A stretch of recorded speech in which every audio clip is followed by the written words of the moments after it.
Hello out there in Radioland. Merry Christmas. We invite you to reminisce for a while this afternoon as we present Those Were the Days, brought to you with fond memories by Northwest Federal Savings and Loan Association, by Nelson Hirschberg Ford, and by Eden's Plaza Shopping Center. This is Chuck Shaden with another in our series of programs designed to bridge the sound gap between yesterday and today. Today is Saturday, December 23rd, 1978. It's just 3 days before Christmas, and today on Those Were the Days, we bring you radio to trim the tree by. So between now and 5 o'clock this afternoon, we'll have for you a tree trimming session of good old holiday radio shows for your Saturday before Christmas holiday listening. We're going to hear the last 4 chapters in the exciting adventures of the Cinnamon Bear, and then from the Screen Director's Playhouse, Edmund Gwenn stars in a mini version of Miracle on 34th Street. Jack Webb stars in a classic Dragnet radio drama.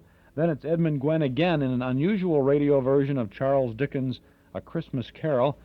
Finally, it's the classic Amos and Andy Christmas show. We'll have some seasonal fun, some memories, and some surprises today, gang. So gather around the radio and the Christmas tree and don't touch that dial. It all begins right after this word for Northwest Federal Savings.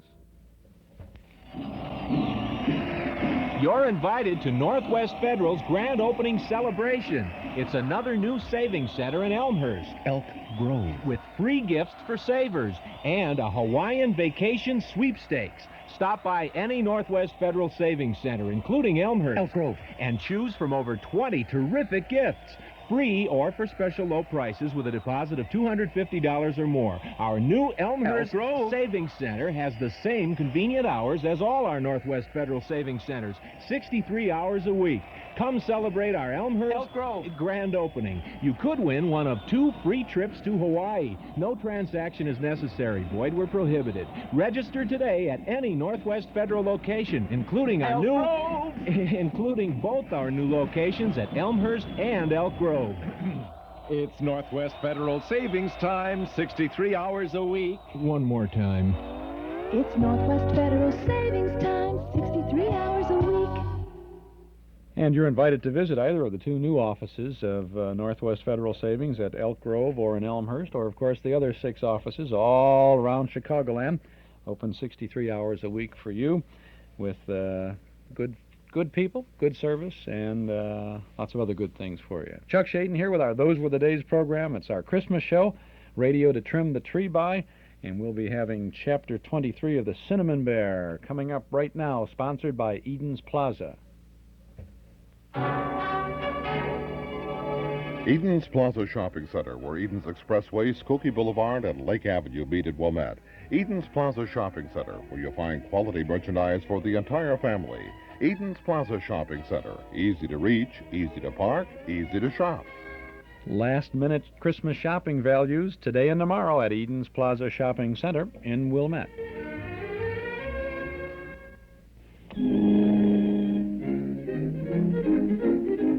And here's the Cinnamon Bear.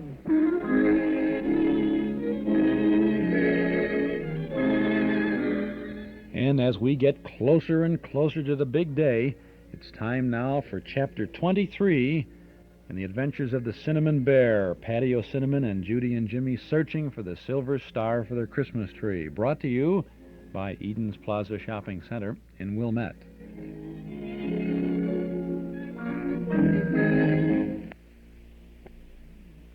Judy and Jimmy and the Cinnamon Bear are in the snow country with Santa Claus. For a while, everything looked pretty wonderful. Santa Claus bundled them into his specially private sleigh and drove to Jack Frost's house. After examining the broken silver star, Jack took some magic snow cement, and before you could say Jack Robinson, the star was back together again. However, it was necessary to let the cement get good and solid, so Jack Frost left it on the windowsill, and what do you think? When Judy went back to look at the star, it was gone. It's just as gone as though it had never been there. Jiminy crickets, this is awful. What do we do, Santa Claus? No. The first thing to do is not get excited.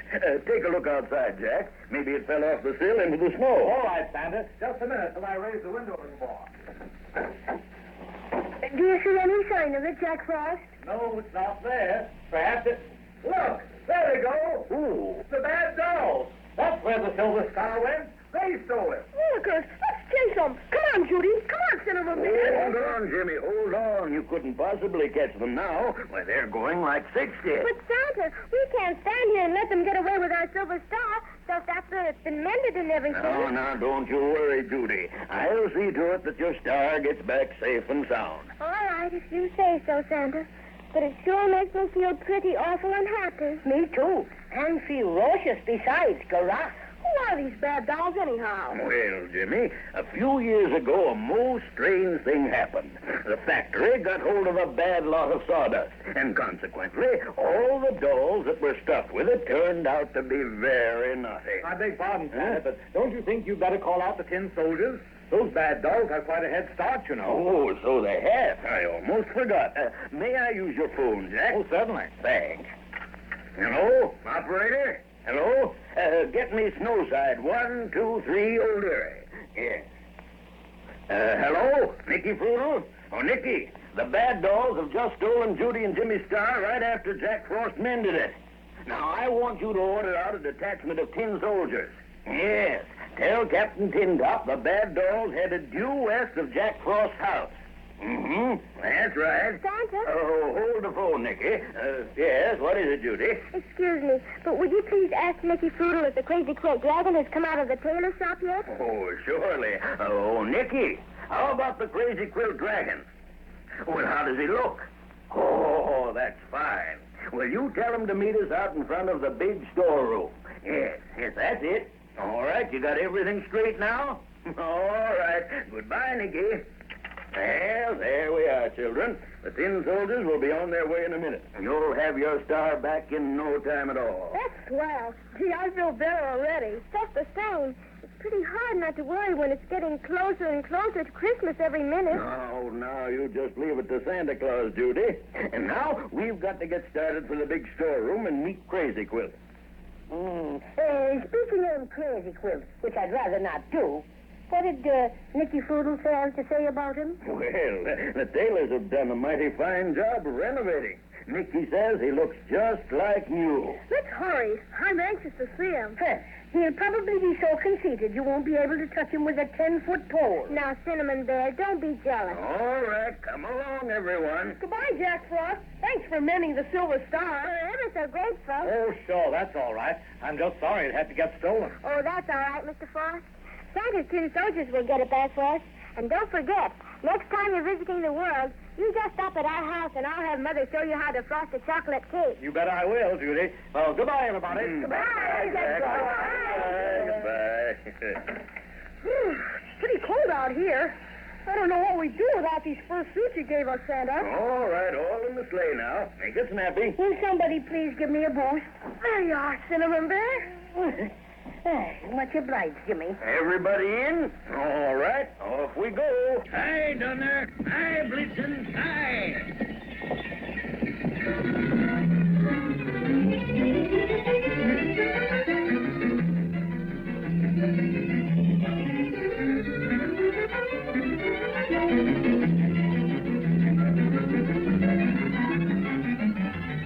And here we are. This is the big storeroom. There's Crazy Quilt waiting for us. Hello, Crazy Quilt. Hello, Nicky. Salutations, my friend. Salutations. Hello, everybody. Well, is everything all right, Nicky Frugal? Tip-top, Santa. The tin soldiers got off with flying colors. Ah, splendid. Notice anything different, Judy? Oh, my goodness, Crazy Quilt. You sure look specially handsome. Oh, yes, indeed. My friends, you are gazing on a new Crazy Quilt Dragon. Looks like the same old stuff to me. Here, let me see. Well, they did a good job, all right. Turn around. Turn around. There. Why, your patches look just like new. Oh, me, yes. I'm thrilled no end. Boy, and you've got a brand new bow around your neck. It's sure a humdinger, Crazy Quilt. I guess he's not the only one who has a bow. Of course not, Paddy O'Cinnamon. You have a lovely green one. Green, very common color green. Now, my bow... Orange, that's what it is. Orange, a yellowy orange. It isn't either. It's scarlet, so there. Well, whatever it is, they sure took you to the cleaners, all right. too bad they didn't dry clean your crazy quilt's brains while they were at it. Here. No quibbling, please. Oh, don't mind them, Santa. They always act like that. Oh, I see. Well, what do you say we just forget a bit about it, and we'll take a look around in the storeroom, huh? Right this way. Goodness me. Just look at all the little pianos and horns and things. Hundreds of them. Ah, this is the music department. Ah, music. You don't happen to have a spare tuba around, do you, Santa? Used to play in the Dragon military band, you know. So that's why you're such a windbag, huh, Crazy? Here I am, Santa. Everything's taken care of. Good. Now, where's that special piano job, Nicky? I'd like to look it over. It's this one right over here. I'll take the cover off. Ooh, a little white piano. Oh, it's beautiful. Very nice. But it should be tested before we pack it, Nicky. If I'm not intruding, Santa, I'd be glad to do the honors. All right, Paddy O'Cinnamon. We'd love to hear you play. Wouldn't we, Nicky Fruit? Indeed we would. Piano player, huh? Sissy stuff. Don't pay any attention to him, Cinnamon Bear. Go right ahead.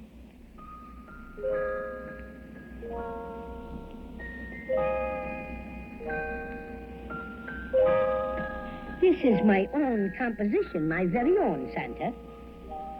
I'm very fond of it. So are we. Cinnamon Bear sang it for us the very first time we met him. And he sang it for Queen Melissa, too. As a matter of fact, he sings it on every possible occasion. Well, personally, I think it's very pretty.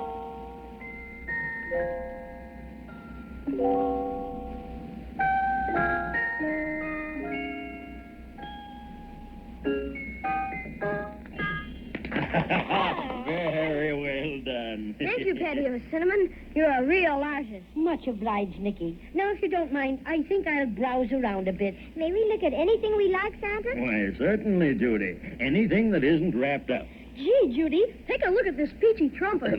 Are you positive you have no tubas about, Santa? Oh, plenty of them, Crazy Quilt. But none your size. Oh, how unfortunate. You're really missing a treat. Some consider me a virtuoso. Oh, Santa, what are all these toy soldiers doing here? I thought this was just the music department. Well, those are musical soldiers, Judy. They play in the toy band. You'll hear them when we have the big inspection. Where's Cinnamon Bear, Judy? Why, he's... Now, where did he go? Oh, he probably wandered off by himself. Never mind, though. He won't get in any trouble around here. Oh, I don't know about that, Nicky Fruit. Paddy's middle name is Trouble. Well, then, we'd better start looking for him.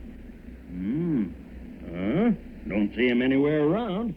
Perhaps he went into one of the other rooms. Where does this door lead to, Santa? Oh, that's the Christmas sticker supply room. And let's see if he's wanted in there. My word, what a collection of Christmas stickers and tags piled clear to the ceiling. Aren't they pretty? I don't think I ever saw such beautiful ones. What's that? There's something under this pile of stickers. Here, let's see what this is all about. It's Cinnamon Bear. I've got his leg. Help me pull him out, Nicky. Oh, this is rich. He's covered from head to foot with stickers. Come on, everybody. Let's pull them off for him. Look, there's a great big sticker right across Paddy's mouth, and it says, "Do not open till Christmas." Oh, no, that's too much to ask. I doubt if our cinnamon friend could keep his mouth shut until Christmas, even though it isn't very far off. Well, here goes. Oh, well, what a life. Everything's against me. How did all this happen, Mr. Cinnamon Bear? Just looking around, minding my own business, that's all. Guess I was still a bit damp from the snow, and when that big pile of stickers toppled over on me... Oh, just minding your own business, eh? My little stuck-up fellow. Oh, what a sight you are. Calling Santa Claus. Calling Santa Claus. Oh, excuse me, please. Santa Claus speaking. What is it? Captain Tintop has just reported skirmish with the bad dolls in the icicle forest. Yes. Go on. Due to snowstorm, have had unexpected setback. Need reinforcements immediately. Bad dolls are much more stubborn than usual. Seems to be someone helping them. A scout reported that they are being led by a strange creature never seen before in the snow country. Couldn't tell much about it, but it was all green. And it's all Taffy Twist.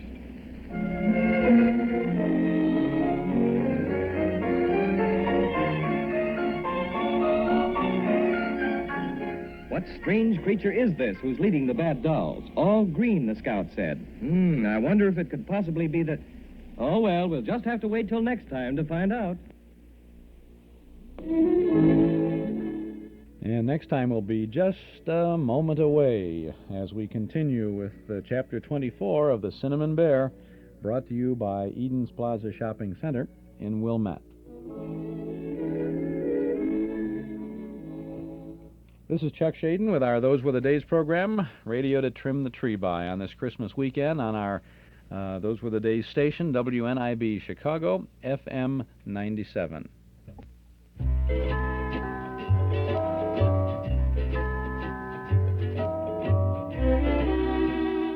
Well, it's really Christmas time in the city, and this is we're down to the wire with Christmas shopping and all the holiday activities now. Sunday night is Christmas Eve, and that's when Santa Claus is going to start making the rounds. If you haven't made all the rounds yet and haven't gotten all the gifts for your Christmas stockings, you want to make sure you stop over at our Metro Golden Memory Shop today or tomorrow. Our shop is open every day until Christmas, and that's today and tomorrow. We'll be open tonight until 7:30. Tomorrow, Christmas Eve, we'll be open from noon until 5 o'clock. By the way, we'll be over there tomorrow afternoon during Christmas Eve day, Christmas Eve afternoon, to wish you a Merry Christmas if you stop by, too. At our MGM shop, you'll find everything you need to fill those hard-to-fill Christmas stockings on your list. We have books, records, tapes, movie stills, magazines, puzzles, games, pictures, everything nostalgic to bring a special kind of warmth to this year's holiday. You'll find something for the person who has everything when you visit our Metro Golden Memory Shop, 5941 West Irving Park Road, just east of Austin. Don't forget to get your 1979 Liberty Magazine Nostalgia Calendar at our shop. It's just $1 with any purchase, and you'll enjoy the colorful pictures of the past, plus ads, articles, and other memories of 1934, because the 1934 dates are the same as the 1979 dates. And we also have a Chicago Surface Lines calendar that just came in this week. It's a 12-month calendar with pictures of Chicago streetcars and buses and scenes of Chicago from the past. And that sells for $1.25, and you can get that at our MGM shop. Just got those in this week, late, but nevertheless, it's nice to have.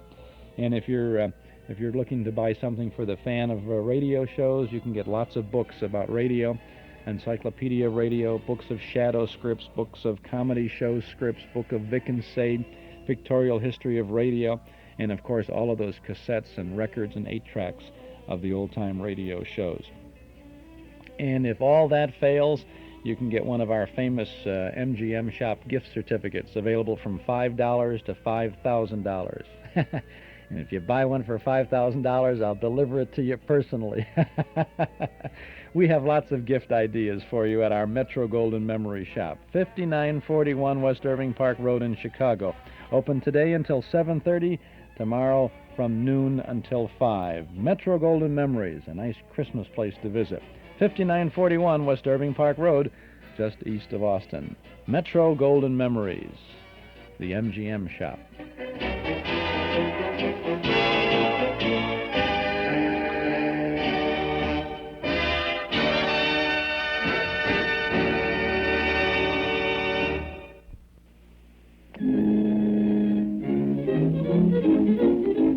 And here's the Cinnamon Bear.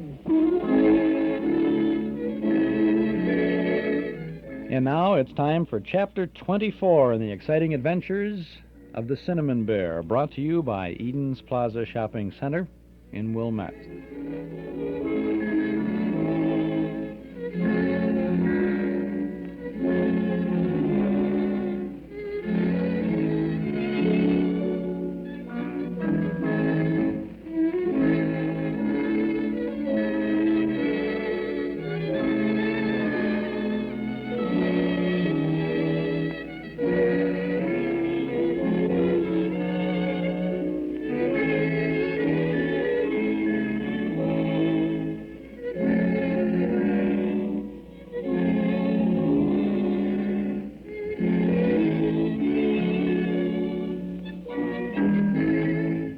Christmas so near at hand, it's hard not to worry about Judy and Jimmy and their search for the silver star. After the bad dolls made off with it, Santa Claus sent a detachment of tin soldiers to the rescue. But the tin soldiers had met with unexpected reversals because the bad dolls were being led by someone never before seen in the snow country, a strange green-colored creature whose identity was unknown. But let's listen to Judy, who seems to have some definite ideas on the subject. Oh, green? My goodness, that sounds like... No, Judy. That just couldn't be possible. Calling Santa Claus. Calling Santa Claus.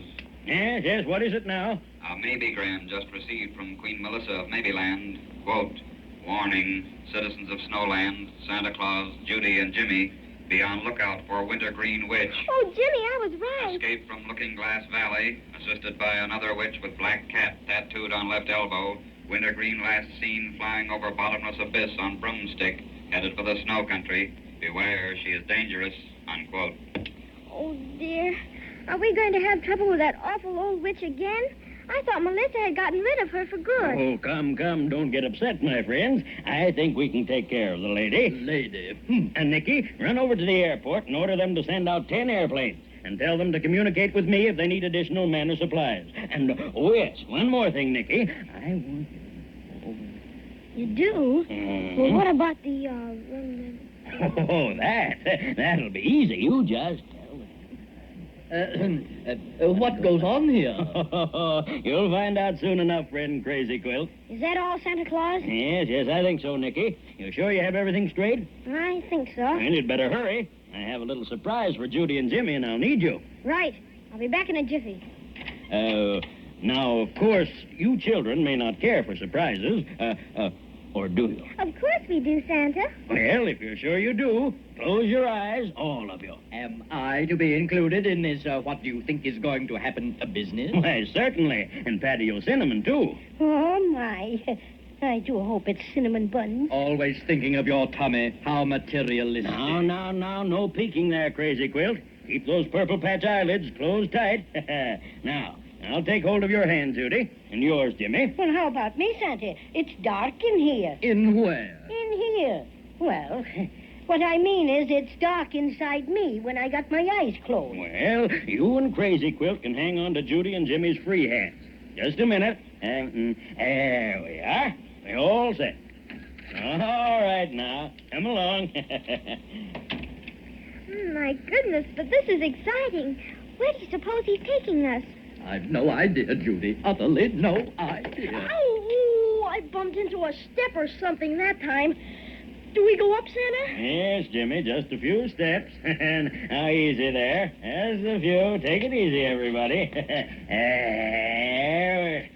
Here we are. Now we can all sit down. Oh, my extra special stuffing. Oh. What's the matter, Cinnamon Bear? Did you fall? No, I just sat down where there wasn't anything to sit on, that's all. Oh, just a minute, Paddy O'Cinnamon. Just a minute. There you are. You comfy? Yes, thanks. That's something like it. Would it be permissible to open our eyes now, Santa Claus? No, not just yet. I'll tell you when. All right, Major Muffy, carry on.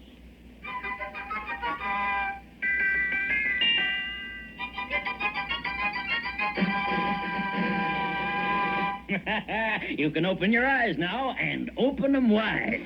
Oh, how beautiful. Jumping cheese willikers. Bless my stuffing, what a big heart. My sainted crazy quilt aunt, I've never seen anything like this. That great big Christmas tree. Why, it's bigger than the one in the store downtown. It sure is. Lots bigger. Gee, I have to put my head way back to see the top of it. And all those colored lights. Why, there must be 1 million of them. 1.5 million, to be exact, Judy. That big domed roof with the lights on it.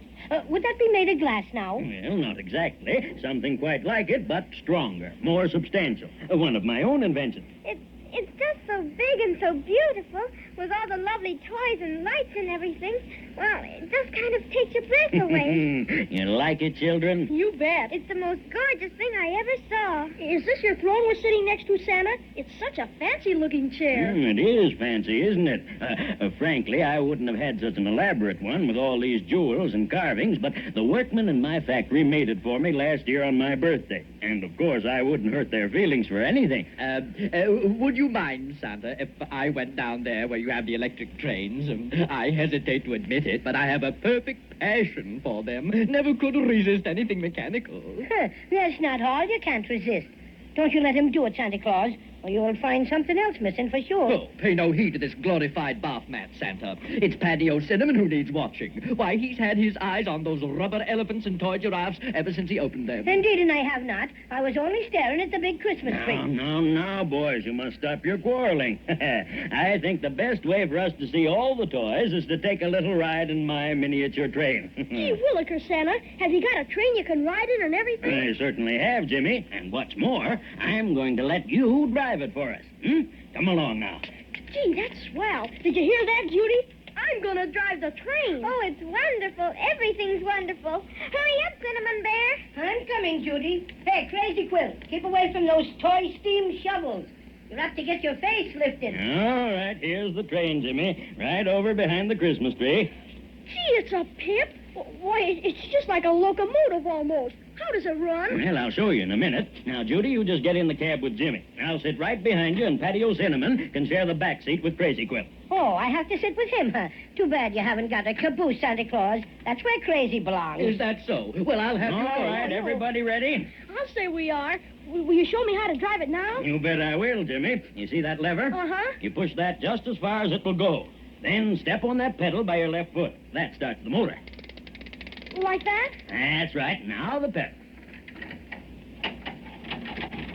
Boy, oh boy, we're off. Now, when you want to stop, Jimmy, just pull the lever back. You got it? You bet.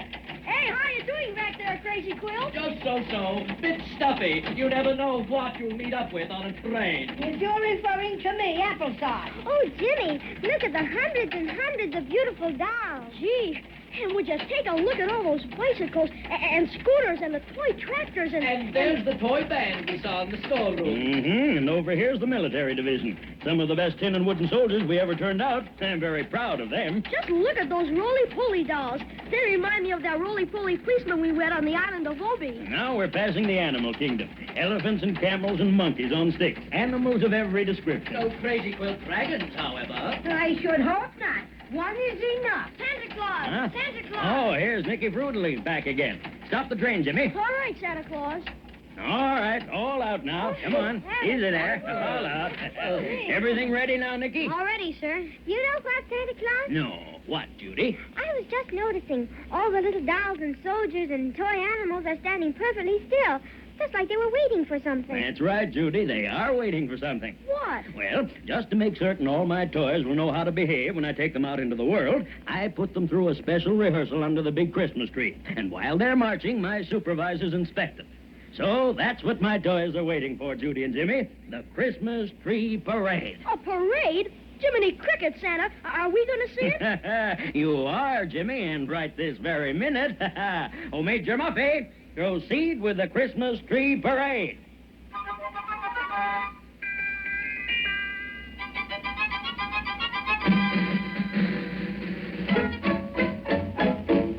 Rat-a-tat-tat, the bugle has blown and summoned us into line. Boom, boom, the buttons on our uniforms are polished till they shine. Are polished till they shine. Now the general is giving commands. All in. And the call for attention is made. Attention. And everyone is ready for the Christmas tree parade.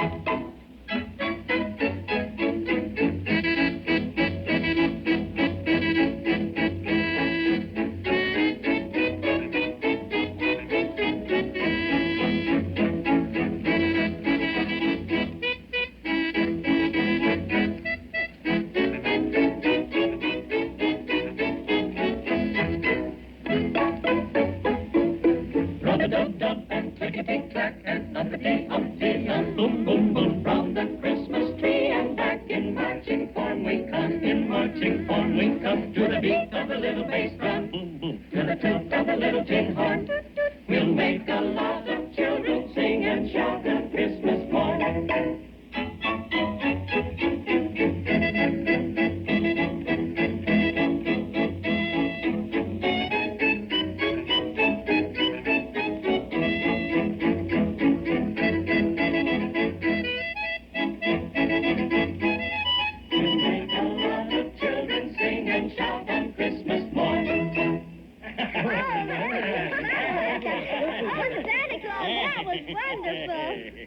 Excuse me, Santa, but an important message came in while the parade was on. Oh, yes, Nicky. What is it? Captain Tintop is waiting in your office. Captain Tintop? Yes, sir. And he's got the Silver Star.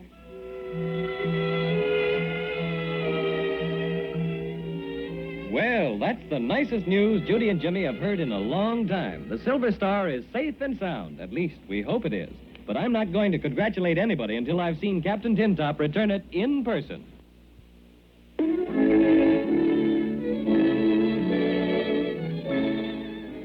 And we'll have the last two chapters of the Cinnamon Bear, chapters 25 and 26, towards the end of our Those Were the Days Christmas program this afternoon, coming up around 4:30, I would say, this afternoon. 4:25, 4:30, somewhere in that neighborhood.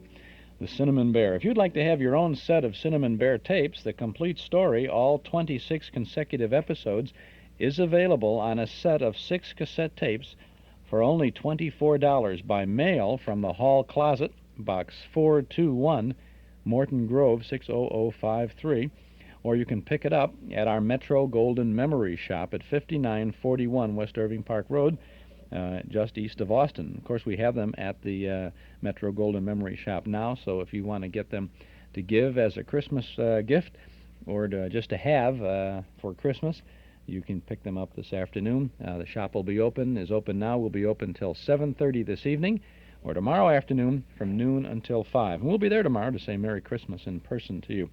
The Cinnamon Bear on tape from the Hall Closet, on the radio every year as part of our Those Were the Days program, sponsored by Eden's Plaza Shopping Center in Wilmette.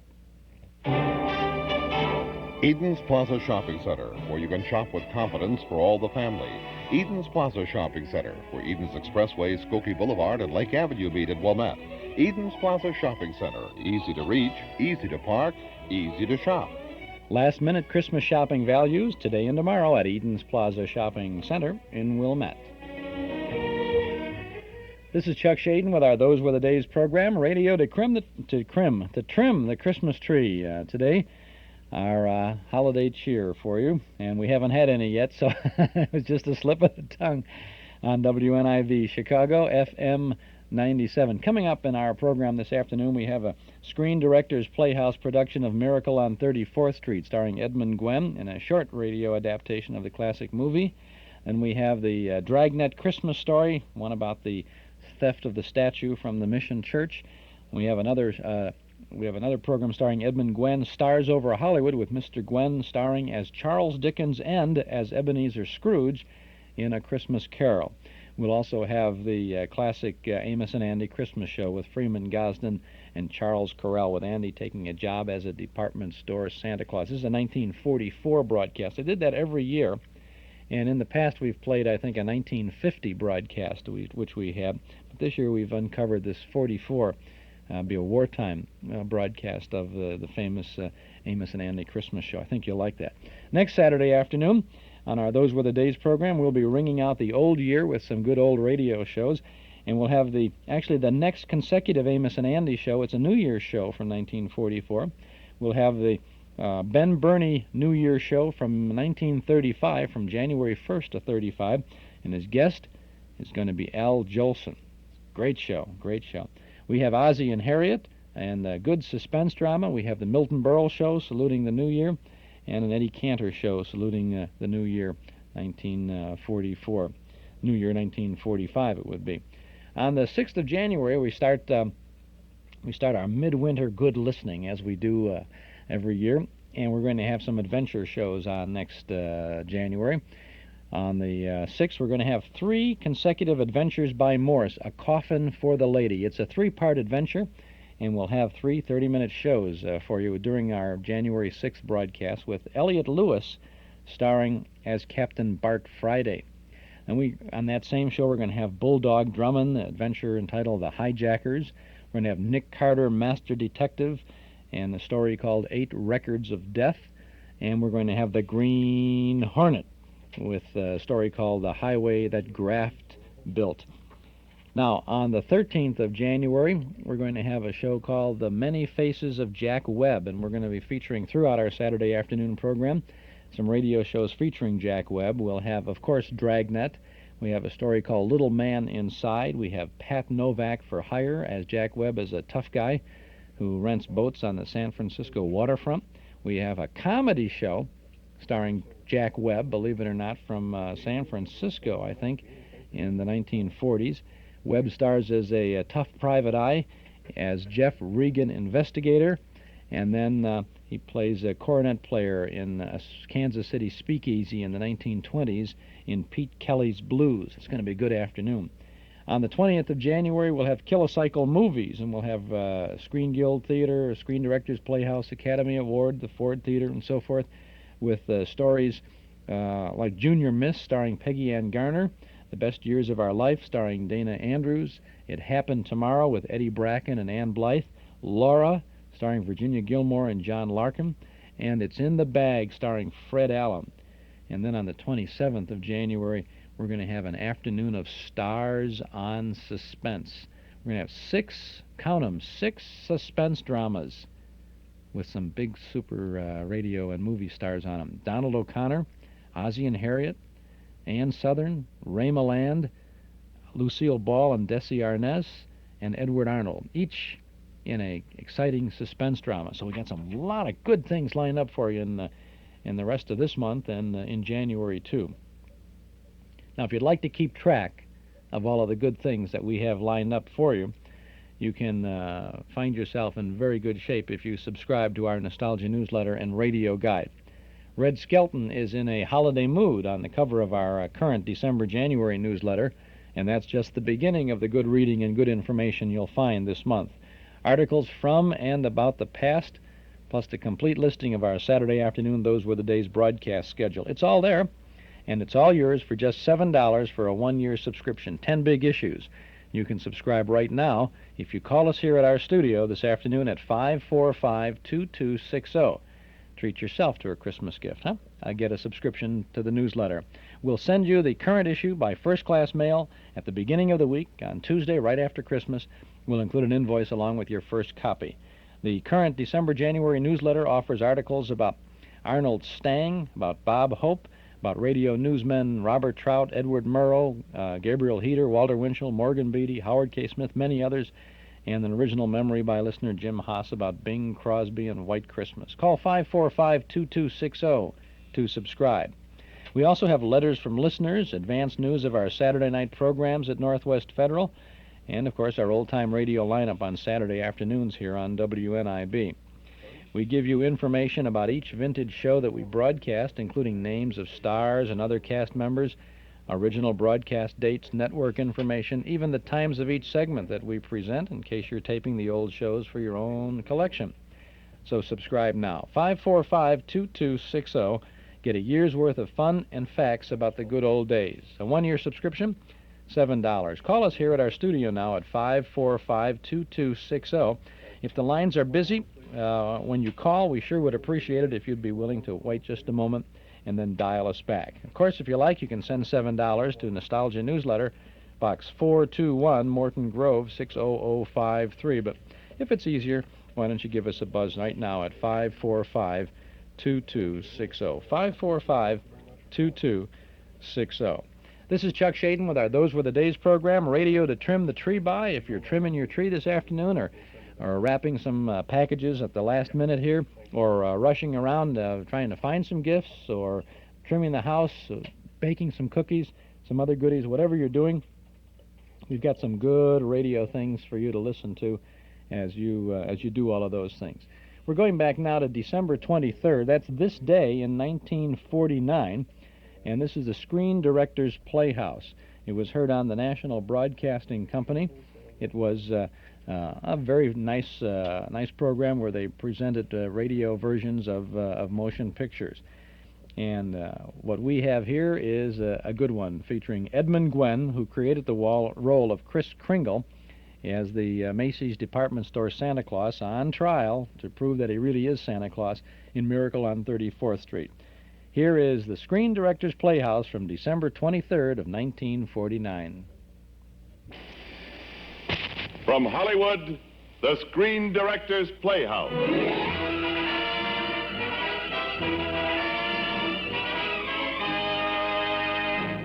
Screen Directors Playhouse. Star, Edmund, Gwenn. Production, Miracle on 34th Street. Director, George Seaton.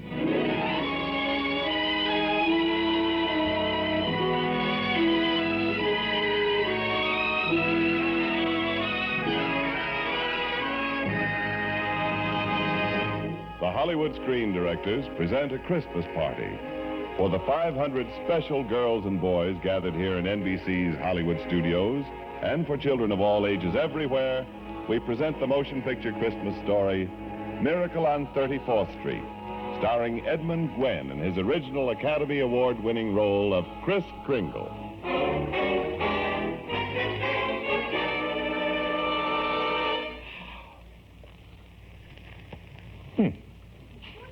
You don't believe in Santa Claus? Well, why not? Santa Claus believes in you.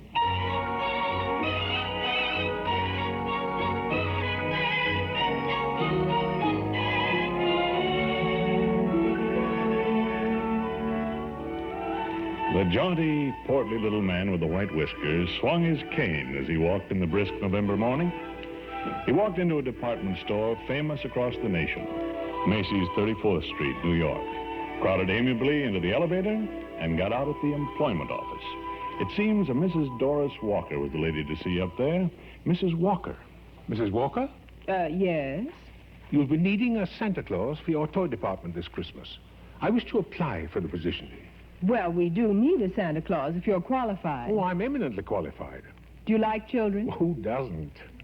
Do you have any children? Millions of them.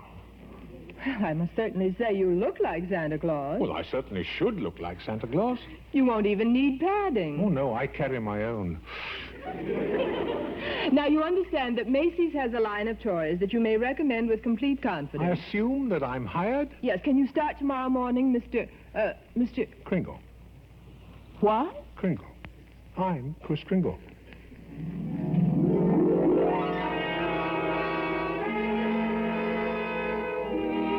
The new Santa Claus was positively the most sensational Santa Claus who had ever held court on Macy's 7th floor.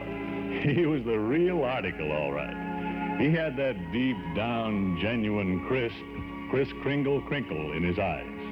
And if he told you anything, you could depend on it. Electric trains? Why, yes, Peter. Yes, madam, right over that way. Realistic models of the Chief and Super Chief. Now, what about you, little girl, huh?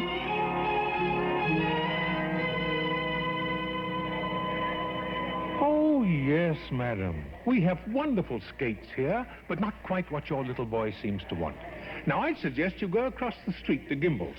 Gimbel's? Oh, yes, I keep track of the toy market pretty closely. What, does that surprise you, Sil? Macy's sending me to another store? Well, the only important thing is to make the children happy, isn't it? Huh? And whether Macy's or somebody else sells the toy doesn't make any difference. Well, it's wonderful. I don't get it. I don't get it at all. Well, you can get it at the Acme Toy Company. Only $8.50 plus tax. And so it went. And so the customers went. To other stores if Macy's didn't have it. The grown-ups began to believe in Santa Claus as much as the children. All except one small child named Susan Walker, who finally came to Kris Kringle, a skeptical look on her small face and a prodding young man at her back. Well, young lady, and what would you like for Christmas? Well, go ahead, Susan. Tell Santa what you'd like. What's your name, little girl? Susan Walker, and I don't believe in Santa Claus. Oh. My mother happens to be Mrs. Walker, the lady who hired you. Well, your daddy here believes I'm Santa Claus, I'll bet. He's not my daddy. My father and mother are divorced. This is Mr. Gailey, who lives in the apartment next to ours. I see. He's a lawyer at law.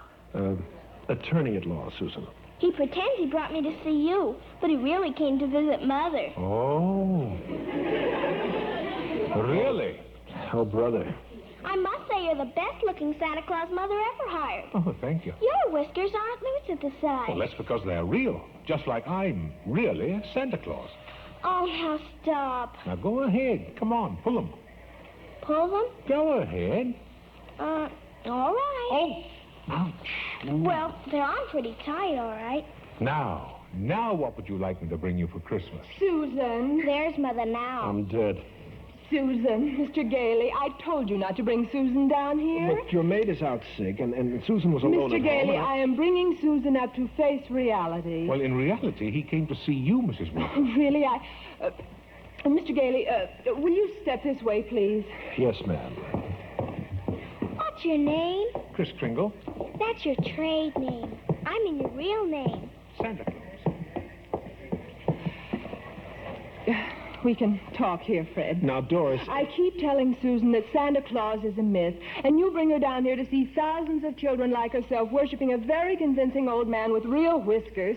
What's she to think? What's she to believe? Whatever makes her happy. Well, I don't want my child growing up to consider life a fairy tale instead of reality. They keep waiting for a Prince Charming to come along, and when he does, he turns out to be someone Someone they'll have to divorce? We were talking about Susan. Oh.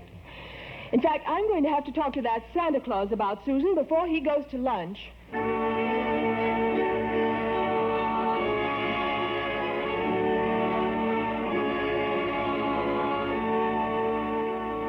Yes, Mrs. Walker? The reason I called you into my office was to have you tell Susan here that you're not Santa Claus. Yeah, but I am Santa Claus. See, Mother? A girl doesn't know what to think these days. I want you to tell her the truth. Now, what's your name? Kris Kringle. See? I mean your real name. Well, that is my real name. Now, see here, Excuse me a moment. Yes, Mrs. Walker. Miss Thomas, will you get out an employment card filled out by a Mr. Kris Kringle, if there is one? I'll wait. I'll bet you're in the first grade, Susan. Second. Second? I'm very advanced. Oh. Here it is, Mrs. Walker. Mr. Kris Kringle. No. Yeah, Kris Kringle. Residence, Brooks Memorial Home for the Aged. Age as old as my tongue and a little older than my teeth. Oh, no. Do you know what I think? Yes, the same thing I think. I think he's nuts. That's what I think. He really believes he's Santa Claus. With bells on. Well, you better get rid of him. He might be dangerous. Thank you, Miss Thomas. I agree. Mr. Kringle, I'm sorry, but we're going to have to make a change. Have I done something wrong? Well, no, that is not wrong, but... excuse me. Yes? Mr. Macy's on the phone. Oh, put him on. Mrs. Walker. Yes, Mr. Macy? I have just heard about your new Santa Claus. Oh, yes, Mr. Macy. I was just going into that, Mr. Macy. The very idea of his telling people that if Macy's doesn't have it, to go to Gimbel's. Well, I have him right... Gimbel's? Directly across the street. Imagine Macy's Santa Claus sending customers to Gimbel's. Wonderful. Huh? The public response is wonderful. We're getting to be known as the helpful store, the friendly store, the store that places public service ahead of profits. And consequently, we'll make more profit than ever. Yes, sir. Great idea, Mrs. Walker. Great work. Keep it up. Yes, Mr. Macy. And above all, keep that Santa Claus. Keep him? But he's... He's great. But, Mr. Macy, I don't... Goodbye, Mrs. Walker. Mr. Macy, Mr. Kringle. Yes? Mr. Macy suggests that we try you out a little longer. Well, that's mighty good news, Mrs. Walker. You see, this is quite an opportunity for me. Yes, for the last 50 years or so, I've been getting more and more worried about Christmas. Seems we're all so busy trying to beat the other fellow in making things go faster and look shinier and cost less. But Christmas and I are sort of getting lost in the shuffle. Oh, Christmas is still Christmas. Oh, but it isn't just a day. It's a frame of mind. And that's what's been changing. That's why I'm glad I'm here. Maybe I can do something about it. Oh, I'm glad I met you and your daughter. Thank you. You two are a kind of test case for me. What's a test case? Well, if I can make you and your mother believe in me... Speaking of tests, Mr. Kringle, would you kindly report to Mr. Sawyer's office the first thing tomorrow morning? Mr. Sawyer? Yes, he'll give you an examination. A mental examination? Oh, it's just routine. All of our employees are required to take an examination. Oh, I don't mind that. I've taken dozens of examinations. Never failed one yet. I'll see Mr. Sawyer first thing in the morning. Thank you. Goodbye, Mrs. Walker. Bye, Susan. Goodbye, Mr. Kringle. Oh, excuse me, Chris. I was just leaving. Bye. Bye-bye. Well, hello, Doris. How are you, Susan? I'm fine. Mother's got problems. Fred, I'm worried about Mr. Kringle. Worried? Why? Well, I think he's mentally unsound. I think he's a fantastic, delightful, and unselfish human being. And if being delightful, unselfish, and human is bad, what's good? Well, Mr. Macy likes him, so I have to keep him. But not if he's insane. Oh, nonsense. Well, he thinks he's Santa Claus. Well, maybe he is. Well, suppose he gets worse. Suppose he gets violent. Chris? Nevertheless, I'm having Mr. Sawyer question him tomorrow. Only, how can I be sure that Kringle will even show up tomorrow? It's easy. I'll take him home with me tonight and bring him to work in the morning. Oh, would you? All you have to do is to marry me.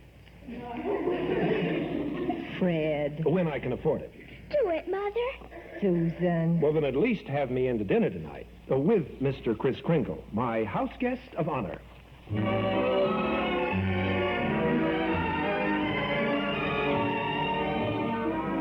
Well, that evening, Kris Kringle went home with Fred Gailey. And after dinner in Doris Walker's apartment next door, Chris left Fred and Doris to discuss child psychology, or something, and stole quietly into Susan's bedroom.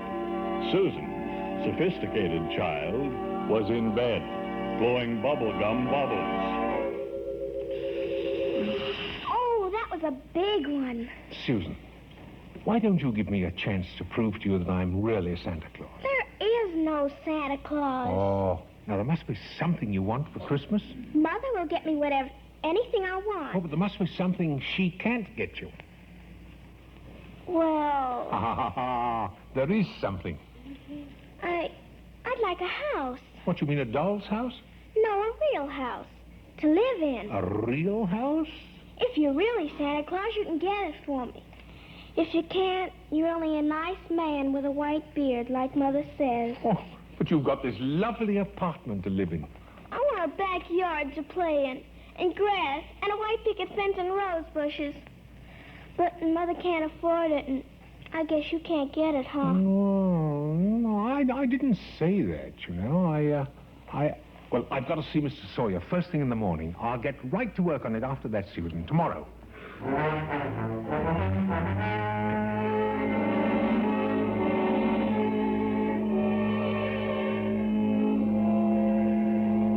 Now, tell me, Kringle, how many days in the week? 7. Who was the first president of the United States? George Washington. How much is 3 times 5? Well, you asked me that before. I'm conducting this examination. How much is 3 times 5? Well, same as it was before, 15. You're rather nervous, Mr. Sawyer, aren't you? Do you get enough sleep? Never mind. How many fingers am I holding up? 3? Oh, you bite your nails, too. Kringle. You know, sometimes nervous habits like yours are the result of insecurity. I didn't ask you. Oh, I just want to be helpful. I didn't ask for help, you fuzzy old crackpot. Mr. Sawyer, that's hardly the proper way to conduct a mental examination. Oh, I'm wasting my time on a hopeless case. Get out. Mr. Sawyer. I said get out. Mr. Sawyer, I have great respect for psychiatry and great contempt for imposters and quacks.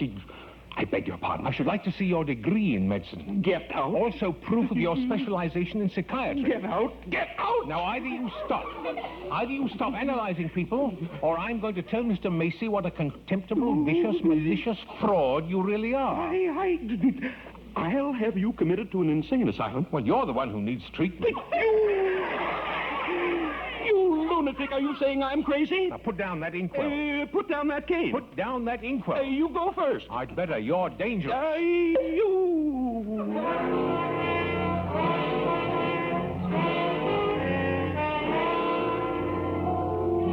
When he recovered, Mr. Sawyer jingled Bellevue. And that is how Santa Claus, alias Kris Kringle, found himself that very morning in the violent ward at Bellevue Hospital.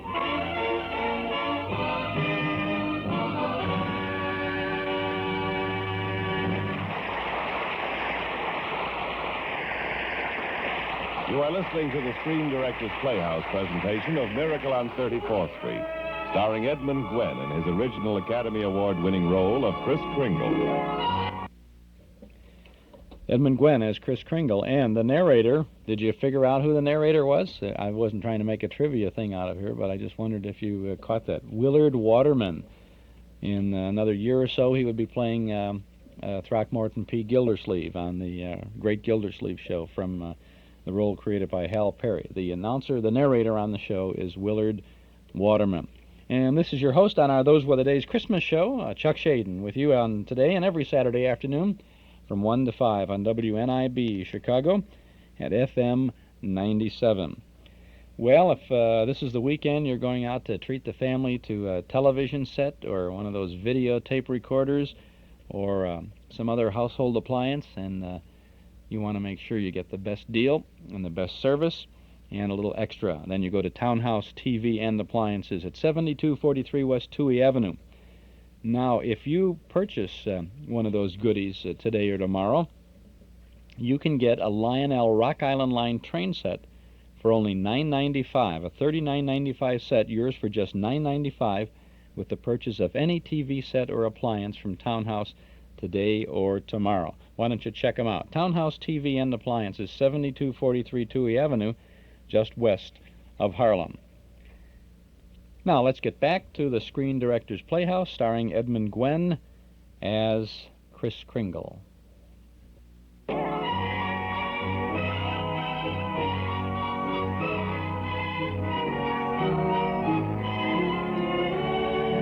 Late that afternoon, Fred Gailey, attorney at law, came to visit Kris Kringle in the violin ward at Bellevue Hospital. All right, now, Kris, why did you do it? Why did I conk Mr. Sawyer? Why did you fail your examination by the doctors here at Bellevue? You did it deliberately. I did. I said the first president of the United States was Calvin Coolidge. But why? Well, Fred, the last few days, I had a feeling people were warming up towards each other. Macy's sending customers to Gimbel's. Gimbel's sending customers to Macy's. Gimbel and Macy shaking hands. Wyszynski saying yes. People were beginning to make some sense, even if Doris did doubt me. Doris hasn't believed in anything for years. Ever since her marriage went to pieces. It wasn't just Doris. It was Sawyer. Now, he's contemptible, dishonest, selfish, vicious. Yet he's out there and I'm in here. He's called normal. I'm not. And we've got a world full of Mr. Sawyers. And if that's normal, I don't want it, Fred. That's why I answered those questions incorrectly. But, Kris, what happens to a lot of people, like me, who do believe in you and what you stand for? What happens to people like little Susan, just beginning to believe? Susan? Are you going to let her down? People like that? Well, I hadn't thought of that, Fred. Are you going to quit right in the middle of your job? Gee, you're right, Fred. I'm ashamed of myself. Let's get out of here. Not so fast, Kris. Getting in here was easy. Getting you out will be a lot harder. Oh, not for you. You're a fine lawyer. Perhaps, but... But what? You've been ordered committed to a mental institution. Oh, I see. However, I've requested a formal hearing, and it's been granted. What the issue being, do I jingle the bells or do the bets run the belfry?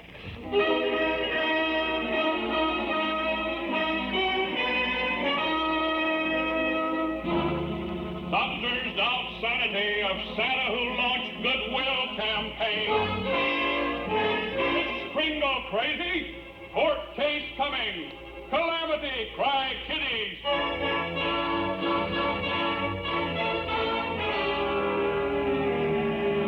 Your Honor, the commitment papers being before you, I should like to call the first witness.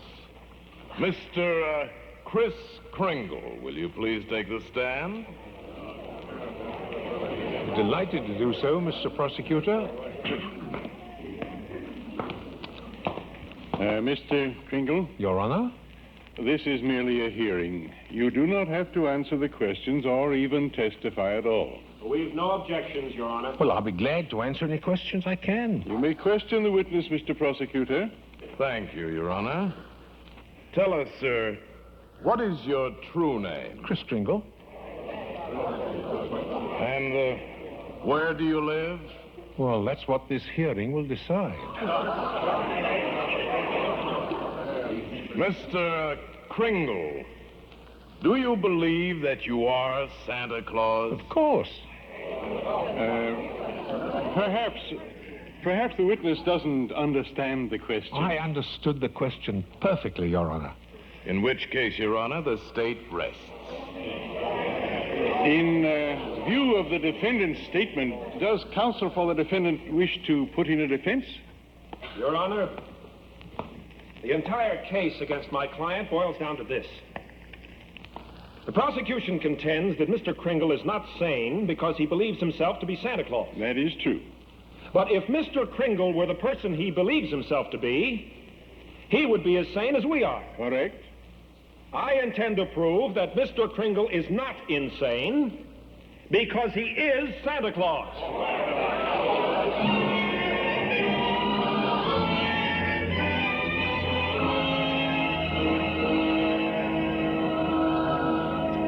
Fred, let's be sensible. You can't possibly prove that poor old man is Santa Claus. Why can't I? And he's not a poor old man. Logic, Fred, not faith and hope wins out in court. That's just common sense. And I guess in these last few years, you've developed too much common sense.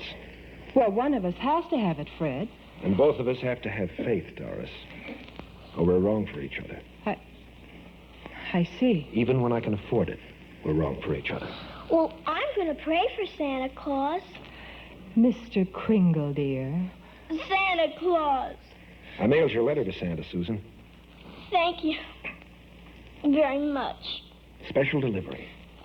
He'll get it tomorrow.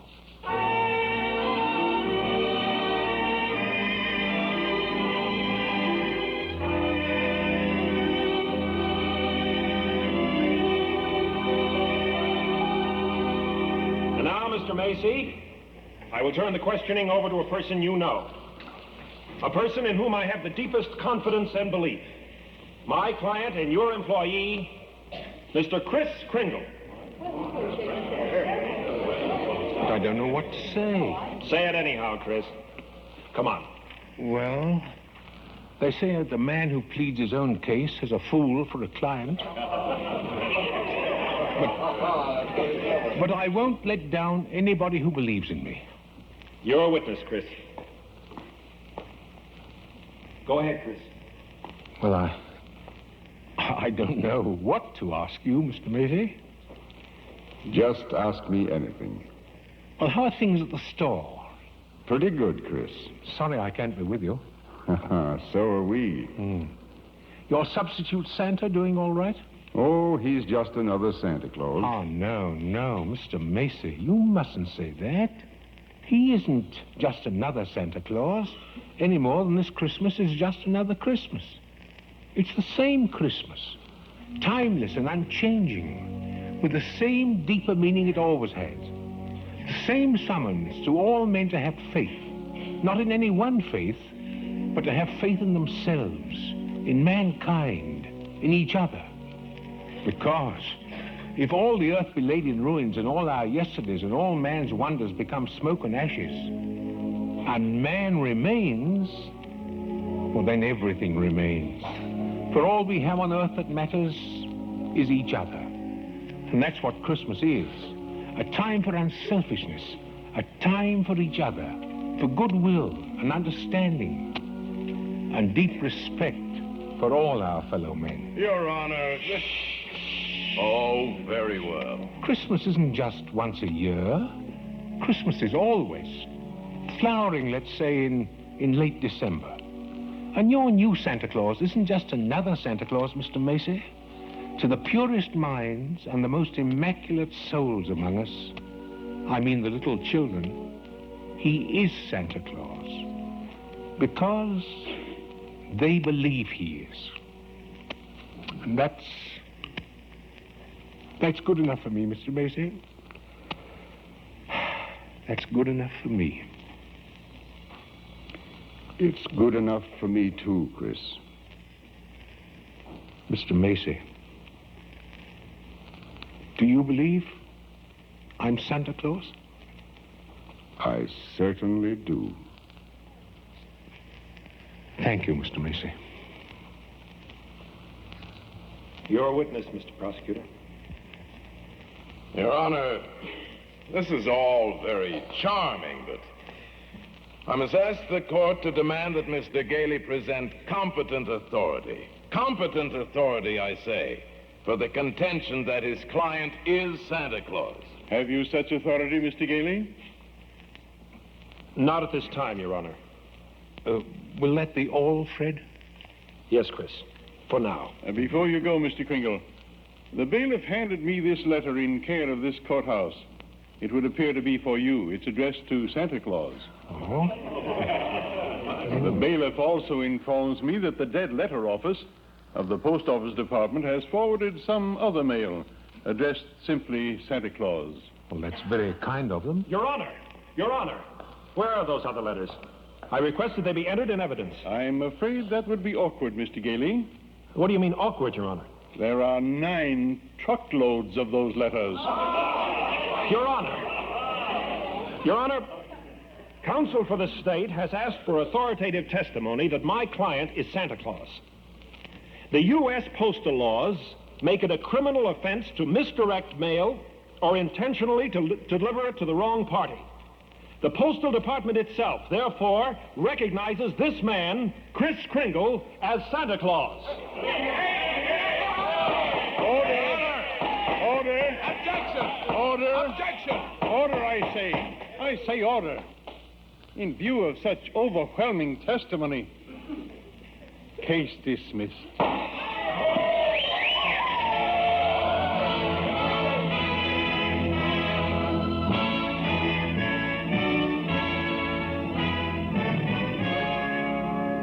It was clear and cold when Fred and Kris Kringle got out on the courthouse steps. It looked and felt like a white Christmas, like a good Christmas, same as always. What was in that letter anyhow, Chris? Letter? Oh, clean forgot to open it. I'd better, though. It's from Susan. I suspected it was. Dear Chris. Dear Chris, I don't care what anybody says, even the judge. I believe in you, even if I don't get the house. I know everything will turn out right. I hope you're not sad. Signed, Susan. P.S. P.S. I believe in you, too, and in your legal counsel. Signed, Doris. You know, Chris, it was Susan's belief and faith that made her write you that letter. It was her letter that gave the post office the idea of forwarding all those dead letters to you.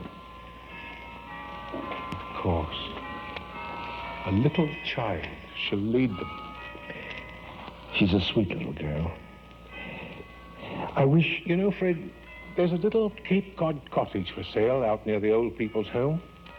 Be just right for 3 people. I can't afford anything right now. Well, looking at that house a few days ago, I said to myself, Chris, one good case to bring him fame, and Fred Gailey could buy that little cottage and make a little girl extremely happy. Chris. And then Susan would know I'm Santa Claus. Kris Kringle, did you hit Mr. Sawyer on the head to bring all this into court? I don't know what you're talking about. Chris, answer me straight. Who are you? Me? I'm Kris Kringle.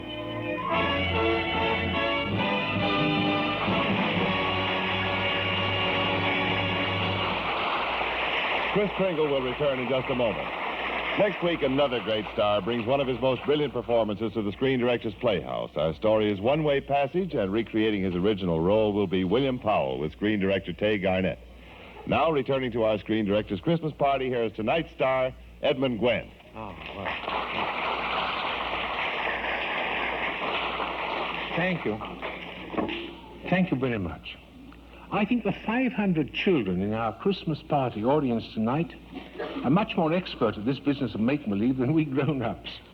So many of us lose the magnificent gift of imagination.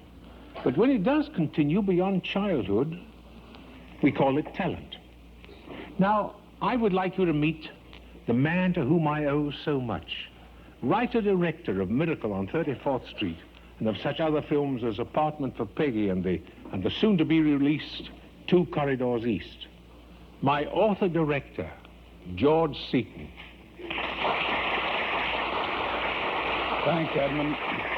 You know, watching these youngsters enjoy your performance tonight, I realized more than ever how an idea can grow into something real. Well, you mean your idea for the miracle story, George? No. That wasn't mine. The original story and the novel were written by Valentine Davies. But I had the pleasure of following it through as a screenplay, a motion picture, and tonight as a radio play. And if the story managed to bring a little more Christmas into the lives of these wonderful kids, then Miracle on 34th Street has worked a small miracle of its own. Well, then tonight, George, as the creator of the picture, you are really playing the part of Kris Kringle. Oh, no. I'm still the director. And, Edmund, you are still Kris Kringle. And it's time you went to work. There are a lot of presents here on the stage and a lot of deserving youngsters to receive them. Mr. Director, I never had a happier assignment. A very Merry Christmas. And a Merry Christmas to you. Thank you, George. Thank you. And a Merry Christmas to you, Edmund, Gwenn, and George Seaton. Our thanks to R.H. Macy Department Stores for their gift of 500 Christmas stockings for our little guest. The publishing firm of Simon & Schuster for its gift of 500 children's books, and at the Country Store of Beverly Hills Candies for its presentations to the children. Remember next week, One-Way Passage with William Powell and Tay Garnett on Screen Directors Playhouse. Miracle on 34th Street was presented through the courtesy of 20th Century Fox, currently releasing the Darrell F. Zanuck production 12 O'Clock High, starring Gregory Peck, and Prince of Foxes, starring Tyrone Power. Edmund Gwenn appeared by arrangement with Metro-Goldwyn-Mayer, producers of the Technicolor musical On the Town, starring Gene Kelly, Frank Sinatra, and Betty Garrett. This is Jimmy Wallington speaking and inviting you to listen again next week when we present... Star William Powell, production One-Way Passage, director Tay Garnett.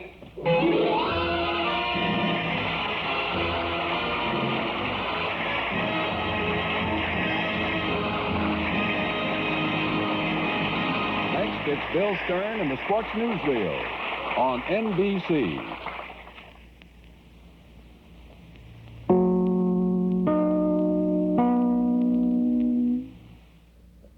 We should let it run, huh? Listen to Bill Stern coming up next on the Sports Newsreel.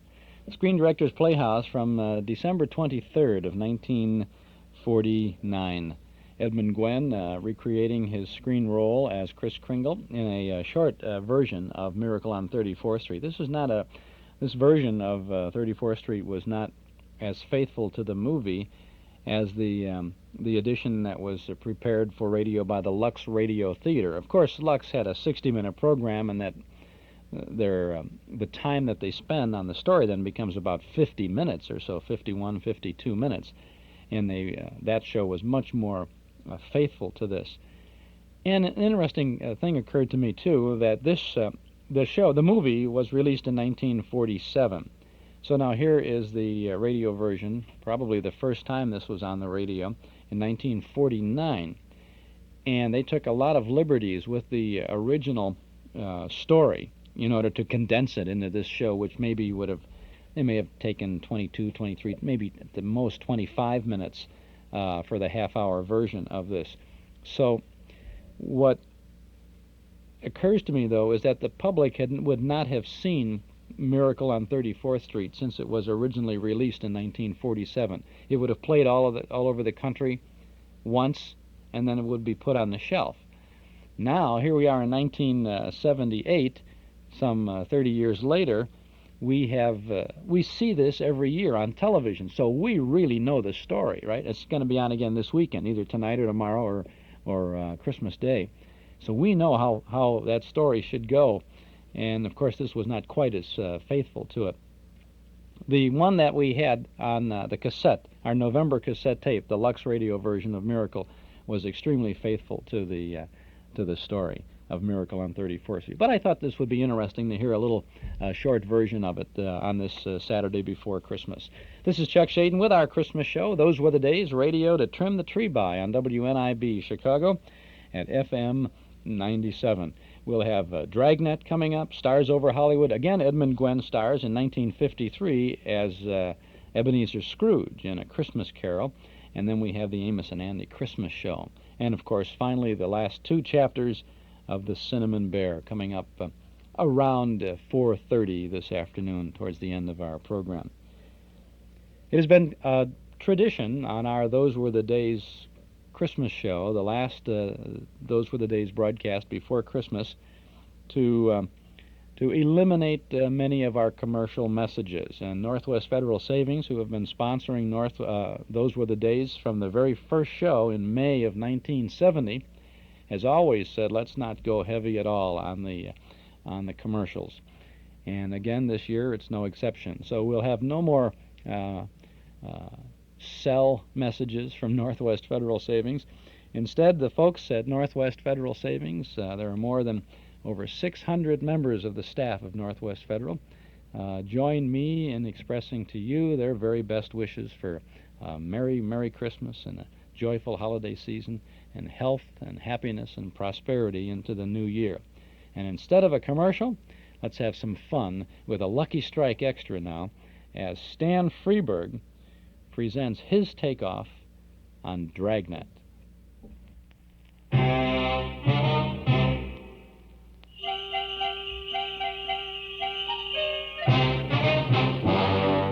This is the season. My name is Wednesday. My partner is Frank Jones. The chief is Captain Kellogg. December the 24th, Christmas Eve. They brought in a guy named Grudge. When I heard what they booked him on, my blood ran cold. It was a 409-6325-096-704. Not believing in Santa Claus. 4:35 p.m. I was working the holiday watch at a homicide with Frank. Hang up your stocking yet, Joe? Yeah, just before I come down. You too, Frank? Always do. Hung it up early just in case I have to work late tonight. Wouldn't want to miss out when Santa Claus comes, you know. Mm-hmm. Sure wouldn't. Be a shame. What you gonna do tomorrow, Joe? What you gonna do on Christmas? You got any plans? Nothing much. Why don't you come by the house, Joe? We're gonna have Christmas dinner. You know, all the trimmings. Mm-hmm. Turkey, celery stuffing, oysters maybe, chestnuts. Mm-hmm. All the trimmings. Cranberry sauce. Love to have you. Mm-hmm. The missus always fixes a plate of relish with them little carrot sticks. You know, olives, pickles, scallions. Most folks call them green onions, but they're really scallions. Did you ever notice that, Joe? Ever notice what, Frank? How most folks call them green onions, but they're really scallions. Mm-hmm. Scallions. Anytime after 2, Joe. Love to have you. Mm-hmm. Well, I'll see. Love to have you. Mm-hmm. Well, I'll see. The missus always fixes a plate of relish with them carrot sticks. You know them little carrot sticks? Mm-hmm. Olives, pickles, scallions. Mm-hmm. Let's not go through that again. Love to have you. Go through what again, Joe? How most folks call them green onions, but they're really scallions. Oh. You noticed that too, huh, Joe? Homicide Wednesday. Mm-hmm. Mm-hmm. Mm-hmm. Mm-hmm. Mm-hmm. Mm-hmm. Smatter, Joe. Smatter, Joe. Bringing a guy in on a 409-6325-096-704. You mean? Yeah. Guy don't believe in scallions. I mean, Santa Claus. 6:29 p.m. We questioned the guy who didn't believe in Santa Claus, a guy named Grudge. Says, your name's Grudge, is that right? Yeah. You said you didn't believe in Santa Claus? It's hard to believe what you said. Did you really say that? Sure I said it. How do you know there's a Santa Claus? You got a picture of him? No mugshot. Any fingerprints? Mm-mm. No latent prints. I just know that's all. It's like saying there isn't any Easter bunny. That's another guy there ain't no of. Mm-hmm. Well, that's your story, mister. Joe, he just said that to make me feel bad, didn't he? There really is an Easter bunny, isn't there? Joe? Listen, Grudge, didn't I pick you up 3 years ago on a 1492 for not believing in Columbus? Yeah. I don't believe in Cleveland or Cincinnati either. How about Toledo? I ain't made up my mind yet about Toledo. Okay, mister, I get the picture now. You don't believe in nothing, do you? Nothing. And you want to know something else? What's that? I'm gonna get up and I'm gonna walk right out of this room. 'Cause you guys ain't got nothing on me. There ain't no law against not believing in Santa Claus. There is in my book. Let me tell you something, mister. I'm gonna prove there's a Santa Claus if it takes me all night. Yeah, pretty funny. The police department's got nothing else to do. Let me straighten you out, buddy. This one's on Frank and me. Right, Frank? Right, Frank? There really is an Easter bunny, isn't there, Joe? You know, hippity-hopping down the bunny trail.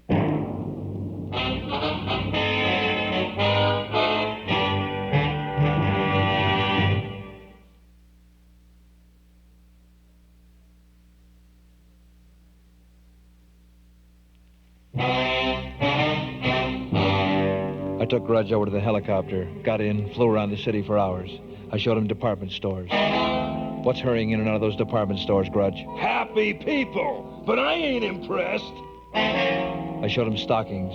How are those stockings hung, Grudge? By the chimney with care, but I didn't hang none up. I showed him children nestled all snug in their beds.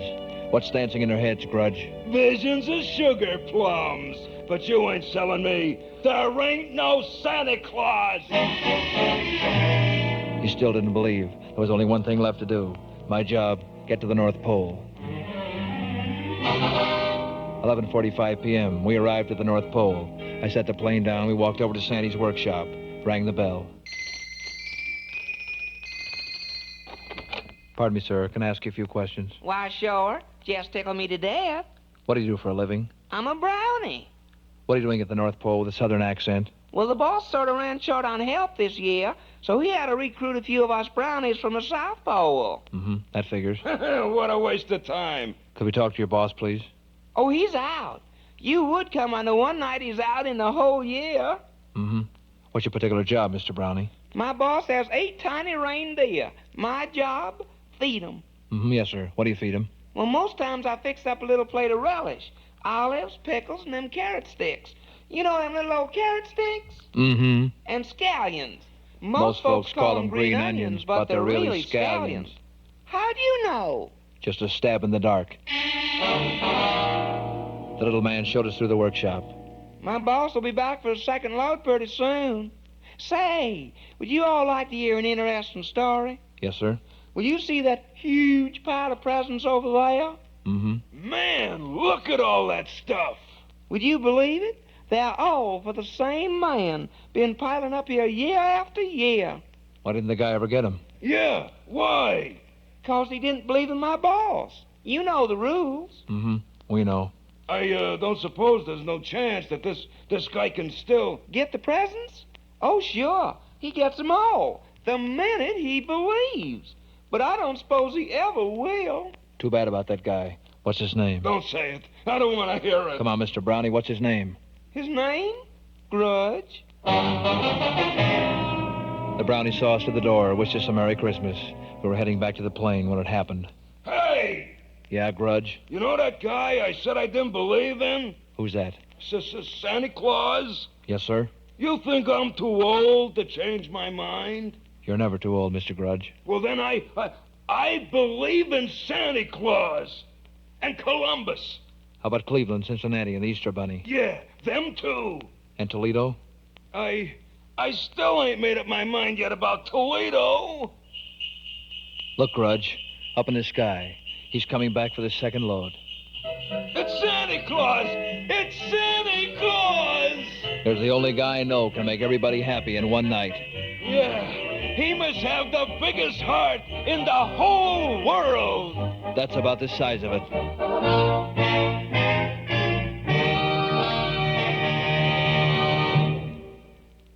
Christmas Dragnet, Stan Freberg and company doing a fantastic job. One of my all-time favorite comedy recordings. Most everything that Freberg does knocks me out, and I hope you enjoyed this too. That's about the size of it, he says. He's got the biggest heart.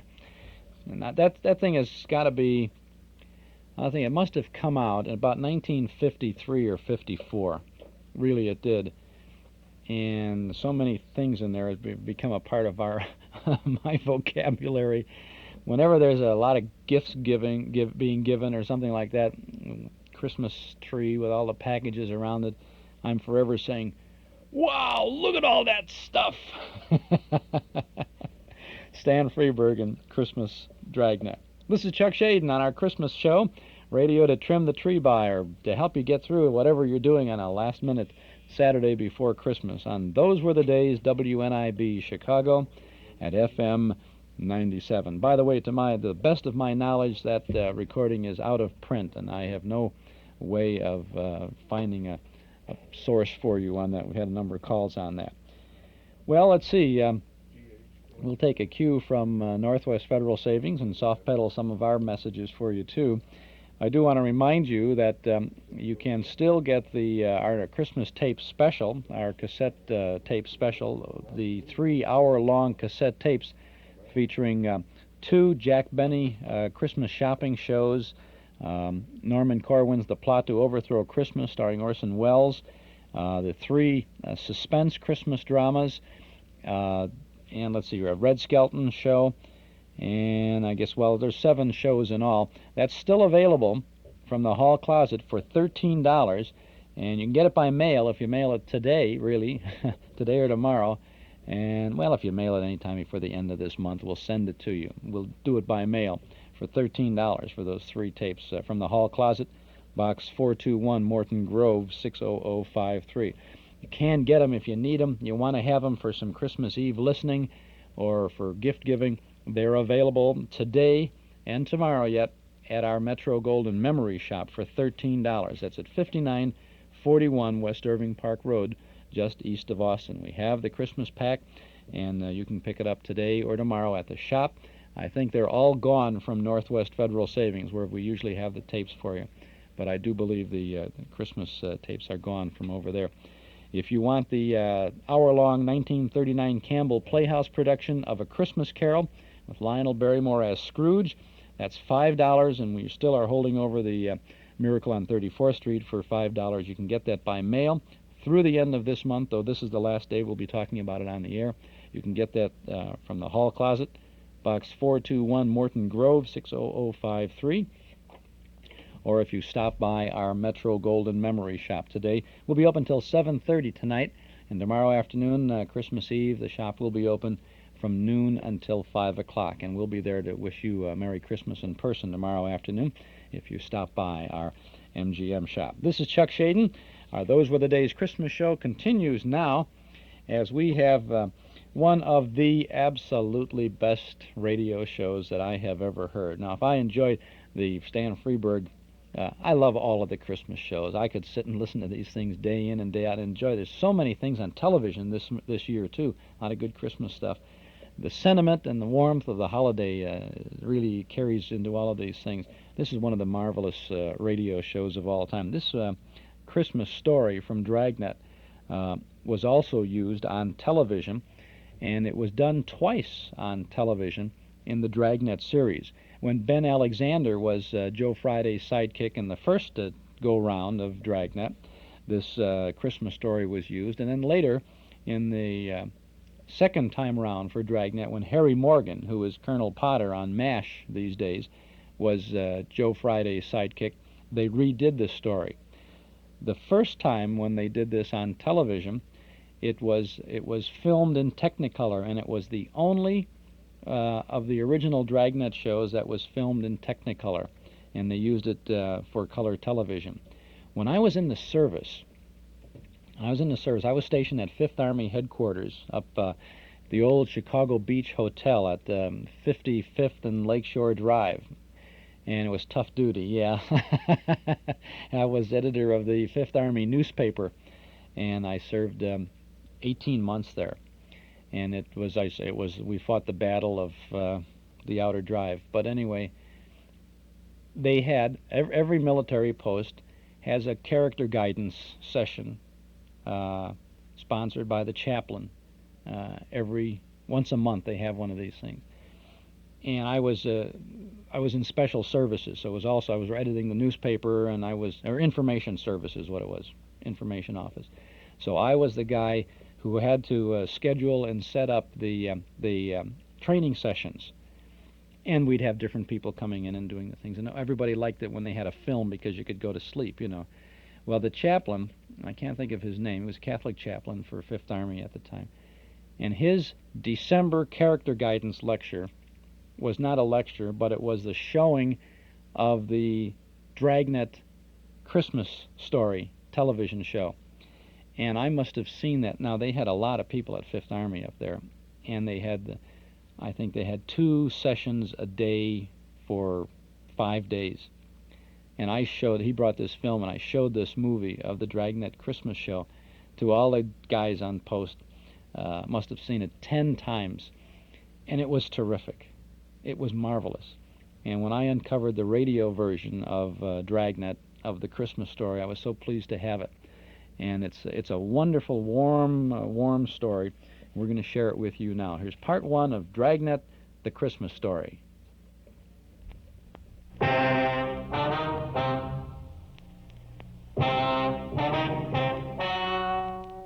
Ladies and gentlemen, the story you're about to hear is true.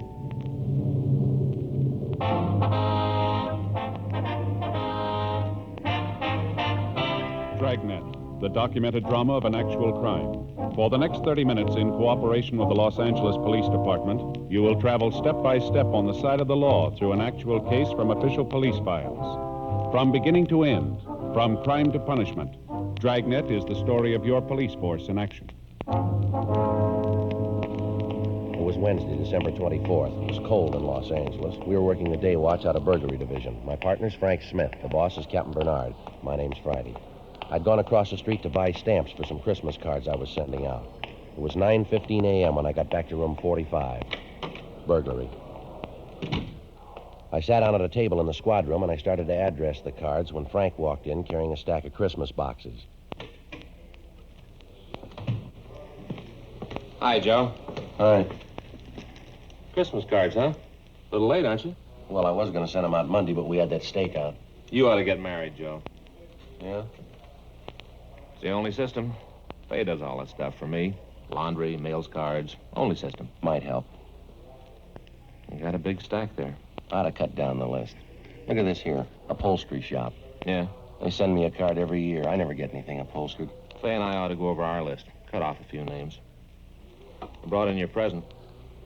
Want to open it now? No, I'll wait. I always open a couple the day before. Why? Well, put you in the spirit ahead of time. I opened Phil's this morning. Who's he? Faye's brother in Denver. Gave me a magazine, one of those funny ones. What do you mean, a comic book? No, one of those funny ones, you know. No, I don't, Frank. Well, some of the pages have holes in them. You look through and there's a picture on the next page. Oh, yeah, I've seen those on the newsstand. They have cloth pasted in. Cloth? In the ads. If you want to buy a suit, they have a sample right there. You mean you can feel it? Reach right out and feel it. There was one for $200. A suit? Sure. Cloth comes from Scotland. What's it made out of? Solid gold? No, they got a special kind of goat over there. It's real smooth. Not a goat, Frank. A sheep. Well, it's a special kind of sheep, then, because a suit costs $200. You gonna get one? I told Faye. She said, wear the sample. Anything doing? Fanning and Pryor were in on that market holdup. They come up with anything? Pound of air, nothing else. I hope it stays quiet. I got more shopping to do. I finished. What'd you get Ann? Stationery set, some paper and envelopes, leather binding. Joe, you'll never learn. Well, what's the matter? No woman wants a stationery set. Get her something personal. Well, it's got her initials on it. No. You want something more sentimental, romantic. What'd you get Faye? It's different in her case. What'd you get Faye? Sewing machine. That's romantic. Well, it isn't a way. Why didn't you buy her a catcher's mitt? Burglary Friday. Yes, that's right. You have the right department. All right, Father, we'll be right down. No, you can tell us about it there. Goodbye. The old mission church, they've had a theft. Collection money? Statue of the child Jesus. Frank and I checked out of the office and rode over to the church at the corner of Sunset Boulevard and Main. The Old Mission Plaza Church, founded 1781, the year Los Angeles became a pueblo. The outside was typical early Spanish design, complete with mission arches. It was made of adobe and painted white. They called it the Queen of the Angels. The Padres from down in Mexico built it. The devout Mexicans in town still attended services there. 10:05 a.m. Frank and I crossed through the courtyard. It used to be the old stable, but the Spanish priest changed all that when it became a mission. Stonemasons paved the stable floor and made it a courtyard. They planted grapevines, trees, and flowers. A young priest crossed the courtyard to meet us. He'd been sitting on a stone bench reading his morning prayers, as priests had done here for 172 years. We asked for Father Xavier Rojas, who'd communicated with us. We were told he was inside. We entered a side door. The church seemed to glow with the hundreds of votive candles flickering on both sides of the altar and at the shrines throughout the church. It was empty except for a few people praying. Surrounding the main altar were several old oil paintings and gold frames. The air was heavy with the scent of Advent flowers. We found Father Rojas up near the sanctuary, looking at the nativity scene. He told us about the crib. It was a $70 duplication of the scene at Bethlehem. The parishioners had taken up a collection for it 31 years ago. It was put up every year on December 22nd and taken down after the holy season. It was beautiful, except that one of the shepherds had lost an arm, the sheep was old and cracked, and the infant Jesus was missing. Father Rojas led us back into the sacristy. I'm sorry to bother you, men. It's all right, Father. Especially now, the holiday season. We cash our checks, Father. You want to tell us what happened? Or what you think happened? I discovered the statue was missing right after the 6 o'clock Mass. You saved the 6? Yes. I started over to the rectory and stopped by the crib. Was the statue there before Mass? I don't know, but it was there last night. How late is the church open? All night. You leave it wide open so any thief can walk in? Particularly thieves, Sergeant. You say it was there last night, Father. How late? 10 or 11 o'clock. We had confessions. No one saw it after that? One of the altar boys. He says it may have been there. He thinks it was. Did he see it? He's not sure. What's his name? Pardon me.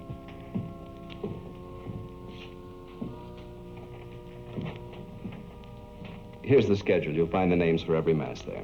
Was there a big crowd at the 6 o'clock Mass, Father? Not too many. 7's the big one. People on their way to work. Did anyone stay after Mass, did you notice? Not especially. I came back here, took off the vestments. I suppose it was 10 or 15 minutes before I went back in the church. It was empty then? No, people were coming in for the 7 o'clock. Are these the altar boys, James Cornine and Joseph Heffernan? That's right. Joe's the one who mentioned it might have been there. Did you check with the other priests, Father? Before I called you. None of them knows anything about it. Just for a check on the pawn shops, how much is the statue worth? In money? Well, that's the point in pawn shops, Father. Only a few dollars. We could get a new one, but it wouldn't be the same. We've had children in the parish. They've grown up and married. It's the only Jesus they know. We understand. And we've had children who died. It was the only Jesus they knew. So many of the people who come here are simple people. They wouldn't understand, Sergeant. It would be like changing the evening star. We'll do our best, Father. That's why it would mean so much to have it back for the first Mass on Christmas. It's not very long, Father. Less than 24 hours. If anything turns up here, you know where to get in touch with us. Yes. It's sad, isn't it? How's that? In so short a time, men learn to steal. Yes, but consider us, Father. Us? If some of them didn't, you and I'd be out of work. 10:50 a.m. We notified pawn shop detail. Frank and I checked out the 2 altar boys. The first one, James Cornine, said he knew nothing about the missing statue. The second one, Joseph Heffernan, was not at home. His father said he had a part-time job, but he'd have him get in touch with us right after lunch. By 11:30 a.m., we'd run out of book procedure. We had a man to find. Our only clue, he'd been to church. 11:33 a.m. We checked the phone books for the names of religious stores in the area. 2 of them were closed. We tried the 3rd. When we got there, the only person in the store was an elderly man sitting by a table. In front of him was a large, beautifully carved chess set.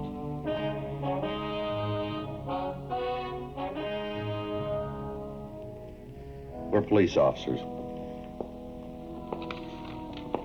My name's Fridayy. This is my partner, Frank Smith. Great to see you. Caught me in the middle of a big chess match.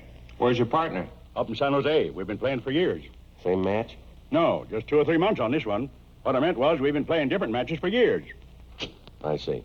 You know, we do it through the mail. I send him a move, he sends me one. Must keep you on your toes. Except during the holidays, the mail gets all fiddled up. That's no good. Guess not. Slows things down, that's no good. I like to catch him off guard. You Mr. Flavin? How do you know? We never met. Your name's on the window out front. Mr. Flavin, we checked the other 2 religious stores in this neighborhood. They're closed. This is the best one anyway. 50% European items. We're checking the stores around the Mission Church. For what? Statue of the Child Jesus. Do you have one we could look at? Sure.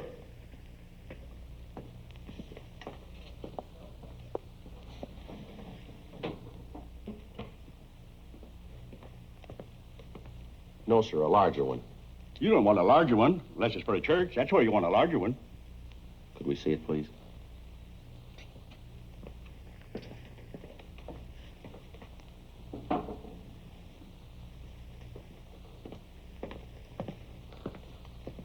It's not my due to butt in.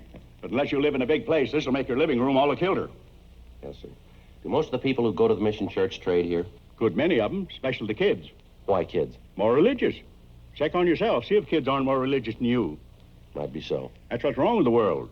Oh, I don't mean you're wrong with it. Everybody. Yes, sir. Wonder if we could stick to the point, Mr. Flavin. Sure. A lot of people from the Mission Church come in here. Do people ever come in and sell back a religious article? Like a prayer book or rosaries? Yes, sir. Second-hand, you mean? Yes, sir. Not since I've ever been around. It's silly. Why? People don't have religious articles so they can get rid of them. They have them so they can have them. But if a man had a statue and wanted to sell it, he'd come to a place like this. Sure, but he wouldn't want to sell it. He would if it was stolen. No, sir. If a man was to steal a statue, he'd be crazy or something like that. The only place he'd want to go is where crazy people are. You may be right, Mr. Flavin. I don't know what you fellas are looking for, but if it's somebody who stole a statue, he's crazy and you won't find him. You won't find him as long as you live, or in 1,000,000 years. That should cover it. We checked religious stores out as far as Van Ness. We asked the same questions. The owners gave us the same answers, but none of them were as encouraging as Mr. Flavin. Frank and I had lunch and reported back to the office. It was 1:30 p.m. when we started into the squad room. The captain was just coming out. I just checked for you in the lunchroom. No, we've been down on that theft at the mission. May get some action on the Patterson case. They locate him? They think he's on the bus from Sacramento. Well, that means the Bakersfield police. We'll wait and see.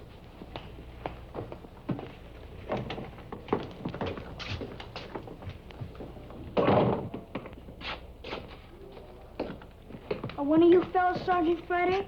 He is. I'm Joe Heffernan. My father said you wanted to see me. Sit down, son. You didn't have to come in. A phone call would have worked. My father said to get on over. He says that any kid that uses phones is lazy. We want to ask you about this morning. You serve 6 o'clock mass? Yes, sir. I'm senior boy, so I get the 6. You're a senior and you take the early trick? Yes, sir. That way, if you receive communion, you get to have breakfast sooner. Father Rojas says you think the statue was there before mass. I didn't look, but I have a feeling it was there. A feeling? You know, how you have a feeling about something, but you're not sure. Did you stay around long after mass? I put out the candles and hung up my surplice. How long would that take? About 5 minutes, maybe. Did any of the people at mass stay on? Some of 'em always do, especially ladies. Oh? Maybe they don't finish in time, or else they start new prayers. I don't know. So when you left, there were still some women there? No, sir. That was at first. After I went back to the sacristy, there was only this one man. What man? He comes at 6 o'clock all the time. Do you know his name? No, sir. But he works down in Olive, you know, paint shop, where they paint signs. Could you describe him? Sort of medium. He was wearing a suit that didn't match. Didn't match? You know, different pants than coat. How about his age? Oh, he's pretty old. Take a guess. About 40, maybe. There's nothing particular about him. Then why'd you notice him? I've seen him before. And the bundle, I guess. The bundle? Out in front. I saw him when he was coming out. He had this bundle, and he almost dropped it. How large a bundle?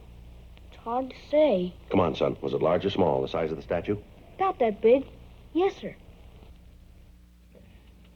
That's the first half of the Christmas story on Dragnet, starring Jack Webb and Ben Alexander as Joe Fridayy and Frank Smith. We'll get back to this marvelous, warm-hearted Christmas story in just a moment. This is Chuck Shaden, our Those Were the Days program on WNIB Chicago, FM 97.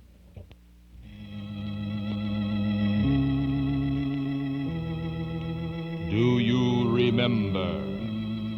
Who knows what evil lurks in the hearts of men? The shadow knows.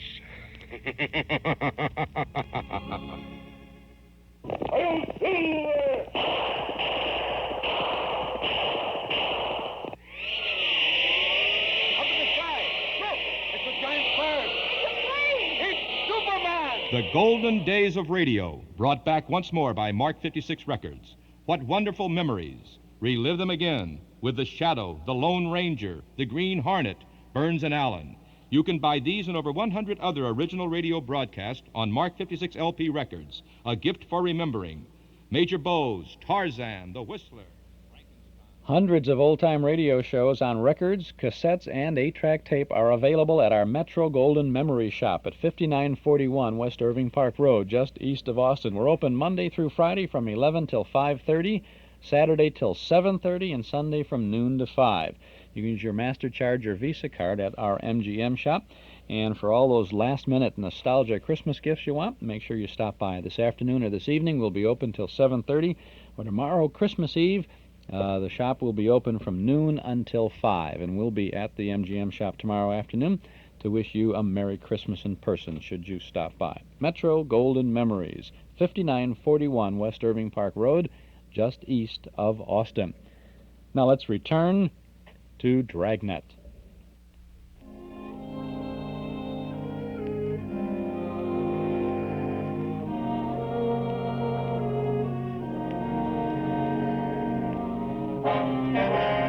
We located the sign shop. The suspect didn't work there anymore, but we discovered his name was Claude Stroop. We found out where he lived.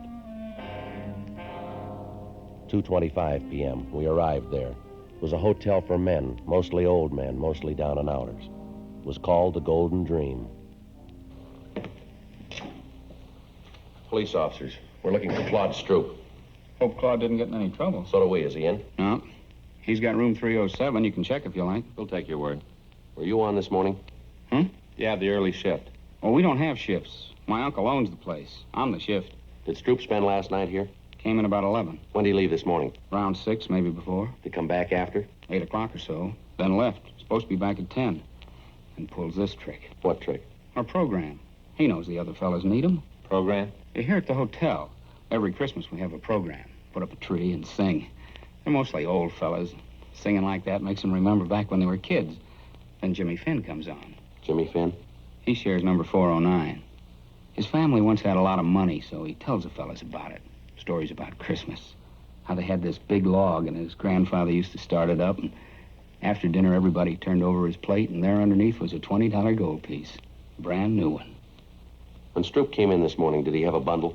I didn't see him come in. You said you saw him. I saw him go out after, but not come in. When was that? 8. If you want to look for a bundle, I could give you his key. We don't have a warrant. It's all right. I know about police. It's all right with me. It's not with us.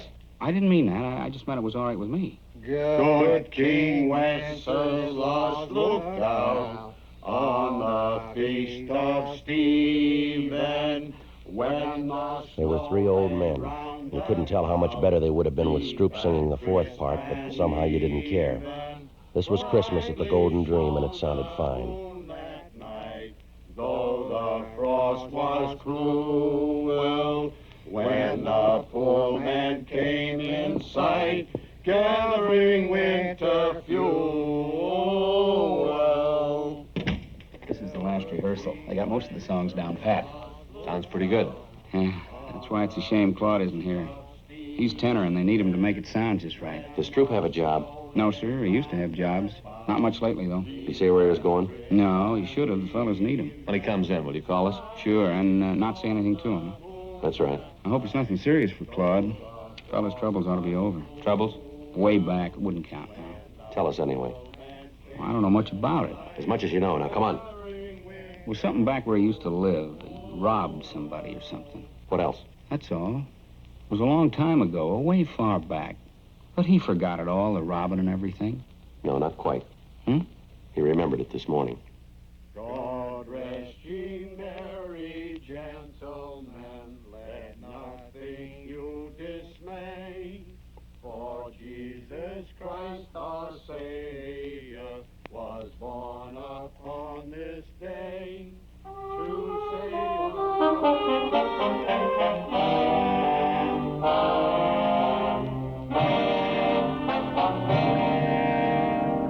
We went back to the office and ran Stroop's name through R&I. If he'd been booked anywhere, we had no record of it, at least not under that name. 4:15 p.m. Pawn shop detail reported back. No object resembling the statue of the child Jesus had been turned in. 4:18 p.m. I hung up the phone. Patterson's on that Sacramento bus. I thought Bakersfield had it. They were supposed to confirm. They did. Upward station. What about Fanning and Pryor? They're still out. Well, they'll be back soon. When's the bus arrive? 6 o'clock. There's plenty of time for them to make it. There's more time for you. We're still in that theft. Can it wait? No. What is it, $10, $15 statue? When's the price determine a case? I realize it's a church statue, but that doesn't give it priority. It's important to them, Captain. Joe and I promised to get it back. What do you got on it? Nothing much. And why are you so big-hearted? Burglary Friday. When? No. Don't say anything. No. Right. It's Claude Stroop. He just walked into the hotel. He's our suspect. Nobody's leaked to him? No. You'll keep. You can run him down tomorrow. It'll be too late then. They need it for the first mass in the morning, Skipper. It's kind of a big thing for them. I'm sorry. I can't juggle details around so you can get a statue back. If there's time later on, we'll do our best. Yes, sir. You better get over to the station. Yes, sir. Will you call Father Rojas over at the mission? Why? Tell him we're too busy to work on that statue. But we'll do it later. Tomorrow or when we get a chance. Why can't you call him? Well, we better get over to the station. If Patterson's on that bus, we don't want to miss him. All right, I'll call him. Friday. Yeah. I can send Fanning and Pryor over. You might as well stay on that other thing. Whatever you say, Captain.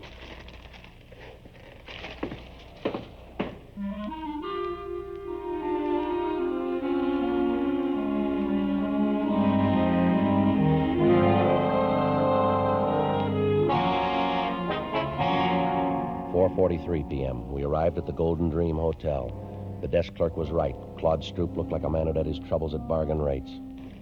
Your name Claude Stroop? Yes, sir. Police officers. We'd like to talk to you. I didn't do anything against the law. Honest, I didn't do anything against it. You haven't been accused. Want to take you downtown? We'd like to talk to you. No, sir, I'm not going. I'm not going anywhere. I'm not going to talk to anybody. You're half wrong already.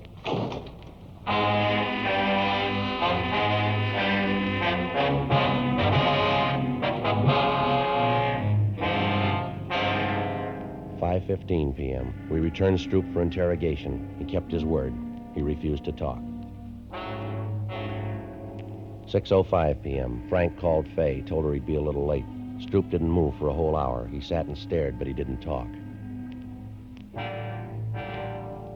6:40 p.m. We got a final report from pawn shop detail. The shops were closed. There was no statue. Stroop still hadn't talked. Don't you ever want to go home, Stroop? If I was to talk, he wouldn't let me go. Depends on what you'd say. I'd say it wrong, and I wouldn't get home. You won't this way either. I'd like to go. You can bet on that. This is the 7th year we had the program, and I never missed a one. Not a single one. Why don't you tell us what happened, Stroop? How would I know you'd let me go? You wouldn't. I might as well anyway. All right, what happened from Mass on? Well, there was Mass. I came out and started down toward the hotel. Back up. I left my stuff at the hotel, and then I picked up George's car. I didn't steal it. He said I could have it any time I wanted. Only this time I didn't ask him. I took it and started out. Yeah. I should have asked, but I just didn't. I went over to Grand Avenue for the Christmas bulbs where this fella sells them secondhand. It was coming out of the lot that I did it. Yeah. The bumper must have caught the other car. Didn't leave too big a dent, but there was this long scratch. I got out and tried to wipe it off with my handkerchief. You know, spit on it like. Only didn't do no good. I didn't think anybody saw. I don't know how you fellas found out about it. I'll check auto records. Right. Stroop, we didn't bring you down here to talk about that. We didn't? No. There's a statue missing from the church. A statue of the child Jesus. You mean I took it? You took a bundle out of church. Yes, sir. That was my other pants for the program tonight. I had a place sewed up and there was a button on it. You can check. But I wouldn't take a statue. I don't think you would either. He's clear at auto records. Go on home. For the program? You mean it's all right? Good night, Stroop. Good night.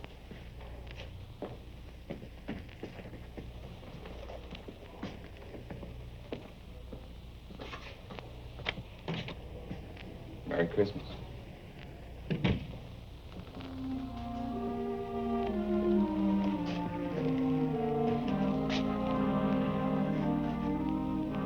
Where to? Well, I don't know. We could stay and work on it tonight. Wouldn't do any good. We won't find it. I don't think so. No use kidding the priest. Build his hopes up. Might as well go tell him now.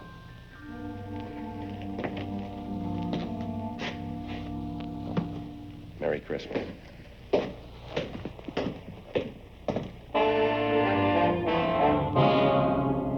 "7:27 p.m. We found Father Rojas.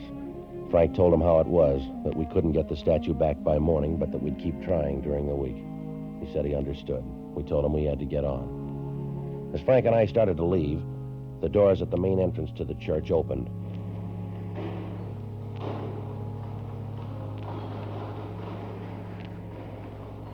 It was a good 200 feet away. It was hard to be sure, but it looked like a small boy drawing a bright red wagon behind him. When he got closer, you could see he was no bigger than a pint of milk. He was a luminous-eyed little Mexican boy with a face as young as yesterday. The priest seemed to know him. Paquito? In the back of the wagon was the missing statue of the child Jesus. He picked it up gently and walked up to the priest. Padre Rojas? He just stood there, looking up at Father Rojas. It's Paco Mendoza, a boy from the parish. Ask him where he found it. ¿Dónde lo encontraste? No lo encontré, le cogí esta mañana. He didn't find it, he took it. Why? ¿Por qué? Todos los años Paquito rezó por un camioncito rojo. Este año Paquito rezó al niño Jesús. Yo prometí al niño Jesús el primer viaje en mi camioncito. He says all through the years he's prayed for a red wagon. This year he prayed to the child Jesus. He promised that if he got the wagon, the child Jesus would have the first ride in it. ¿Tendrá el diablo para llevar a Paquito? He wants to know if the devil will come and take him to hell. That's your department, Father. No el diablo. Jesús ama a Paquito mucho. We crossed over to the sanctuary. With the help of Father Rojas, the young boy replaced the infant Jesus in its rightful place, the crib in the nativity scene. Frank and I could have been wrong, but the small plaster statue seemed to approve. Mary, Joseph, the wise men, Gaspar, Melchior, Balthazar, the old shepherd, the young shepherd, the peasant, they all seemed to approve.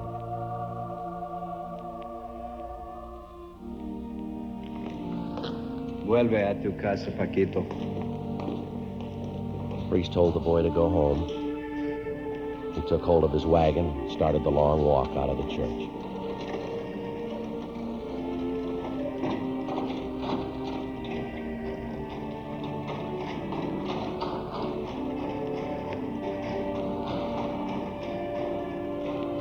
There wasn't much we could say. There wasn't much to say. We just stood there and watched him go. Halfway up, he turned to look back, and he went on out.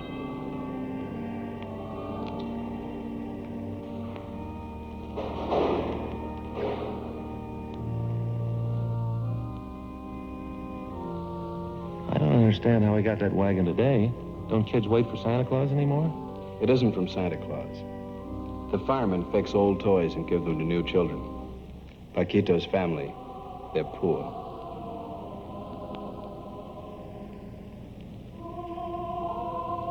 Are they, Father?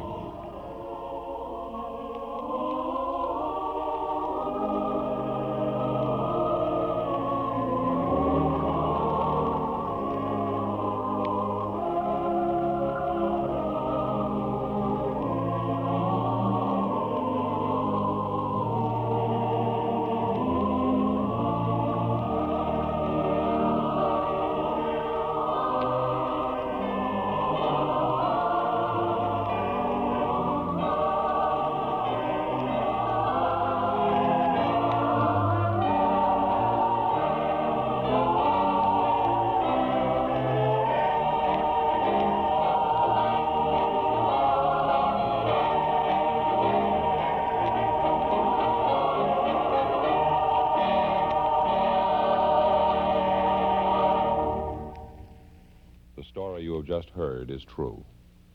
The names and locations were changed. Dragnet, The Christmas Story, from the 1950s. I don't have a specific date on this particular radio broadcast. A fine story, warm-hearted, very appropriate Christmas time story. It's very nice when the radio shows, a mystery show or whatever, would have a special story almost in the same vein as their regular show, and then make it a Christmas-type thing, just as this was for Dragnet. I'm Chuck Shade, and this is our Those Were the Days Christmas program, with some radio for you to trim the tree by, or whatever you're doing on this last Saturday before the big day, on WNIB Chicago, FM 97. Speaking of the holidays, Red Skelton is in a holiday mood. On the cover of our current Nostalgia newsletter and radio guide, it's our December-January issue, and that's just the beginning of the good reading and good information and good entertainment that you'll find in our Nostalgia newsletter this month. We have articles from and about the past, plus the complete listing of our Saturday afternoon Those Were the Days broadcast schedule. It's only $7 for a one-year subscription. That's 10 big issues. You can subscribe now, this afternoon, if you call us at 545-2260. 545-2260. We'll begin your subscription with the current issue. We'll send it to you by first-class mail right after the holiday. We'll include an invoice along with your first copy. A lot of good articles about Arnold Stang and Bob Hope and radio newsmen and commentators and even Bing Crosby this month. Call 545-2260 to subscribe. We have, of course, in our Nostalgia newsletter, we have advanced news of our Saturday night programs at Northwest Federal and our old-time radio lineup for Saturday afternoons here on WNIB. We give you information about each of the vintage shows we broadcast, including names of stars and other cast members, original broadcast dates, network information, and even the times of each segment we present in case you're taping the old shows for your own collection. Segment times, for example, in a little while we'll be tuning into A Christmas Carol with Edmund Gwenn as Scrooge, and the Nostalgia newsletter would call it, it would say 1300 and 1605, meaning 13 minutes and 16 minutes and 5 seconds for the two segments of that program. So we have the whole business for you there. Subscribe now, 545-2260. Get a year's worth of fun and facts about the good old days. If the line's busy when you call, won't you wait a moment and then dial back at 545-2260. If you like, you can send $7 to Nostalgia Newsletter, Box 421, Morton Grove, 60053. But if it's easier, give us a call now at 545-2260. In addition to Stars Over Hollywood with Edmund Gwenn as Charles Dickens and as Ebeneezer Scrooge, we have the famous annual Amos and Andy Christmas show, and finally the last two chapters, 25 and 26, in the exciting adventures of the Cinnamon Bear. So stick around and don't touch that dial. The fine family of Paterno offers you a selection of fine wines from the vineyards of the world. And Paterno Foremost Liquors at 5303 Milwaukee Avenue at Central, just north of Foster, is the largest beverage store of its kind in all Chicagoland. And if you're doing some entertaining in this holiday season, or if you're going to visit some family and friends, maybe a visit first to the Paterno wine cellar would give you some interesting ideas to bring along a special gift for your host or hostess, or to say a special salute to the holidays to your friends and family at your dinner table. Paterno Foremost Liquors open Monday through Saturday from 9 in the morning until 10 at night, Sunday from noon to 6. 5303 Milwaukee Avenue at Central, just north of Foster. And Paul and Santo and John Paterno join me in wishing you the very best for the holiday season. Merry Christmas from Paterno Foremost Liquors. Got a little Lucky Strike extra for you now on Those Were the Days program here. This is WNIB Chicago, FM 97. We're going back to Christmas Eve, 1953 now, for 5 minutes. It's Christmas Eve. It's 5 minutes before midnight. From Washington, the National Broadcasting Company brings us the special message of the President of the United States, Dwight D. Eisenhower. From Washington, the National Broadcasting Company brings you transcribed President Eisenhower's Christmas message to the nation, delivered at the annual Christmas tree lighting ceremony at the White House this afternoon. Ladies and gentlemen, the President of the United States. My fellow Americans, here in Washington, in your homes across the nation and abroad, and in our country's service around the world. This evening's ceremony here at the White House is one of many thousands in America's traditional celebration of the birth, almost 2,000 years ago, of the Prince of Peace. For us, this Christmas is truly a season of goodwill, and our first peaceful one since 1949. Our national and individual blessings are manifold. Our hopes are bright, even though the world still stands divided in two antagonistic parts. More precisely than in any other way, prayer places freedom and communism in opposition, one to the other. The communist can find no reserve of strength in prayer, because his doctrine of materialism and statism denies the dignity of man, and consequently, the existence of God. But in America, George Washington long ago rejected exclusive dependence upon mere materialistic values. In the bitter and critical winter at Valley Forge, when the cause of liberty was so near defeat, his recourse was sincere and earnest prayer. From it, he received new hope and new strength of purpose, out of which grew the freedom in which we celebrate this Christmas season. As religious faith is the foundation of free government, so is prayer an indispensable part of that faith. Tonight, richly endowed in the good things of the earth, in the fellowship of our neighbors and the love of our families, would it not be fitting for each of us to speak in prayer to the Father of all men and women on this earth, of whatever nation and of every race and creed, to ask that he help us and teach us and strengthen us and receive our thanks? Should we not pray that he help us to remember that the founders of this country, our country, came first to these shores in search of freedom, freedom of man to walk in dignity, to live without fear, beyond the yoke of tyranny, ever to progress. Help us to cherish freedom for each of us and for all nations. And might we not pray that he teach us? Teach us to shun the counsel of defeat and despair and of self-pride and of self-deceit. Teach us and teach our leaders to seek to understand the problems and the needs of all our people. Teach us how those problems may reach solution in wisdom and how best those needs may be met. But teach us also that where there may be special problems, there can be no special rights. And though there may be special needs, there can be no special privileges. Teach us to require of all those who seek to lead us these things: integrity of purpose, the upright mind, selfless sacrifice, and the courage of the just. Teach us trust and hope and self-dependence. Teach us the security of faith. And may we pray that he strengthen us. Strengthen us in understanding ourselves and others, in our homes, in our country, and in our world. Strengthen our concern for brotherhood. Strengthen our conviction that whatever we as Americans would bring to pass in the world must first come to pass in the heart of America. Strengthen our efforts to forge abroad those links of friendship which must one day encircle the world if its people are to survive and live in peace. Lastly, should we not pray that he receive our thanks?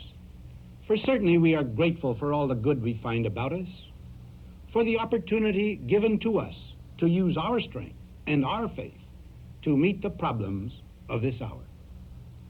And on this Christmas Eve, all hearts in America are filled with special thanks to God that the blood of those we love no longer spills on battlefields abroad. May he receive the thanks of each of us for this, his greatest bounty, and our supplication that peace on earth may live with us always. You have just heard President Eisenhower's Christmas message to the nation, transcribed from Washington, D.C. This is the NBC Radio Network.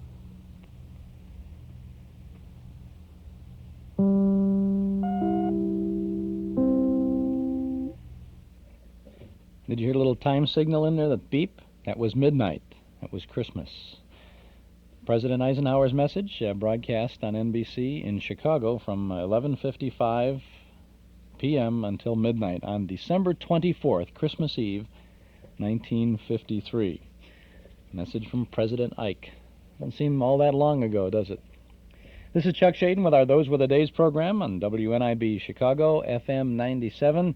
Radio to trim the tree by, a Merry Christmas show for you, and we've got an interesting version of A Christmas Carol coming up in just a moment or two, so stick around. Men, the Paul Meyer Shoe Store in Evanston wants your feet to be as comfortable in shoes as possible. After all, you spend most of your life in shoes, and that's why you'll find Freeman shoes at the Paul Meyer Shoe Store. Freeman, the shoes with Goodyear welt construction and the finest leather that breathe and mold to every bend of your foot. Freeman means comfort, elegance, and flexibility, and you'll find a nice selection of Freeman shoes at the Paul Meyer Shoe Store, 2924 Central in Evanston. And from Paul Meyer and the folks at the Paul Meyer Shoe Store, happy holidays and best wishes for the new year. Well, I want to just take a half a minute here to mention about our custom cassette service. Over the years, we've had many requests for special recordings of programs that we've put on the air. We've always found it difficult to manage to make a special copy. That's exactly how all the cassettes of the month and everything started, because People were asking for programs, and so we arranged to have those things produced. But now we do have the means to make a custom recording from our broadcast master for you on top quality tape. Now, if you don't get your copy off the air of a program that we've presented, either in the near past or in Christmas past or in all the 8.5 years that we've been on the air, let us know, and we'll make a copy for you. Give us the information, all the information that you can about this show. When we broadcast it, the original broadcast date, the stars, the title, whatever you have. The fee for this service, $6.50 per half-hour program. You can send that amount to the Hall Closet, Box 421, Morton Grove, 60053. And if you want more information about the service, don't hesitate. Give us a call at our studio at 545-2260. Well, I hope you're having a happy holiday season. All the preliminaries coming up, crashing down on the big night and the big day, Christmas Eve, Christmas Day. Of course, the Christmas season is not complete without some version of A Christmas Carol, the Ebeneezer Scrooge story by Charles Dickens. Channel 9 is going to present the MGM version of A Christmas Carol tomorrow afternoon around 4 o'clock. I think Fraser Thomas is on that Family Classics thing. WCLR Radio is going to broadcast the Campbell Playhouse production of A Christmas Carol at 5 o'clock tomorrow afternoon. You can get a tape of the Christmas Carol from our Metro-Goldwyn Memory Shop, the complete, the Campbell Playhouse production from 1939, the full hour. And now, let's see, also tonight, there's an animated version called The Meanest Man in Town, or The Stingiest Man in Town, with Walter Matthau doing the voice of Scrooge, and that's on, I think, that's on at either 7 or 8 o'clock this evening. So it's all over the place. And we're no exception here, because we have a, to my knowledge, never before broadcast on any nostalgia outing version of A Christmas Carol from the Stars Over Hollywood series. This was a program that was presented on Saturday mornings on CBS in the good old days, the late 40s, early 50s. And this is from December 19th of 1953. And here we have the star of Miracle on 34th Street, Edmund Gwenn, in a dual role as Charles Dickens and as Ebeneezer Scrooge in this Carnation Contented sponsored version of A Christmas Carol. Stars Over Hollywood. Carnation Evaporated Milk presents a star, Mr. Edmund Gwenn, on Stars Over Hollywood. As the author, Charles Dickens, he says, "Tonight I'm going to write my very best story. It's about Christmas." And as the character Scrooge, he says, "Christmas, bah. Poor excuse for picking a man's pocket every 25th of December."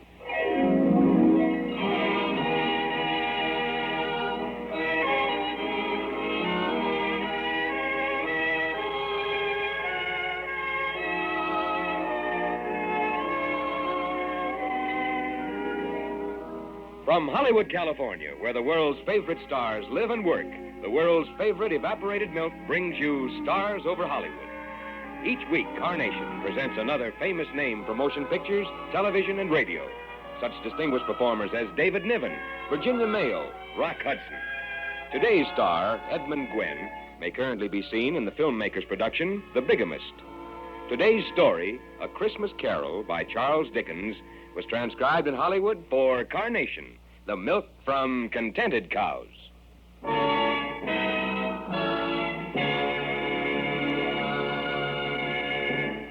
Ladies, when you buy milk, buy wonderful Carnation evaporated milk. No other form of milk is so good in so many ways. Carnation. Carnation for cooking. Carnation for coffee. Carnation for baby feeding. Carnation is good, whole, country fresh cow's milk, concentrated to more than double richness through evaporation. Nothing is removed but water, nothing added but vitamin D. For your coffee, cooking, baby feeding, buy economical Carnation evaporated milk, the all-purpose milk, the milk from contented cows. And be sure to hear Carnation's Home Service Director, Mary Blake, right after the first act of today's story. She'll have worthwhile suggestions for you on that all-important subject, better cooking at lower cost.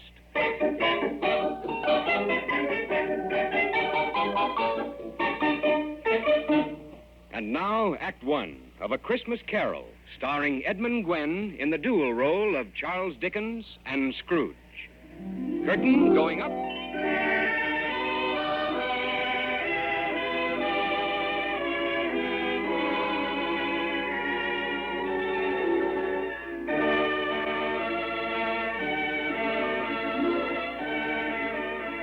The scene is old London town on a bleak, cold December evening in the year 1843. Seated behind a table in a drab, cheerless, unheated room is a worried-looking man.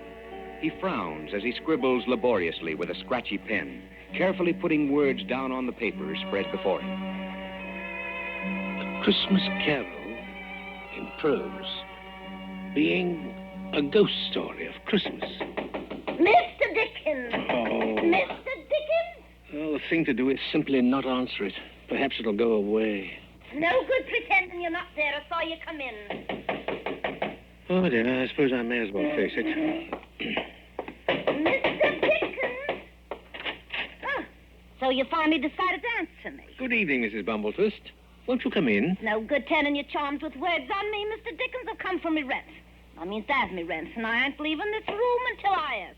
Well, Mrs. Bumbletwist, as you are no doubt aware, at the moment I seem to be temporarily, financially embarrassed. That's no concern of mine. Come for me rent and... I'm terribly sorry, Mrs. Bumbletwist, but I promise you'll have your rent. You said that before. Well, now, this time there's no doubt of it. You see, tonight, I'm going to write a story that I hope will turn out to be my very best story. What's it about? Well, it's about Christmas. Yes, that'd be the best way to describe it. It's a Christmas story. It seems to me that it ought to start... Now, let's see. Marley was dead to begin with. There was no doubt whatever about that. Old Marley was dead as a doornail, and Scrooge knew it. How could it be otherwise? Marley and Scrooge had been partners for I don't know how many years. Scrooge, a squeezing, wrenching, grasping, scraping, clutching, covetous old sinner. And once upon a time, of all the good days in the year, old Scrooge sat busy in his counting house.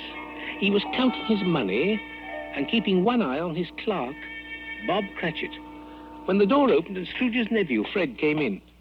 A Merry Christmas, Uncle. God save you. Oh, humbug. Uncle. Nephew. Keep Christmas in your own way and let me keep it in mine. But you don't keep it. Well, let me leave it alone, then. Psh. Much good it's ever done you. Well, there are many things, Uncle, from which I might have derived good, but by which I have not profited, I dare say. And Christmas is one of them. Therefore, Uncle, though it has never put a scrap of gold or silver in my pocket, I believe that it has done me good and will do me good. And I say, God bless it. Huh? Who's that? Are you Cratchit? Yes, sir. Excuse me, sir. Another sound from you, and you'll keep Christmas by losing your situation. Oh, don't be angry, Uncle. Join us for dinner tomorrow. Why? Because it's Christmas, and we'd like you to spend it with us. Christmas, blah. Humbug. Scrooge dismissed his nephew curtly and refused the invitation. The door had no sooner closed than Scrooge turned his attention to his clerk, Cratchit, and as the closing hour had arrived, he called him into his office. Yeah, you'll want all day off tomorrow, I suppose. If it's quite convenient, sir. It is not convenient. And it's not fair. Poor excuse for picking a man's pocket every 25th of December. I suppose you must have the whole day. But be here all the earlier next morning, though.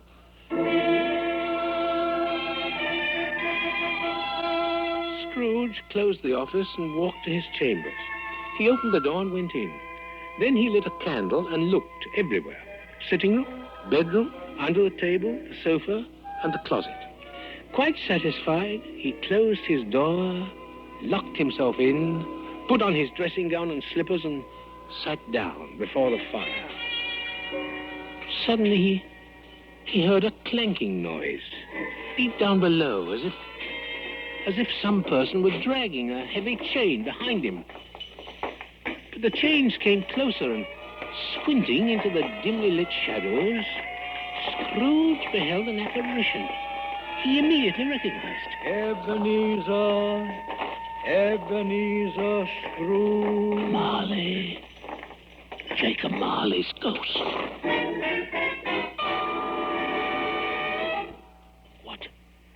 What do you want with me? Much.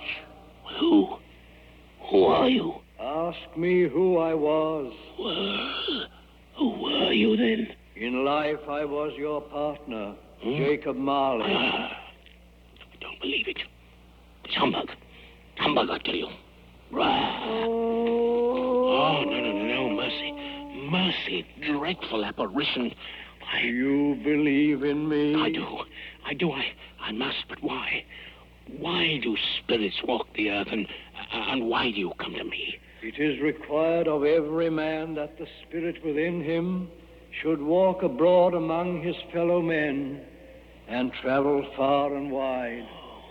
And if that spirit goes not forth in life, it is condemned to do so after death. It is doomed to wander through the world and witness what it cannot share, but might have shared on earth and turned to happiness. Oh. You are fettered. Why? I wear the chain I forged in life. I made it link by link and yard by yard, and of my own free will I wore it. Is its pattern strange to you? Me? Or would you know the weight and length of the strong chain you wear yourself? I? It was full as heavy and as long as this 7 Christmas Eves ago. And you have labored on it since. Oh, yours is a ponderous chain. Oh, Jacob. Good Jacob. Speak. Comfort to me, Jacob. I am here tonight to warn you that you may yet have a chance and hope of escaping my fate. Oh, you were always a good friend to me. Thank you, Jacob. Thank you. You will be haunted by 3 spirits. Huh? No, I'd rather not if you don't mind. Without their visits, you cannot hope to shun the path I tread. Oh? Expect the first tomorrow when the bell tolls 1. 1? The second on the next night at the same hour. Oh. The third upon the next night when the last stroke of 12 has ceased to vibrate. Farewell, Ebeneezer. Farewell.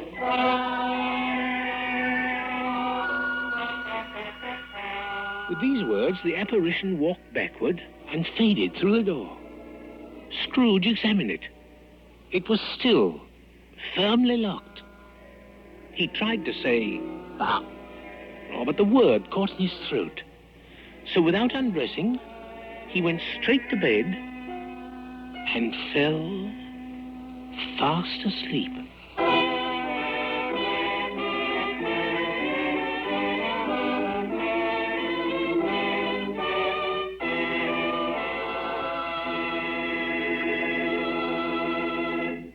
And so the curtain falls on the first act of today's radio presentation of Dickens' A Christmas Carol, starring Academy Award winner Edmund Gwenn, and brought to you by Carnation Evaporated Milk. Before we return to the second act, let's meet Carnation's Home Service Director, Mary Blake, who keeps us so well posted on foods and cooking. Mary, what's the good word for the Christmas season on the subject of better cooking? The word is carnation, Art. This season and all through the year. Because when you cook with Carnation evaporated milk, you can count on good results. I know that. And I know, too, that no matter what the season may be, you're never at a loss for all sorts of exciting ideas to make those good results even better. Savory entrees, delicious desserts, and always with economy. Well, if my suggestions are helpful, then I'm happy. Sometimes, Art, you men don't realize what a job it is to come up with interesting, appetizing meals day after day and stay inside that family budget. And that's where you come in, and where Carnation milk comes in, too. Yes, because so many of those meals involve the use of milk or cream. That's why I always recommend wider use of Carnation evaporated milk. No other form of milk has so many uses as Carnation. In every recipe that calls for milk, simply use Carnation mixed with an equal amount of water. As cream for coffee and soups, on cereals and fruits, in desserts, in fact, for almost every cream purpose, use Carnation just as it pours from the can. And especially during this holiday season, keep in mind that Carnation is perfect for whipped toppings, too, for pastries, cakes, puddings, and all sorts of festive desserts. You'll find that week in and week out use of Carnation evaporated milk can cut your milk and cream bills by 1/3. Ladies, follow Mary Blake's advice. Enjoy the benefits of Carnation's superior cooking qualities in your home. You'll have tastier, more enticing meals at lower cost with Carnation, the world's favorite brand of evaporated milk, the milk that whips.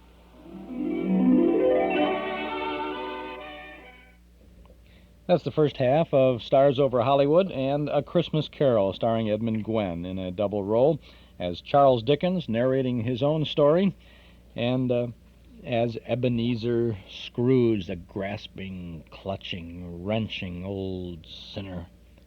One of my favorite stories, too.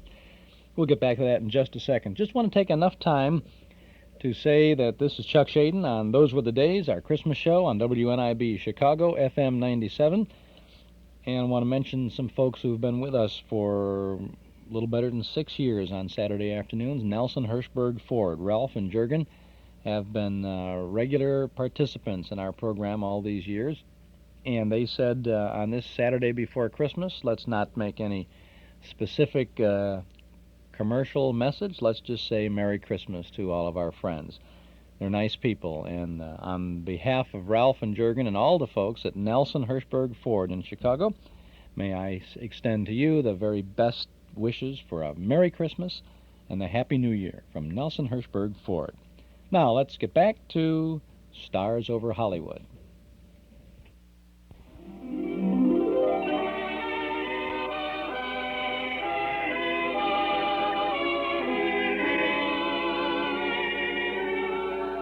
We return now to the second act of A Christmas Carol, starring Edmund Gwenn in the dual role of Charles Dickens and Scrooge.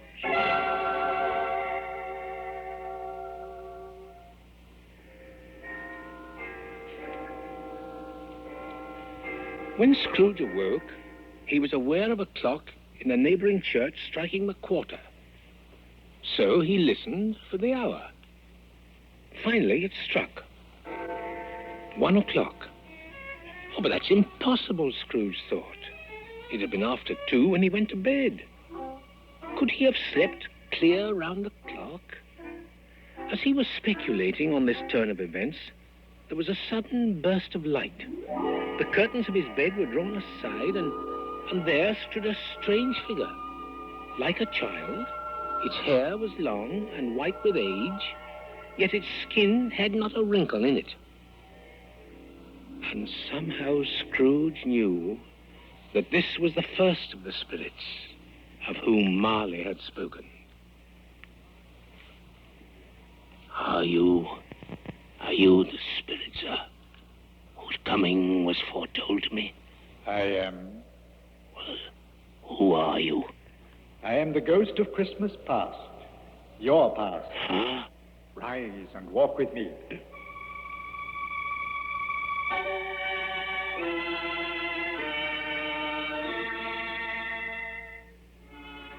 As the words were spoken, Scrooge and the spirit passed through the window and stood upon an open country road.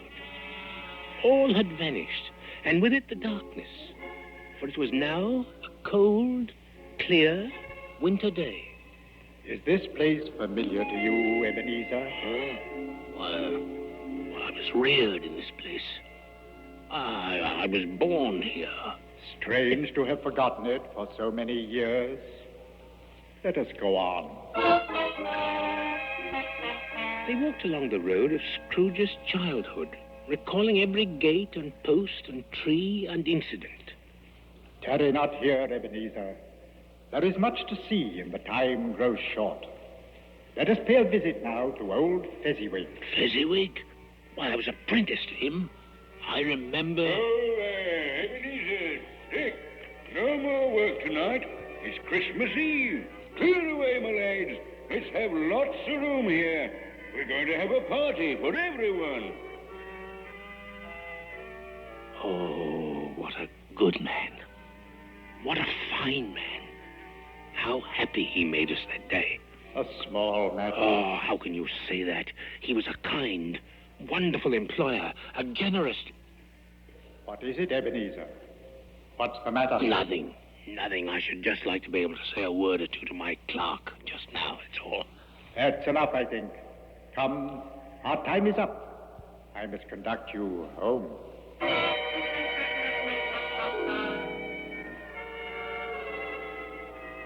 The next moment, Scrooge found himself back in his bed. And to his complete surprise, the clock was again striking. There was another flash of brilliant light, and the whole room underwent a transformation. The walls and ceiling were suddenly hung with living green. Heaped up on the floor to form a kind of throne were turkeys, geese, game, poultry, great joints of meat, suckling pigs, long wreaths of sausages, mince pies, plum puddings, barrels of oysters, red-hot chestnuts, cherry-cheeked apples, juicy oranges, immense cake, and seething bowls of punch that made the chamber dim with their delicious steam. In easy state upon this throne there sat a jolly giant, roaring with laughter like old St. Nicholas himself. Come in, Ebeneezer, and know me better, man. I am the ghost of Christmas present. Look upon me. You have never seen the like of me before, have you? No, never. But if you have anything to teach me, let me profit by it. Good. Touch my robe. There now. Away we go. Scrooge did as he was told and held fast. Soon he and the second spirit stood outside the humble home of Scrooge's clerk, Bob Cratchit. The family was gathered around the table, and although there was very little to eat, everyone was smiling and laughing and seemed to be having a wonderful time. There now. Is everyone here? And are you comfortable, Tiny Tim? Oh, yes, Father. Thank you. As comfortable as can be expected, I suppose. But come, this is a joyous occasion. Let us all raise our glasses and drink a toast. A Merry Christmas to us all. And God bless us, everyone. Spirit, tell me. Tell me if the little crippled boy, Tiny Tim, will live? I see a vacant seat in the poor chimney corner, and a crutch without an owner, carefully preserved. If these shadows remain unaltered by the future, the child shall die. No. No, kind spirit, say he will be spared. If these shadows remain unaltered by the future, the child will die. What can I do? How can I alter the future? It is in your power. Me? More than you may think. I? The clock sounds the hour of 12. It is time for your next and final journey.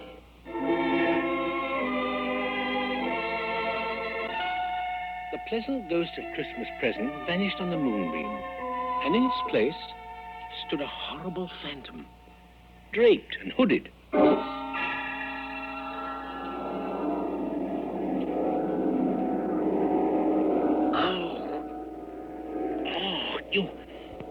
You are the spirit of Christmas yet to come.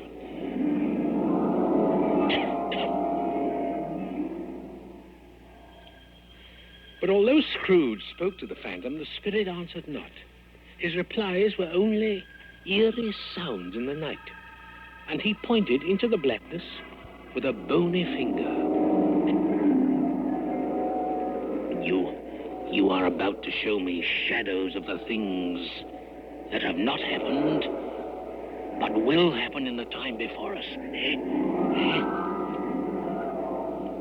I fear you more than any specter I've seen.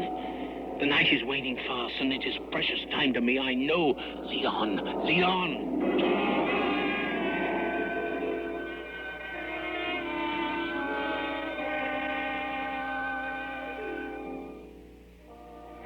Scrooge followed the directions of the phantom's pointing finger, and a strange scene unfolded before his eyes. He found himself in a graveyard, walled in by houses, overrun by grass and weeds, the growth of vegetation's death, not life, choked up with too much burying.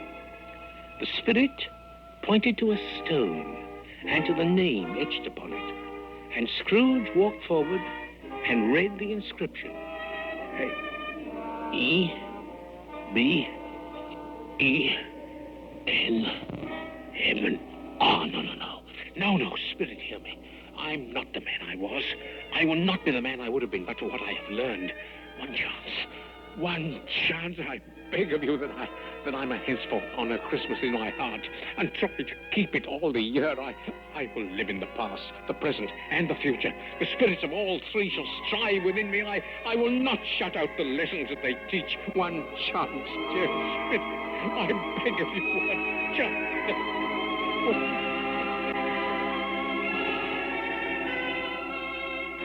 Scrooge put out his hand toward the draped and hooded figure and felt the bedpost in his room. He was in his bed. The sun was shining. It was morning. He dashed out of bed and ran to the window, throwing it open. Oh, you there? Me, sir? Yes, you. What day is today, eh? Today, sir? Why, it's Christmas Day, sir. Oh. Merry Christmas! Then Scrooge realized the spirits had all come on the same night. Perhaps he had dreamed them. But he didn't care to take a chance. No, this was Christmas Day, and there was time to keep his promise. He would honor Christmas in his heart and try to keep it all the year. He dressed in all haste and started on his way. He sang with the caroliers, wished everybody a Merry Christmas and a Happy New Year. He gave coins to the poor and bought food for the hungry. He sent a turkey to Bob Cratchit's, which was larger than Tiny Tim himself. He bought out the stores of everything good to eat and presented himself at his nephew's home to celebrate a Christmas dinner. And Scrooge's good deeds did not stop at the end of Christmas Day. No, he gave Bob Cratchit a raise in salary and took the welfare of Tiny Tim into his own hands. Through his efforts, the little crippled boy did not die. No, he lived to be as well as you and I. Scrooge became as good a friend, as good an employer, as had ever been seen in any city or town in this good old world. Some people laughed to see the alteration in him, but little he did them, for he was wise enough to know that nothing ever happened on this globe for good at which some people did not have their fill of laughter. No, and it was always said of him that he knew how to keep Christmas well, if any man alive possessed that knowledge. Oh, may that be true, they said, of all of us. And so, as Tiny Tim observed, God bless us, everyone. And a Merry Christmas to you all.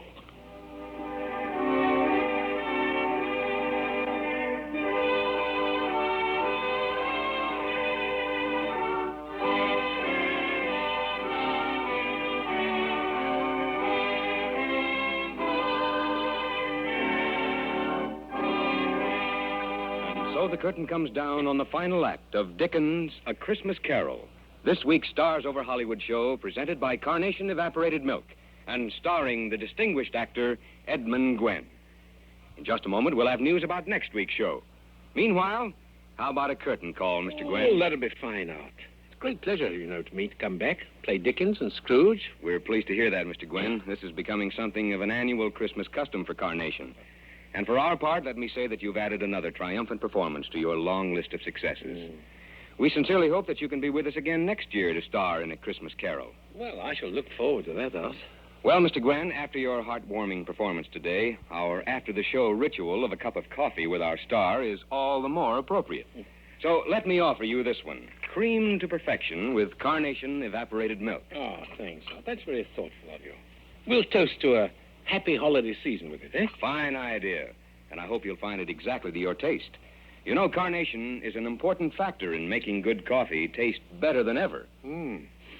It is very good art, yeah. And I'd like to add that it's also very good in tea. Yes, Mr. Gwenn, in tea, coffee, and in cocoa, too. Creamy carnation evaporated milk does wonders for flavor and aroma. Carnation, you see, is more than double rich. It has the consistency of cream, and like cream, it's heavy enough to whip. Yet carnation costs less than half as much as cream. Carnation belongs in your home. Carnation evaporated milk, the milk that whips. And now, Mr. Gwenn, in appreciation of your excellent performance, we have this beautiful bouquet for your home. Oh. Red and white carnations, just like those pictured on every can of carnation evaporated milk. Oh, thanks very, very much. Merry Christmas to everyone. Goodbye for now. And a very Merry Christmas to you, Mr. Gwenn. Thanks again, Art. Thanks. Next Saturday, Stars Over Hollywood will present Mr. Rock Hudson in a poignant story titled Anywhere, USA. And now, here's Mr. Hudson. I left Nora French feeling the way I used to as a kid. Alone, unwanted. There was always that loneliness. As a kid, it had been a sickness in me. And now, I felt it again. Thank you, Rock Hudson. We'll all be listening next week to hear you in this moving play. Our broadcast of Charles Dickens' A Christmas Carol was adapted by Ralph Rose. Supporting Mr. Gwenn were Gigi Pearson, Bill Johnstone, Victor Perrin, Eric Snowden, Raymond Lawrence, Parley Bear, and Lonnie Burr. The program was directed by Don Clark.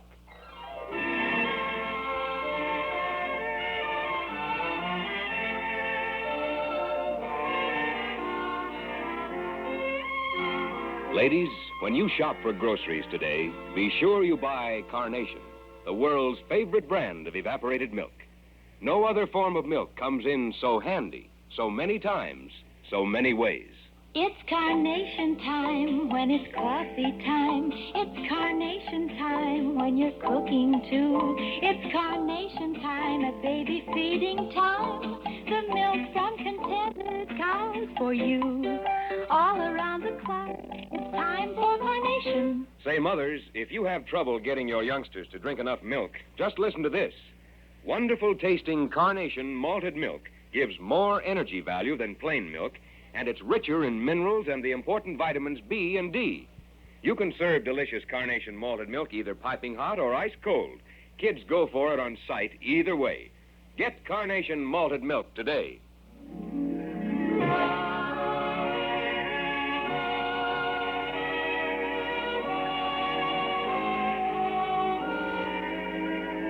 And now for the Carnation Company and Stars Over Hollywood, this is Art Ballinger suggesting that you be sure to see the George Burns and Gracie Allen television show brought to you by Carnation Evaporated Milk. Tune in every Saturday and hear the world's greatest motion picture stars on Stars Over Hollywood. Next Saturday, we're proud to present Rock Hudson in Anywhere, USA.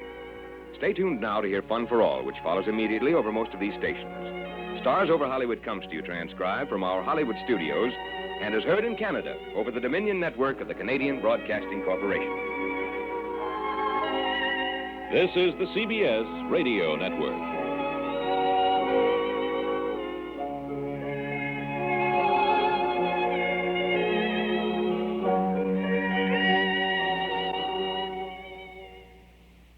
Stars Over Hollywood from December 19th of 1953. Edmund Gwenn as Scrooge and as Charles Dickens in a short radio version of the classic Christmas time story. This is Chuck Shaden with our Those Were the Days Radio to Trim the Tree By Christmas broadcast on WNIB Chicago at FM 97. The Lionel Barrymore version of A Christmas Carol, of course, was a great classic radio tradition starting back as far as, I think, 1934. And the hour-long production of the Campbell Playhouse from 1939 with Lionel Barrymore as Scrooge and narrated by Orson Welles has been our cassette tape of the month for December. You can still get it for only $5 by mail from the Hall Closet, Box 421, Morton Grove, 60053, or when you visit our Metro Golden Memory Shop at 5941 West Irving Park Road, just east of Austin. And the MGM shop, by the way, will be open this evening until 7:30, and tomorrow afternoon, Christmas Eve, from noon until 5. So if you want to pick it up, you can get it there. You can also still get Miracle on 34th Street for only $5, by mail from the hall closet or at our MGM shop. And don't forget about our 1978 Christmas tape special, 3 full hours of holiday entertainment, 2 classic Jack Benny Christmas shopping shows as he goes shopping for a gopher trap in 1952 and for some dates for Don Wilson in 1953.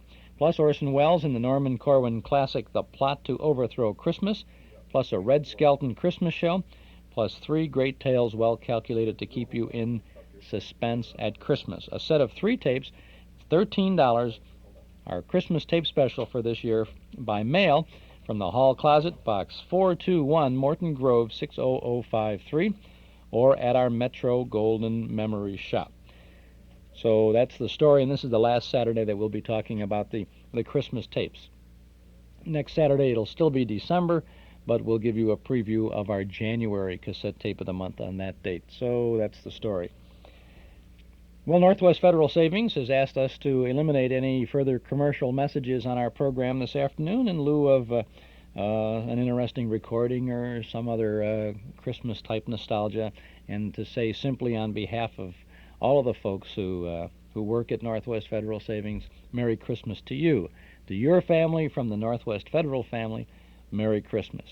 Well, when they said instead of a commercial, let's play a nice Christmas time recording or something other nostalgic like that, I went digging through my file of 45 RPM records, and I found something really rare. I don't think there's too many of these things around. This is a recording by Franklin McCormick. Franklin McCormick, of course, goes way back in the radio days as the announcer on Jack Armstrong, the All-American Boy, and of course is most fondly remembered by Chicagoans as being the host of the all-night show on WGN radio. It was the Meisterbrow Showcase, and he would have some very nice poetry readings or other readings to some very nice music. And of course the Melody of Love over Wayne King's accompaniment was a classic. This is a very nice holiday seasonal thing. It's called I Like Christmas, and this is Franklin McCormick.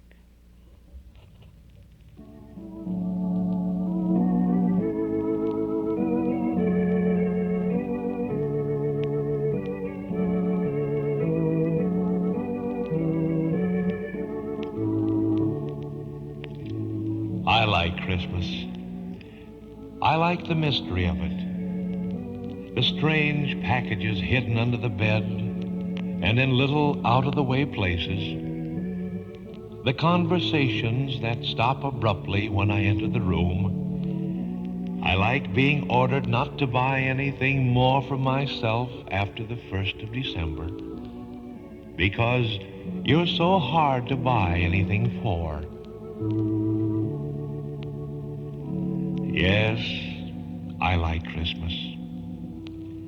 And I like to feel that God sets aside these few days near the end of the year so that busy men of business may pause and realize that there are other things in this world besides barter and trade, work and worry, hate, that love and friendship still exist.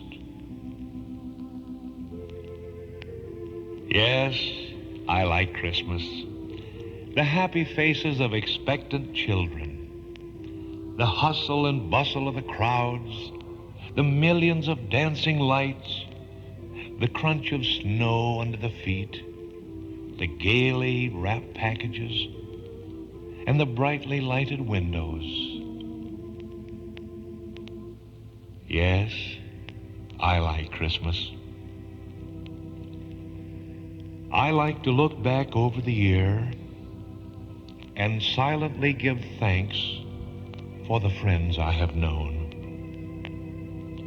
To give thanks for the inspiration they have been to me.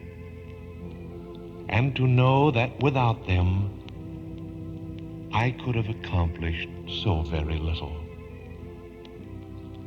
The fact that I have found this world a great place to live in has been due to the thoughtfulness of others. So, I wish you the joy of Christmas, the Spirit's sweet repose. I wish you the peace of Christmas to mark the old year's close.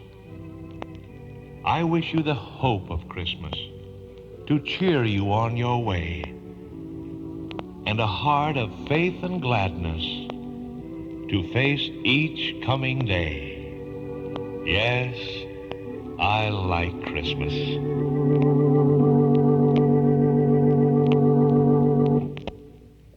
That was Franklin McCormick and his story of why he likes Christmas. I like Christmas. Franklin McCormick. I like Christmas too, Chuck Shaden. And I hope that you do too. We enjoy sharing with you the memories and the sounds of Christmas past on a Saturday afternoon here, as we do so many Saturdays before Christmas. And then all year round we have lots of good listening, good radio shows to share with you. We have a lot of nice things coming up in January. In February, some Jack Benny things for you. In March, it just goes on and on. We got a lot of good shows, and I hope you can plan to be with us through the weeks and the months, and God willing, the years ahead, as we share the sounds from the past, the good stuff out of the past that entertains us so well today, so many years after they were first presented. On this holiday weekend, you're invited to visit our Metro Golden Memory Shop at 5941 West Irving Park Road, just east of Austin. Need some last-minute nostalgia gift ideas? Well, you'll be amazed at our supply of new things to bring back the old times and old things to provide more good times. We literally have hundreds of recordings of old-time radio shows on cassettes, on 8-track tape, and on LP records. Plus, we have big band, soundtrack, and personality recordings. We've got the sweet bands, and we've got the jazz bands. Movie posters, magazines, books, cards, games, great jigsaw puzzles. We have gifts and novelties. We have it all there, and it's waiting for you at our Metro Golden Memory Shop, 5941 West Irving Park Road, just east of Austin. If you need it before Christmas, you can get it. We'll be open this evening till 7:30, all day tomorrow from noon until 5 o'clock. And then next week, of course, Monday, Christmas Day, will be closed, but we'll be open Tuesday through Friday from 11 till 5:30, next Saturday from 10 to 7:30 again. So come in and see all the goodies at our Metro Golden Memory Shop, 5941 West Irving Park Road, just east of Austin. You can use your MasterCard, your Visa card, and it's a great place to lay some hints on the rest of the family if you want to get a good gift for Christmas. A good spot to spend a bonus check, too, if that would be the case. If you stop by tomorrow afternoon, please stop by and say hello, because we'll be there to wish you a very Merry Christmas. The MGM Shop, good place to be.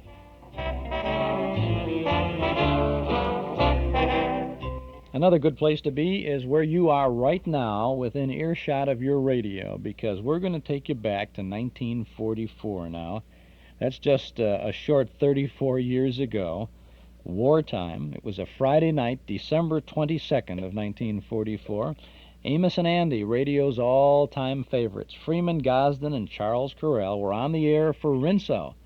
And this is another version of their traditional Christmas show on Amos and Andy.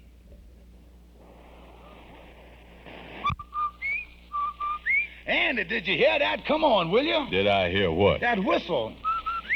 That's the Rinso White whistle. And Rinso means us. That's right. Rinso gets clothes Rinso White, and Rinso presents the Amos and Andy Show with their guests for tonight, the Paul Taylor Chorus.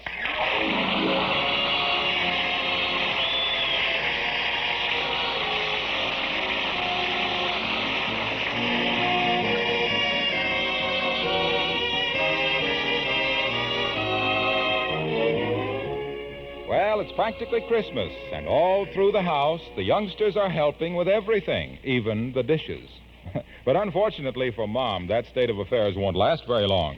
She'll soon be facing a sink piled high with Christmas dinner dishes and not a helping hand in sight. Of course, Mom knows she can depend on Rinso to make quick work of the biggest pile of dishes. Why, ladies, you just fill your dishpan full of those soapy-rich Rinso suds and watch the heavy grease and sticky food particles scoot. In next to no time, every dish is bright and shining. And ladies, Rinso's easy on your hands, too. So don't take chances. Use Rinso. And now, here are Amos and Andy and their guests, the Paul Taylor Chorus.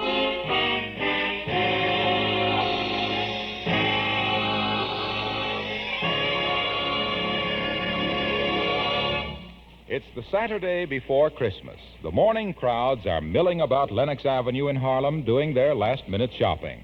Andy is out with Amos's little girl, Arbadella, on their annual Christmas tour of the department store windows. Right now, they're looking at a little doll in one of the windows. Yeah, that sure is a pretty doll, Arbadella. Yes, that's the one I wrote and asked Santa Claus to bring me.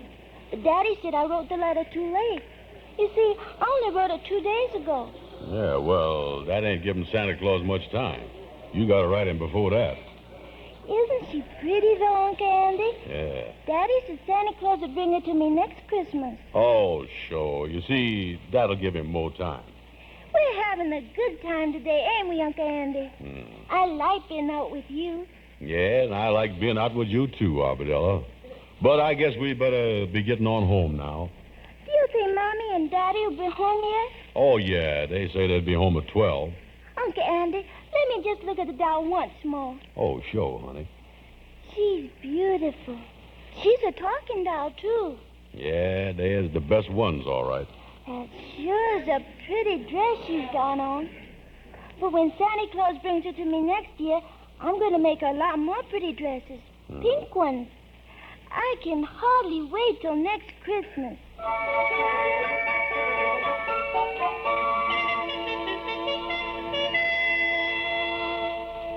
Miss Andy, you sure got a lot of Christmas presents there. Yeah, Lightning, I wants to get them all wrapped up now, too, so I ain't got to do it this afternoon or tonight.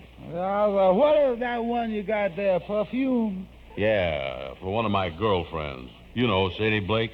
Yeah. She like that sweet-smelling stuff already, don't she? Yeah. Well, she oughta. This is genuine imported French perfume. Yeah. Oh, look at this. They done left the price on there. 25 cents. Hey, you got a pencil, Lightning? Yeah, sir, but I ain't got no rubber on the end of it. Well, I don't care about no rubber. I just wants to put 2 in front of that and make it 2 1/4. You see, Lightning, if Sadie don't like the perfume, she'll be crazy about the price. Yeah, sir. What you got in this package here, Miss Andy? Oh, them are some handkerchiefs that I'm going to give that other gal friend of mine, Evelyn Bennett. But wait a minute, Miss Andy. These has got a C broidered up in the corner. Yeah, well, last year I was going to give them to that gal Carmen that I was going with, but we done busted up 2 days before Christmas. Yeah, well, with the letter C on there, I don't see how you can give them to Evelyn Bennett. Yeah, well, I thought of that. So for the last 3 weeks, I've been calling her Cookie.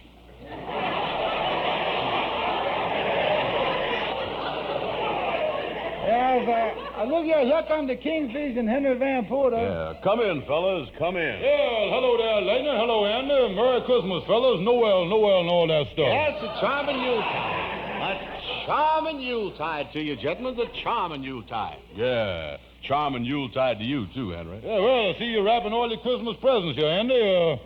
Any time that you want me to turn my back and not look, just say the word.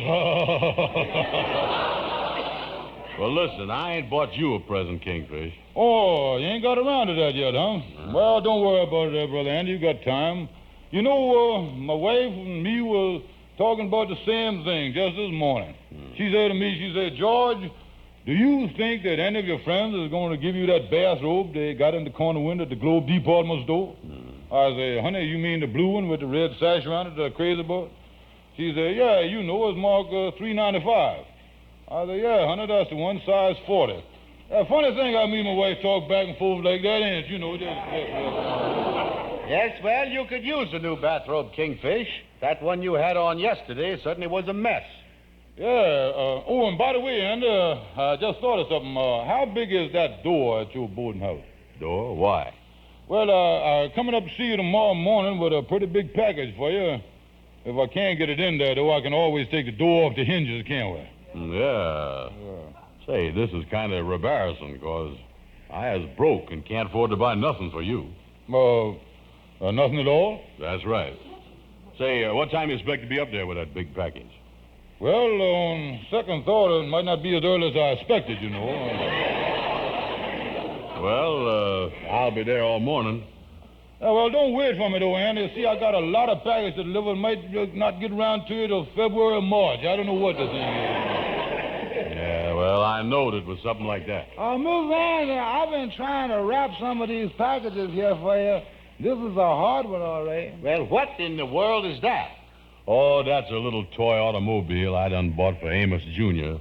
You wind it up and it scoots around the floor, backs up, and does everything. I'll show you here. Yeah, let's see that there. Yeah, now watch this. Mm-hmm, go ahead. Look at it go.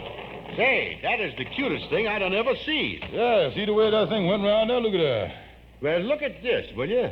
It's even got a license number on it. Yeah, let me have it, Henry. I want to see if I can shoot it around the floor again here. Well, I can wind it myself, Kingfish. Well, let me do it, Henry. I asked for it. Yes, but I picked it up first. Well, now, don't break it, fellas. Well, Andy, can't I be the one to work it? Kingfish, I'm going to work it. Now, let's not be childish about this.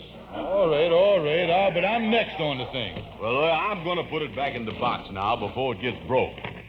And I got a lot of things to do around here, too. You children better run along home now. By the way, Andy, you coming over to the gatherings at Lodge Hall this afternoon, ain't you? Oh, yeah, I'll be there. Yeah, you know, all the boys are getting together.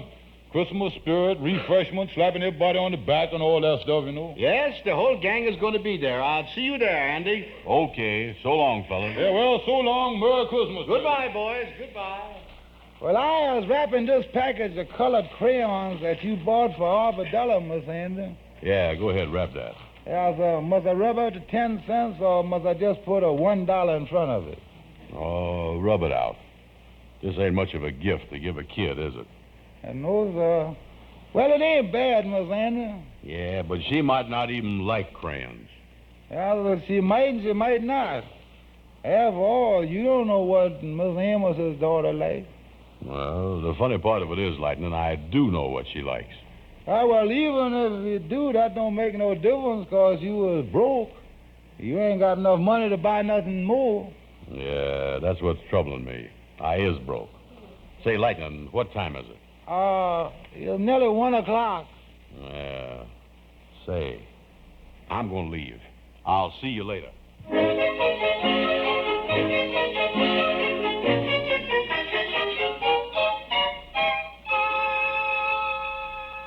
Did you want to see me? Yes, I guess so.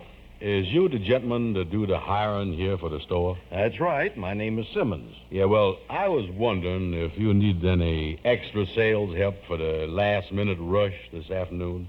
I would work hard. Well, we did need extra help up until yesterday, but I think we can get through the rest of the day with the salespeople we have. Oh. Well, thank you just the same, mister. Wait, just a minute. Yes, sir. Yes, sir. Maybe you can do it. What's that? Well, one of our Santa Claus's helpers was called home. You see, his wife was taken ill suddenly, and we could use somebody to take his place. You think you could do it? Be Santa Claus's helper? That's right. Yeah, well, I ain't never done that before. Well, sure, I can do it. Fine. Now, if you come down to the 4th floor, I'll give you your Santa Claus suit and tell you just what you're supposed to do. Well, thank you, sir. Thank you.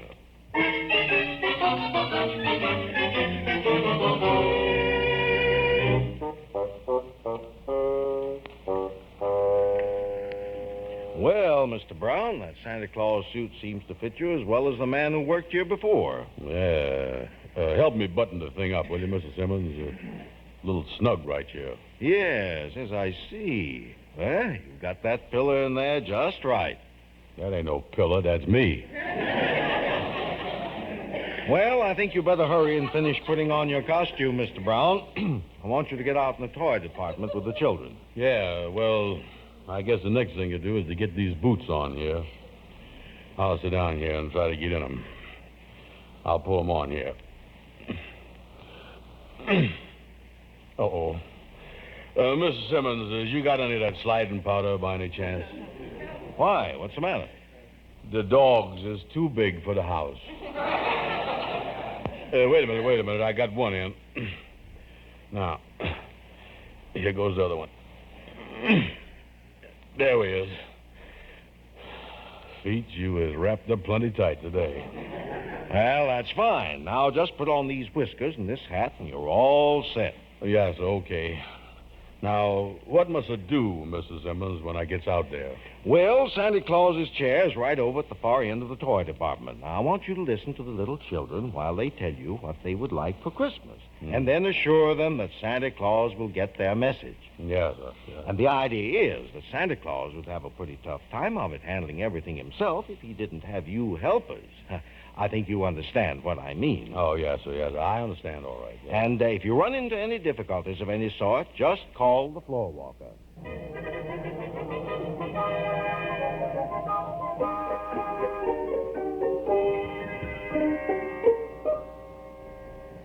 All right, Sonny, you is next. Come right up here now and sit on Santa Claus's lap. That's the boy. Now, tell Santa Claus, what you want for Christmas? I want a G-Man badge and a gun. A G-Man badge and a gun. Yeah, well, what's your name, Sonny? Oliver Griffith. Oliver Griffith? Well, is you done been a good boy all year, Oliver? Yes, sir. Yeah, well, I could have seen that without even asking you. You was a nice little fella. I bet you drinks up all your milk at every meal, don't you? No, I don't. You don't?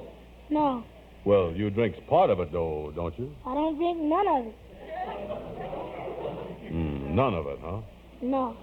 Old floor walker, can you come over here? If Santa Claus give me the G-Man badge and the gun, I'll drink my milk. Oh, yeah, well, never mind, floor walker. Oh, that's a good little boy, Oliver. Now, you just hang up your stocking and everything gonna be all right. Oh, thank you, Santa Claus. Come on, Oliver. Am I next? Yeah, you is next. My, what a nice little girl. Sit right here on my knee. Now, tell me, what is your name? Henrietta Lewis. That's a pretty name, too. And that's a pretty little dress you got on there. The mama made it for me. See the ribbon? Yeah, that's good, all right. Henrietta, you was one of the sweetest little girls I done ever see you. Now, tell me, what do you want for Christmas? A football.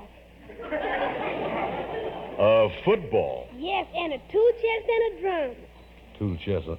Well, what do a little girl like you want with them things? Oh, I don't want them for myself. Oh, well, who does you want them for? My little brother. Your brother? Yes, you see, he's sick in bed, and he couldn't come down here, and I don't want you to forget him.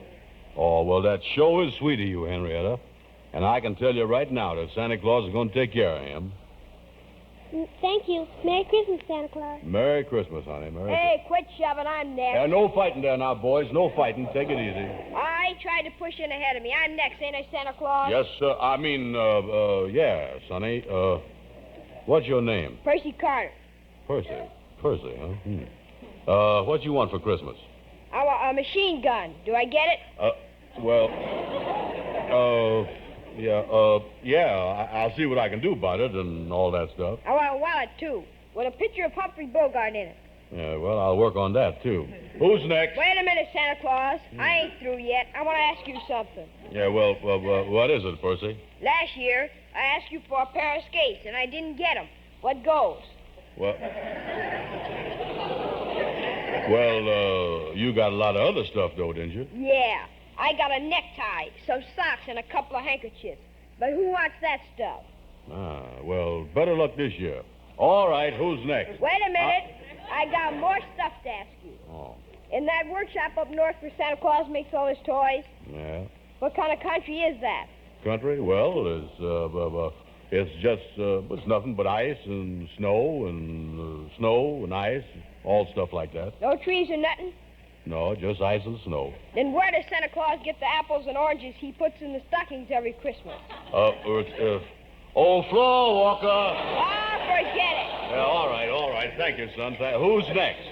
I am, Santa Claus. Oh, step right up, Sonny. Step Yes, right sir, up. yes, sir. And what's your name? Jimmy Watson. And what is A baseball glove, a punching bag, a watercolor set, a ring toss, a fountain pen, a Mickey Mouse wristwatch, a cowboy suit, a telegraph set, a bicycle bell, a flashlight, and a baby sister.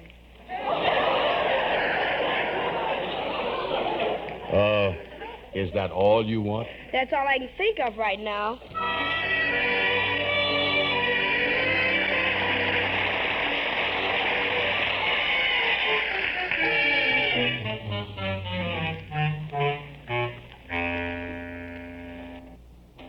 Well, you look a little worn out, Mr. Brown. Oh, yes, sir. Yes, sir. I is a little tired. I ain't never talked to so many kids in all my life. But you know something?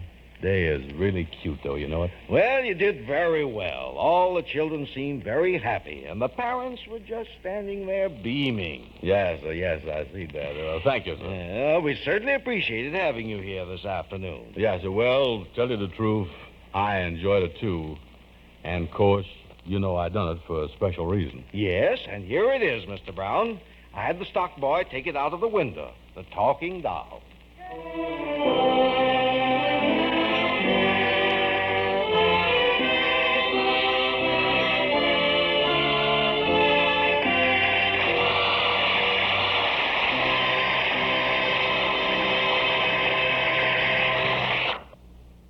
And that's the first segment of Amos and Andy and the Doll for Arbadella broadcast. Their classic radio broadcast. Each year they would do this story. This particular broadcast is from December 22nd of 1944. And we'll get to the very warm and moving conclusion in just a quick second. This is Chuck Shaden on our Those Were the Days program, our Christmas show. Radio to trim the tree by on WNIB Chicago, FM 97. People at Townhouse TV and Appliances have been our friends for a great many years and giving us the opportunity to talk to you about the many things that Townhouse TV and Appliances have for you. And right now, what they have for you at this very moment is a store full of great big Christmas wishes to you. From all the folks, Mike Moore and all of the other folks at Townhouse TV and Appliances, their very best wishes to you for a Merry, Merry Christmas and a happy, healthy New Year. From Townhouse, Merry Christmas. Now let's get back to Amos and Andy. Well, Andy has been well rewarded in his effort to get a Christmas present for Amos's little girl. We'll hear more about it in just a moment. You know, Christmas wouldn't be Christmas without holly wreaths and Christmas trees and little dinner table scenes like this one. Oh, boy! Turkey! Oh, I want the drumstick. Oh, Tommy, you're going to upset the gravy bowl. Oh, Tommy, you've got gravy all over your shirt. Well, Tommy's shirt will be a real contribution to the family wash this time, to say nothing of the tablecloth. But does that bother his mother? Well, Tommy's shirt is certainly not very pretty. But with Rinso in the wash tub, it will come out like magic. Yes, you see, ladies, Rinso soaks clothes clean in as little as 10 minutes. Just a few quick finger rubs wherever the dirt's a little stubborn, and rinse. All your washable colors come spotlessly, Rinso bright, safely, even after dozens of washings. And, of course, Rinso gets your whitewash Rinso white, because those peppy, rich suds get out more dirt. So make every wash day a Rinso wash day, and you'll whistle while you work. And now, back to the Amos and Andy Show and their guests, the Paul Taylor Chorus.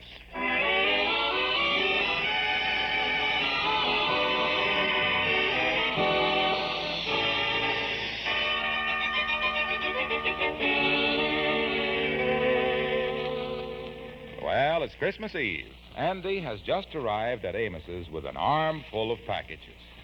Well, come in, son. Come in. You look like Santa Claus there with all that stuff. Yeah, how is you, boy? How is you? Say, that tree looks good. Yeah, pretty, ain't it, Andy? Sure is. Wait a minute. Let me lay these packages down here on the sofa. Yeah, tell me this. You making the rounds now, huh? Oh, yeah, making the rounds, spreading good cheer and all that stuff, yeah. Boy, that is a pretty tree. You got a lot of lights on there, too. Yeah, we've been saving them for 2-3 years. You know, they're pretty hard to get now. Oh, sure, I know. We just decorated that tonight. Yeah, Ruben and Mama is going out to take a few things to some poor people they heard about here in town. They'll be gone for about an hour. Oh, yeah, I see. I say, Andy, why wasn't you over with all the fellas at the lodge hall yesterday? Who, me? I must have clean forgot about that. Well, Amos, I'll leave these packages right here. All of them? Oh, sure. Here's one for Ruby, and here's one for Mama, here's one for you, and there's a little toy automobile for your baby. Oh, gee, Andy. And here's a package for Arbadella. And listen, Amos. What's that? Be sure and tell her that this one is from Santa Claus. Oh, gee, that's a nice-looking package there for her, all right. Oh, just a little something I picked up. Nothing. Oh, gee, you certainly is a Santa Claus this year, and I ain't never seen a Santa Claus like this. Yeah, well, don't forget.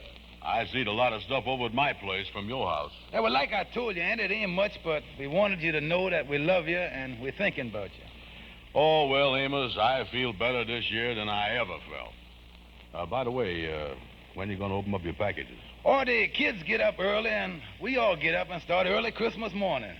And now, don't forget, too, you promised us this morning that you'd be here for Christmas dinner. Oh, yeah, I sure will. That's nice of you, too, because the other two I was figuring on going to didn't work out so good. Oh, it didn't, huh? No. Yeah, well, we want you here, Andy, so you count on it. Yeah, well, that's swell. Well, I got to get going, son. I got to run around, drop in on 2, 3 people, say hello to them. Yeah, well, okay, son, and I'll see you tomorrow.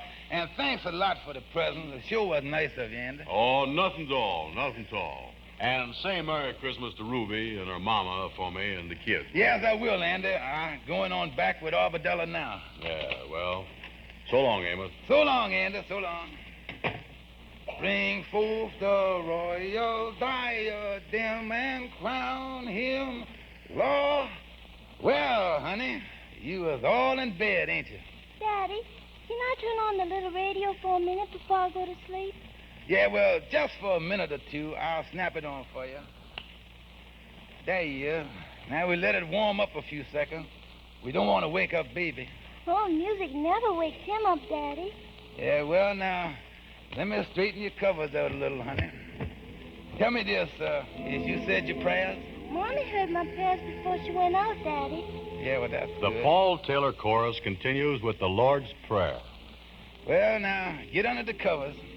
Daddy, could you get some Christmas music on the radio? Why, darling, this is the very best Christmas music you could get. They're going to sing the Lord's Prayer. I've been saying the Lord's Prayer with Mommy. She's been teaching it to me. Yeah, I know she is.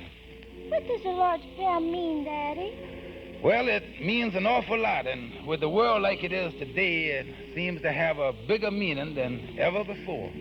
Well, what does the Lord's Prayer mean, Daddy? The Lord's Prayer? Well, darling, I'll explain it to you. Well, will you, Daddy? Yeah, now, you lay down there, that's right, and listen. Now, the first line of the Lord's Prayer is this. Our Father, which art in heaven. That means Father of all that is good, where no wrong can ever dwell. Then it says, hallowed will be thy name. That means, darling, that we should love and respect all that is good. Oh. And then it says, thy kingdom come, thy will be done, in earth as it is in heaven. That means, darling, as we clean our hearts of all hate and selfishness and fill our hearts with love, the good, the true, and the beautiful, then this earth where we are now will be just like heaven. That would be wonderful, Daddy. Then it says after that, give us this day our daily bread. Now that means, honey, to feed our hearts and minds with kindness, love, and courage, which will make us strong for our daily task. Then after that, the next line of the Lord's Prayer is this, honey. Mm-hmm. And forgive us our debts as we forgive our debtors. You remember the golden rule? Yes, sir. Well, that means that we must keep the golden rule and do unto others as we would want others to do unto us. Oh. And then it says after that, and lead us not into temptation, but deliver us from evil. Now that means, my darling, to ask God to help us do and see and think right, so that we will neither be led or tempted by anything in the world that could be bad. For thine is the kingdom, the power, and the glory forever. Amen. That means, my darling, that all the world and everything is in it belongs to God's kingdom. Everything. Your mommy, your daddy, your little brother, your grandma, you and everybody. And as we know that and act as if we do know it, my darling, that is the real spirit of Christmas. That's good, Daddy. Well, now, I guess we ought to cut off the radio and let you go to sleep. Good night, Daddy. Good night, sweetheart. Daddy, will you leave the radio on while I go to sleep? All right, I'll leave it on, and you can listen to some Christmas music.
Merry Christmas, my darling.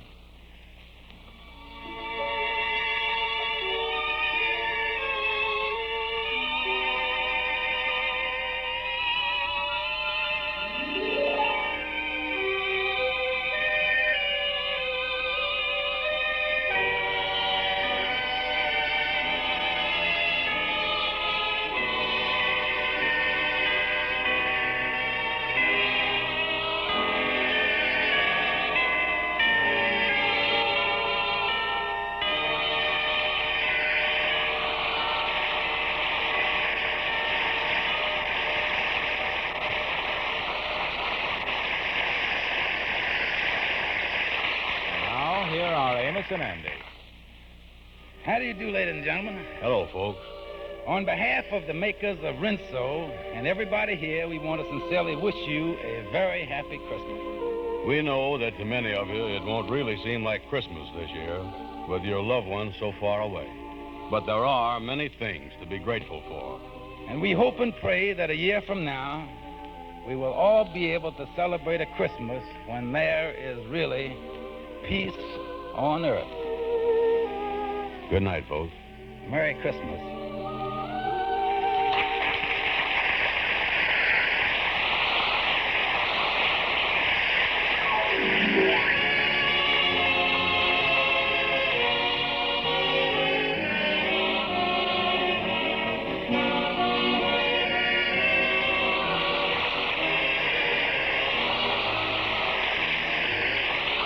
sure to be with us again next Friday evening at the same time when the makers of Rinso will again present the Amos and Andy Show. Our thanks to the Paul Taylor Chorus for joining Amos and Andy in their Christmas presentation tonight. This is Harlow Wilcox saying good night to all of you from all of us.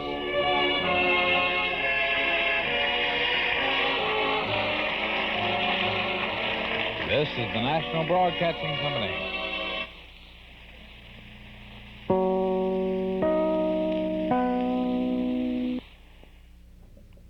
Quite a moving program, wasn't it? The last segment there, especially with the Lord's prayers being presented and bringing in certainly the wartime influence. The broadcast date is December 22nd of 1944. And you heard Silent Night interpolated with the Marine hymn and the Anchors Aweigh and the Caisson song and what was it, My Country 'Tis of Thee as well. Certainly the influence of wartime, and thank God his prayer at the end came true. And he said maybe next year at this time the world will be united in peace. And by 1945, Christmas, it was over. It was over. It's one of the best Amos and Andy shows. I've heard a couple of them now. Over the years, they had presented a slightly different version of this, but it was their traditional Christmas show. And the one we've heard before most regularly was the 1951. And it's a little different, but this wartime one is rather poignant and very nice. This is Chuck Shaden with our Those Were the Days Christmas program on WNIB Chicago, FM 97. It was wartime, of course, that gave birth to the most popular of the Christmas songs, of the modern Christmas songs, White Christmas, Holiday Inn. Bing Crosby's movie with Fred Astaire and Marjorie Reynolds was the Irving Berlin show that brought us White Christmas. It was on television last night, as a matter of fact, and I watched it and was rather disappointed the way WGN television chopped it up. Excuse me, they really took an axe and almost murdered it. The musical numbers are all there, but it's about a 101-minute movie. And it played in about 87 minutes or so. So they chopped off 14 or 15 minutes out of that film, and it's too bad because it is a nice little classic. I'm keenly aware of it because I was videotaping it, for the collection, and I wanted to have that. And ever since Bing Crosby first sang that White Christmas on that Paramount film, having a White Christmas has always been a kind of a goal of everybody at Christmas time. And even now, though there is an awful lot of frozen snow on the ground, some of it rather dark with soot and all of the other pollution,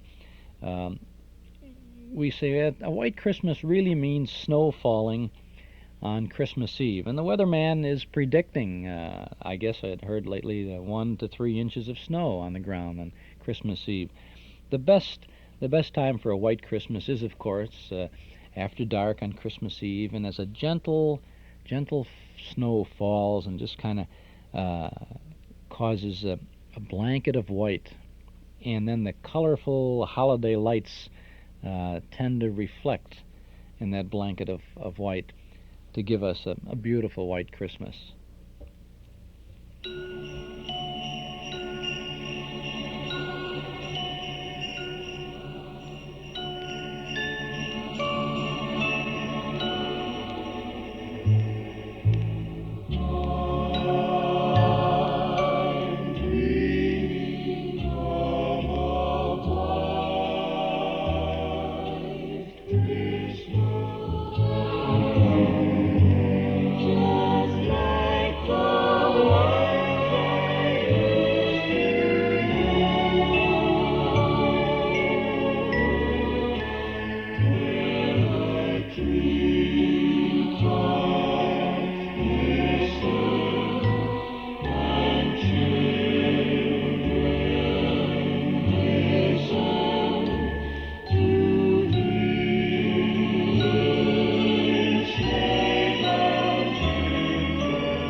Snow means the north wind blowing cold.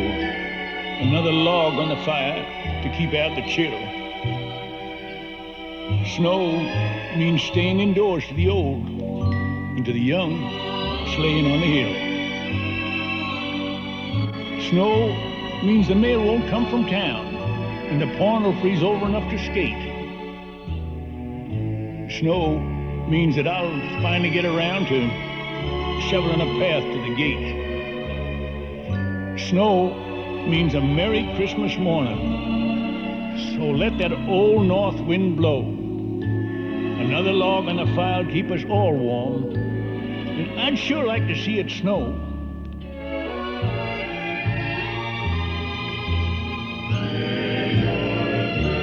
So may your days be merry and bright. And may all your Christmases be white.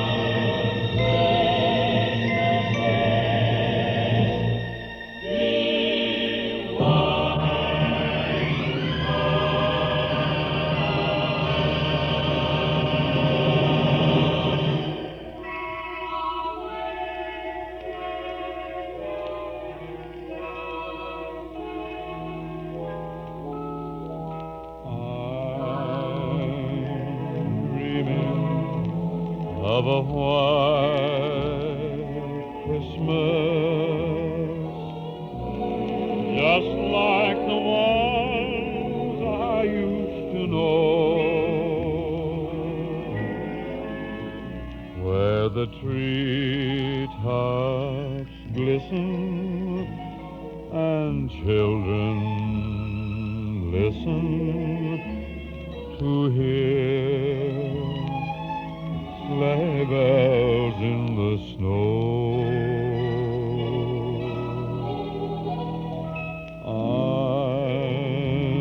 I'm dreaming of a white Christmas, with every Christmas card I write. May your day be merry and bright, and may all your Christmases be white. I'm dreaming of a white Christmas, just like the ones I used to know,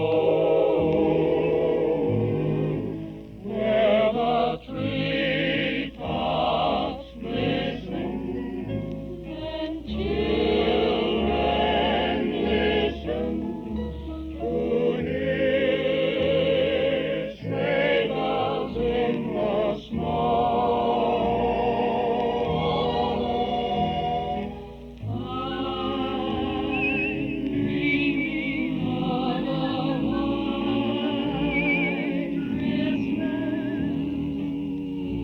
With every Christmas card I write, may your days be merry and bright,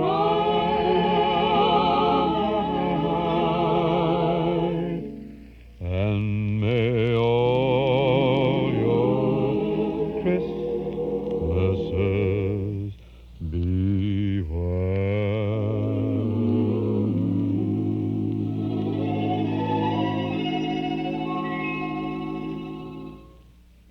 So we hope for a white Christmas tomorrow night, Christmas Eve, as we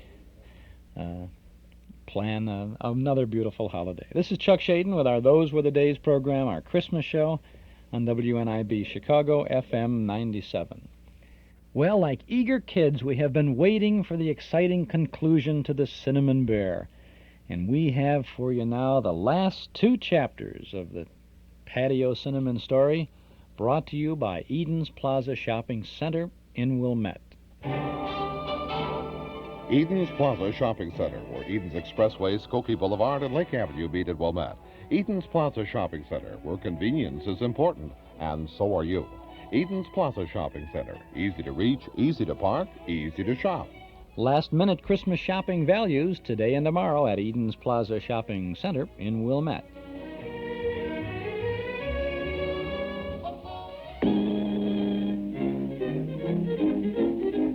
And here's the cinnamon bell.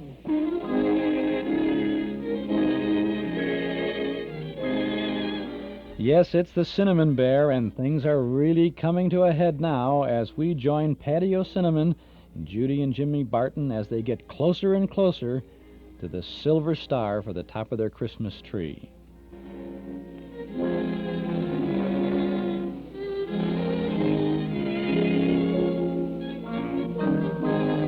Exciting things are happening in the snow country, where Judy and Jimmy and their friends, the Cinnamon Bear and the Crazy Quilt Dragon, are visiting with Santa Claus. You remember that Santa ordered Captain Tin Top and a detachment of tin soldiers to the Icicle Forest to battle the bad dolls who stole the Silver Star.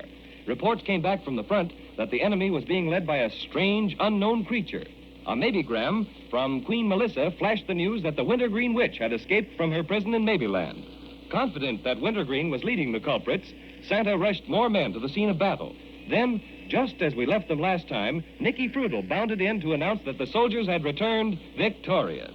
And now we find Santa Claus leading his smiling visitors into his private office where Captain Tin Top, man of the hour, awaits them. And Captain Tin Top's got the Silver Star? Oh, I'm so glad, Santa Claus. You bet. Gee, we're awfully grateful. Oh, sure. Save your thanks for Captain Tin Top. He's waiting for me in my office. Ah, congratulations, Captain. We have met the enemy, and they are out. Well, that's fine. And the star? It is here. Oh, thank you, Captain. Oh, this is Judy, Captain Tin Top. Your servant, ma'am. And this is Jimmy, Captain Tin Top. How do you do, sir? He's fine, and so am I, now that we have our lovely Silver Star back again. You bet. Pardon my intrusion into this joyful occasion. No less joyful to me, I might add.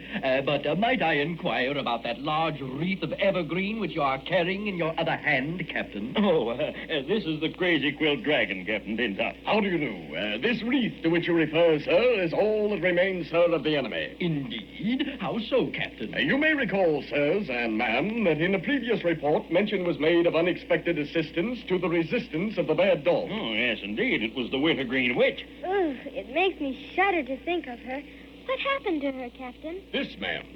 This is what happened to her. This is the Wintergreen Witch, ma'am. It sounds right. Well, how did she get turned into a Christmas wreath, Captain Tin Top? Allow me to come to that later, if I may, sir. Santa Claus, sir, following arrival of reinforcements and intelligences re the ally of the bad dolls, I gave command to surround them in the Icicle Forest. Thickness of icicles prohibiting air attack made necessary concentration of infantry and artillery. May I make suggestions, sir, that artillery is far more effective? Need newer models? Oh, come now, Captain, come. I'm afraid that will hardly be necessary. Do not agree, sir, but just a suggestion, sir. Giving orders not to fire until they saw the whites of their eyes. Jimmy, he sounds like a history book, doesn't he? We awaited the onset of the foe. With the cunning they are noted for, the bad dolls made their attack quietly, so we were unprepared, to some extent, for their appearance. But quickly gave the command to fire the cannon snowballs, and our superior numbers told the tale. Proceeding according to your instructions, sir, ordered the planes aloft with the witch net. Witch net? So that's how you got old Wintergreen? Yes. Oh, by the way, Captain, this is Paddy O'Cinnamon, the Cinnamon Bear. How do you do? Fine, my military friend. But go on with your story, please. Proceeding in formation B2, the squadron flew until they sighted the enemy ally, a green blotch on the white ground. My, this is exciting. Whereupon they dropped the witch net, secured the prisoner, and returned to headquarters. As chief in command, the prisoner was placed in my custody, along with the defeated bad dolls. I may say, sir, as an officer and a gentleman, sir, I disliked very much the idea of placing a female under arrest, sir. But upon closer association with said female, sir, formed different opinions, sir. I don't blame you, Captain. That old witch was a terror, no mistake at all. He was a bit of a caution, sir, indeed. Having turned the bad dolls over to the repair factory to be restuffed, inquired of your head foreman, Santa Claus, sir, as to what might be done with the prisoner. prisoner, not being citizen of Snowland and having no orders as to final disposition of same. Foreman opined that prisoner might be made into something useful, as suggested Christmas wreath. Evergreen for wintergreen, you know. So that's how it happened. Yes, sir. Any further orders, sir? No, that will be all for the present, thank you, Captain. Except that we would be very happy to have you with us at the banquet. Banquet? Bless my stuffing. Oh, Captain Tintop, you don't know how good it makes us feel to know that mean old wintergreen witch can't do anything to us anymore. And she certainly can't, Judy. I'll see to that personally. I'll hang the wreath right up here in my office, and Nicky and I can both keep an eye on it. And now, how do you all feel toward a little refreshment? Yes, Santa Claus, I think we'd all like it pretty much. Delighted. Well, when do we eat? Paddy O'Cinnamon, as one citizen of Maybeland to another, I'm ashamed of you. Oh, you are you? Well, you can save the shame for yourself. That's what you can do. No. Stop that quarreling. Well, I take it that you're all in the mood, Very well. Follow me to the banquet hall.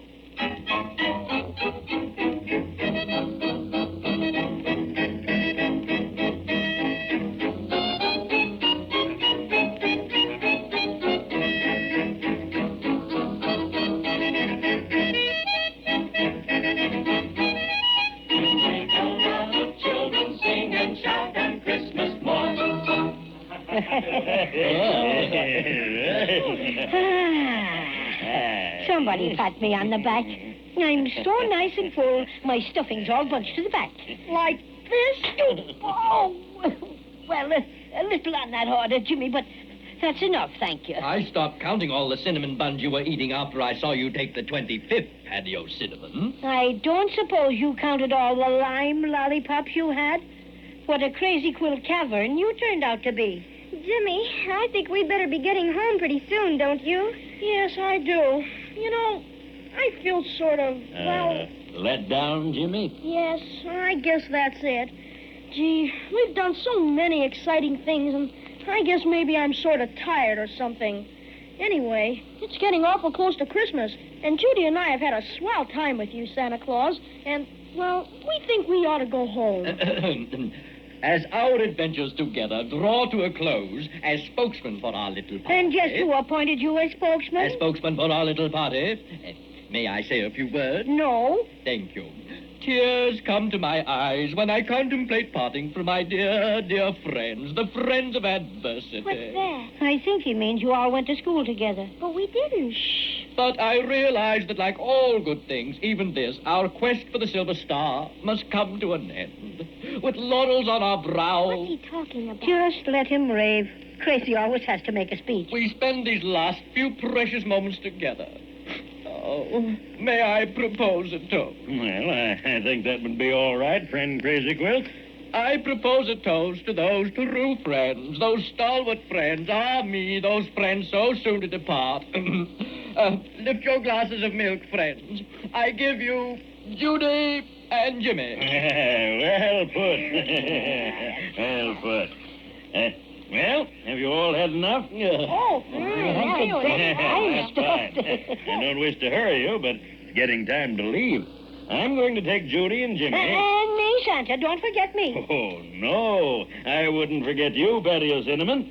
I'm going to take you back with Judy and Jimmy to their attic. Oh, boy, this is the biggest thrill yet. You've been so awful kind, Santa. We don't know how to thank you. Oh, sure. That's all right. That's what Santa Claus is for, to help children find happiness. Well, what about Crazy Quilt? Is he going back with us, too? Oh, no, thank you, Jimmy. I think not. In fact, I've been quite taken with the snow country. I'd like to stay on here for a bit. Well, that's quite all right. Glad to have you. Oh, Nicky. Yes, Santa Claus? Is the sleigh ready? Just about, Santa Claus. They're filling the last trailer now. Good. Have you checked everything with my list? Yes, I did that personally. Well, all right. And I guess we can start. Come, children. Shake a paw there, Cinnamon Bear.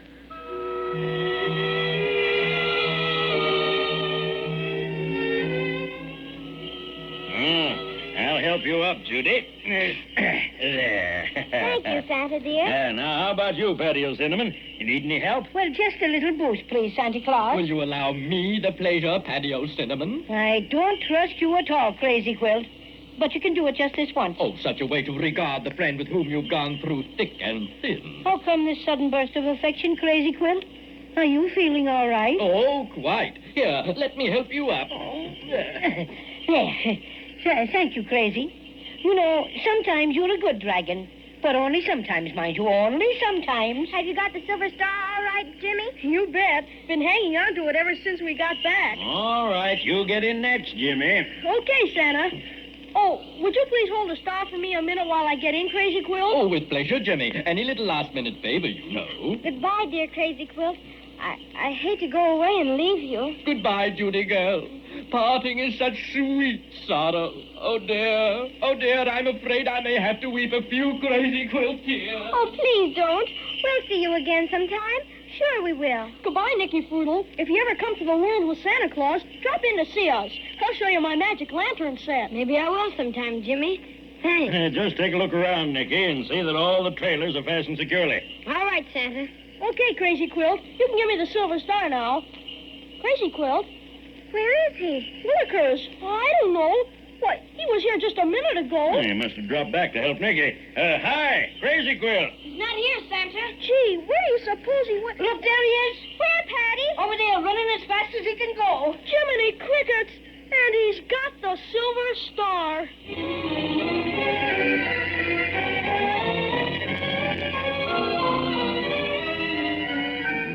My. And I was just about to remark how beautifully everything was going. That Crazy Quilt Dragon is certainly an amazing fellow. After all the adventures he's been through with Judy, Jimmy, and the Cinnamon Bear, who ever would have thought he'd steal the silver star again? But he did, and I must say things look mighty serious. Christmas is just around the corner, and so is Crazy Quilt. And if anything's going to happen, it's got to happen quick.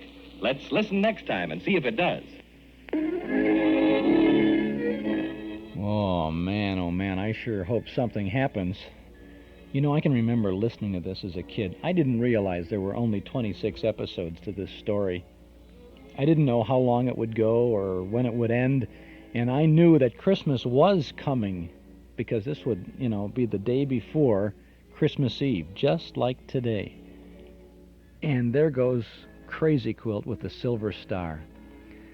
I was absolutely beside myself and could not hardly wait till Christmas Eve for that the next chapter, because I didn't know it was the last chapter. We know now that it's the last chapter, and we're going to hear it in just about 1 minute.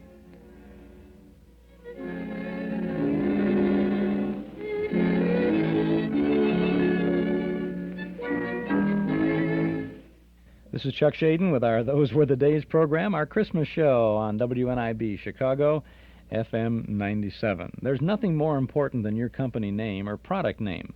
Magicist spectacular signs are the ideal way to make your company name or product name remembered. If you're an advertising executive, media buyer, purchasing agent for business and industry, or in charge of publicity for a nonprofit organization, you're certainly aware of the Magicist spectacular signs located on the 3 major Chicago expressways and in the heart of Chicago's Loop. Magicist offers special rates to all nonprofit organizations such as churches, synagogues, fundraising, and veterans groups. Remember, there's nothing more important than your company name or product name. The Magicist spectacular signs are the best way to reach the eyes of Chicagoland. Rent the space you need by the week, the month, or the year. For more details and rate information, call 378-8600. That's 378-8600. Ask for the Magicist Spectacular Sign Division.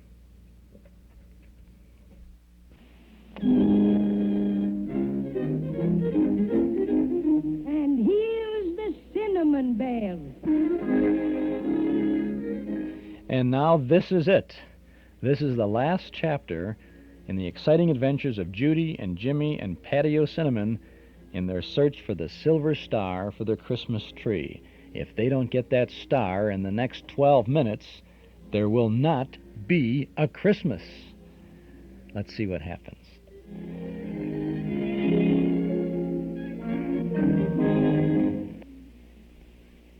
Well, Christmas is practically here, and Judy and Jimmy are still without their precious silver star. And unless they get it back in time to put on the very tip-top of their tree, Christmas just won't be Christmas, that's all. You remember that after Captain Tintop captured the star from the bad dolls, Santa Claus gave a grand banquet. The children were filled with excitement, and Paddy O'Cinnamon was filled with cinnamon buns. Inasmuch as Santa was about to leave on his annual trip to the world, he offered to take the twins and Cinnamon Bear with him. And then the most terrible thing happened. Jimmy asked Crazy Quilt to hold the silver star while he climbed into the sleigh, and when he turned around, the dragon was gone. It's hard to believe that Jimmy's friend would do that, but such is the case, and right now he's running as fast as his Crazy Quilt legs will carry him. Look at him go. Look at his split. I knew that Crazy Quilt dragon would show his true colors. Oh, dear. It makes me want to cry. Yeah, we'll have to hurry if we want to catch him. Oh, Nicky, you and Jimmy unhook the trailers from the sleigh. We can go faster without them. All right, Santa. Be with you in a jiffy, Nicky. And I thought Crazy Quilt had reformed. Huh. Once a villain, always a villain. I don't understand why he'd do such a thing. How are you coming, boys? This is the last. There. Come on, Nicky. All right, take my hand, Jimmy. Up you go. Are you in, Nicky? All set. Willikers, let's hurry. Hi, Donner. Hi, Blitzen. Hi. Well, a little more speed there, boys. That's better. Hurrah! Just wait till I get me paws on that double-crossing dragon. I'm just awfully disappointed in Crazy Quilt. Me too. Hey, tell me about this peculiar fellow.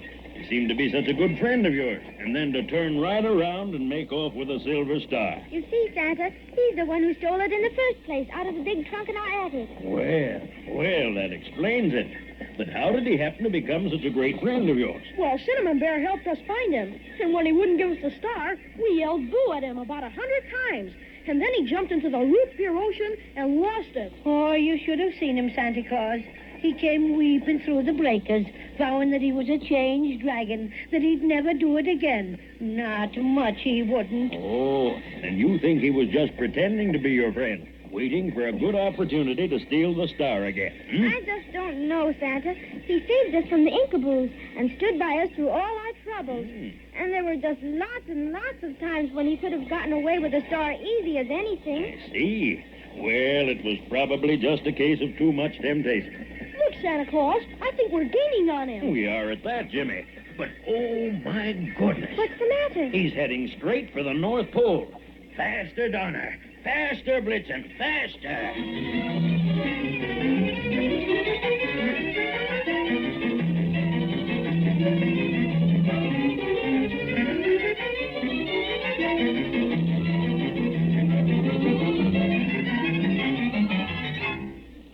Just as I thought. There he is, trying to climb up the North Pole. Come on, everybody. After him. Come on. We'll have to catch him. We'll have to catch him before he gets up the pole, or we'll never get him. Why, Santa? Why, the misty folk live up there. They'd take him right in with them, and we'd never see Crazy Quilt or the Silver Star again. Oh, there. Oh, Donner. Oh, Blitzen. Oh. Hey, what's the idea of stealing our star, Crazy Quilt? Why, hello, Jimmy boy. Fancy meeting you here. What's all this yelling about the star? You know what about the star. You've got it. Oh, now, come. You must be mistaken, my little friend. Such a thing would never occur to me. Why, Crazy Quilt, you big storyteller. If you didn't steal it, why did you run away like that? Run away? But I didn't run away, Judy. Merely getting a bit of exercise. Trying out my new snowshoes. Oh, great sport. And I suppose you use snowshoes to climb the North Pole? And if so, where are they? Where are what? The snowshoes, you villain, the snowshoes. Oh, I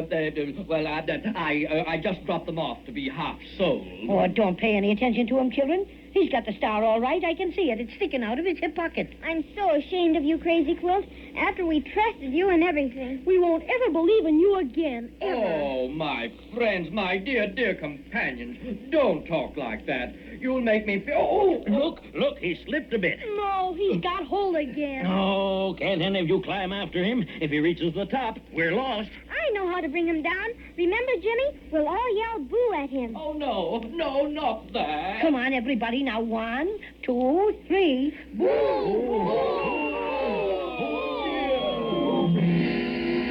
He's down. Let's get him, Judy. All right. After him, children. After him. Get in there, Nicky. Get in. And last, I got you, Crazy Quilt, and I'm feeling extra specially ferocious. Hurrah. Tickle him, Jimmy, tickle him. Oh, my friends, to think how beautiful friendship should end like... Oh, no, no. Oh, he's turning over. Grab the star, Jimmy. I've got it, Paddy O'Cinnamon. I've got the silver star. Oh, you crazy quilt dragon. Thought you'd get away with it, huh? I'll teach you to trifle with cinnamon bears. Shake him up, children. Shake him up. Shake him up. Shake him up.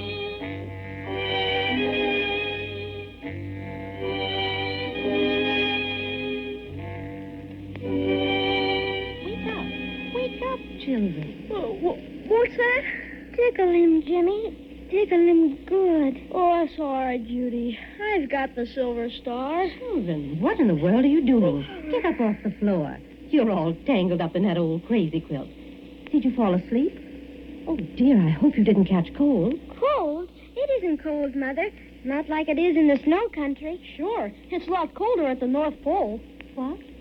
My darling, are you ill? Have you got a fever? Let Mother feel your hand. You're talking so strangely. We're all right, Mother. We had a most elegant time. We sure did. The silver star was gone because the crazy quilt dragon stole it. But Santa Claus helped us catch him and get it back. You don't seem to have any fever. Now, hurry up, both of you. Daddy's home. Did he bring the Christmas tree? Yes, dear. And he wants you to come down and help him decorate it. My goodness, I wouldn't have let you come up here in the attic if I thought you'd go to sleep. But we didn't go to sleep, Mother. We went to Maybeland. Oh, Jimmy, look at poor Paddy O'Cinnamon on the floor. And he's only about 4 inches high anymore. Can we take the cinnamon bear downstairs with us, Mother? The what? Why, the cinnamon bear. You know, Paddy O'Cinnamon. We found him in the trunk, and he's the one who took us through Maybeland. And we had lots and lots of swell adventures, too. Oh, I see. May we take him downstairs, Mother? Of course you can. Now, hurry. It's beginning to get dark.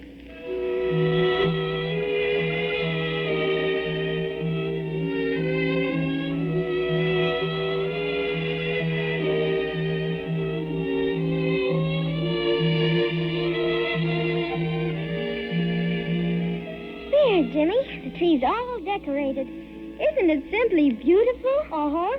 And there's our silver star, right on top where it belongs. And Cinnamon Bear sitting on a branch right near it. Remember the big Christmas tree that Santa Claus had in his palace? Yes, and remember how we watched a wonderful, wonderful Christmas tree parade with all the toys and dolls? You bet. And we rode on Santa Claus's miniature train, and I got to drive it and everything. You know what, Judy? What? I wonder if we really did fall asleep up in the attic like Mother said. I don't know, Jimmy. It's all sort of mixed up like. It sure is. But I just don't see how we could dream all of it. What do you mean? Well, look at Paddy O'Cinnamon. We didn't dream him. Of course we didn't. Dear little Cinnamon Bear. I bet he's about the best friend we've got. And what about the crazy quilt dragon, Judy? Well, don't forget that we found our silver star in the crazy quilt up in the attic. Sure, but it was a dragon when we were up at the North Pole. You know, maybe it all got changed around like that because Mother came up to look for us. Grown-up folks don't believe in magic very much, I guess. No, they just say you're sick or you've been asleep or something. I wonder if we stayed awake tonight, do you suppose we'd see Santa Claus? We could ask him about it and thank him for helping us catch Crazy Quilt. Oh, I don't think we'd better do that, Judy. Why not, Jimmy? We've just got to find out, don't we? Well, it would be nice, all right. But don't forget what Santa told us. Children can't see him if they stay awake. That's right, he did. Well, I guess we just better keep it a secret, Judy. You mean about looking for the silver star? Yes, because nobody would believe us anyhow. But we believe us, don't we, Jimmy? I suppose so. But gee willikers, I wish Mother hadn't said that about us going to sleep. It makes me kind of wonder. Well, anyway, we've got our silver star. And best of all, we've got Paddy O'Cinnamon. You know what, Judy? Let's put him up on the tree every Christmas. Yes, I think we should. After all, that's where he belongs. Right near the silver star where you can guard it and see that nobody ever steals it again. I'm the cinnamon bear. Jimmy, I thought I heard something. Why, it sounds like Paddy O'Cinnamon singing his very own song. But, Jimmy, he's only 4 inches high. Listen, Judy. Oh, Jimmy, it is the Cinnamon Bear. Maybe we weren't dreaming after all. Now I'll growl, hurrah, and I'll growl, karoo. And if you like to play, I'm much obliged to you.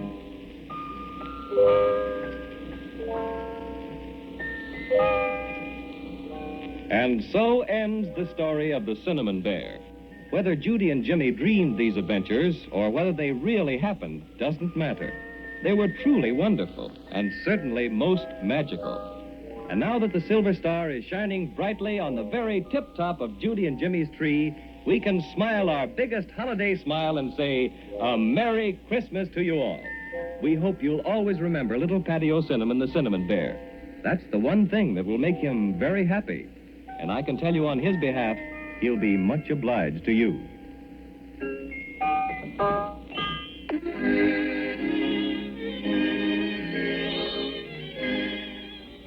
And that's our annual presentation of the Cinnamon Bear.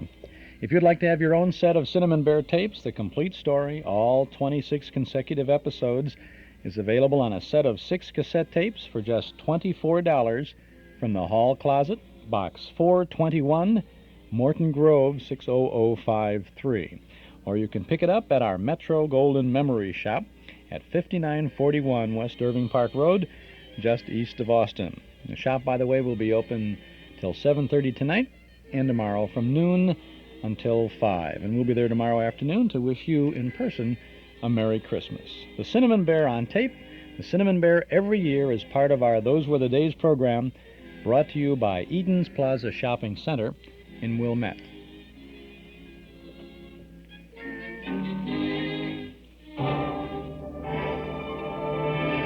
Eden's Plaza Shopping Center, where plenty of free parking makes it a pleasure to shop your favorite store or service. Eden's Plaza Shopping Center, where Eden's Expressway, Skokie Boulevard, and Lake Avenue meet at Wilmette. Eden's Plaza Shopping Center. Easy to reach, easy to park, easy to shop. Last-minute Christmas shopping values today and tomorrow at Eden's Plaza Shopping Center in Wilmette. Well, it's only 2 days until Christmas. Tomorrow night at this time, visions of sugar plums will be conjured up in the minds of youngsters, and they'll be dancing around as the kids get to bed and eagerly await the exciting visit from Santa Claus.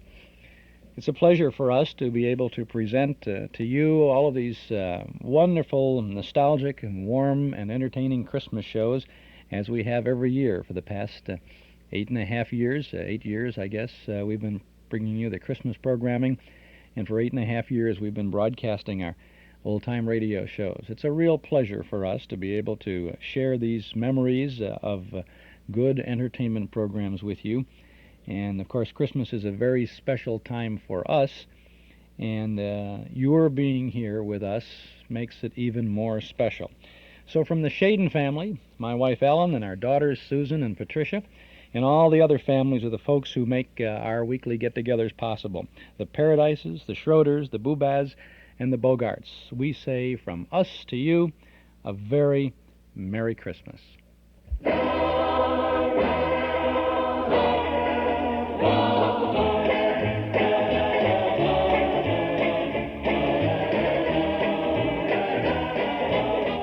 And that's it for today. The holly-covered clock up on the studio wall says it's time to go for now. We'll be back next Saturday afternoon from 1 to 5 with more nostalgic sounds. Next Saturday, we'll be saying Happy Old Year as we ring in the new with some good old radio. Amos and Andy, Ben Burney, The Adventures of Ozzie and Harriet, Suspense, The Milton Berle Show, and The Eddie Cantor Show.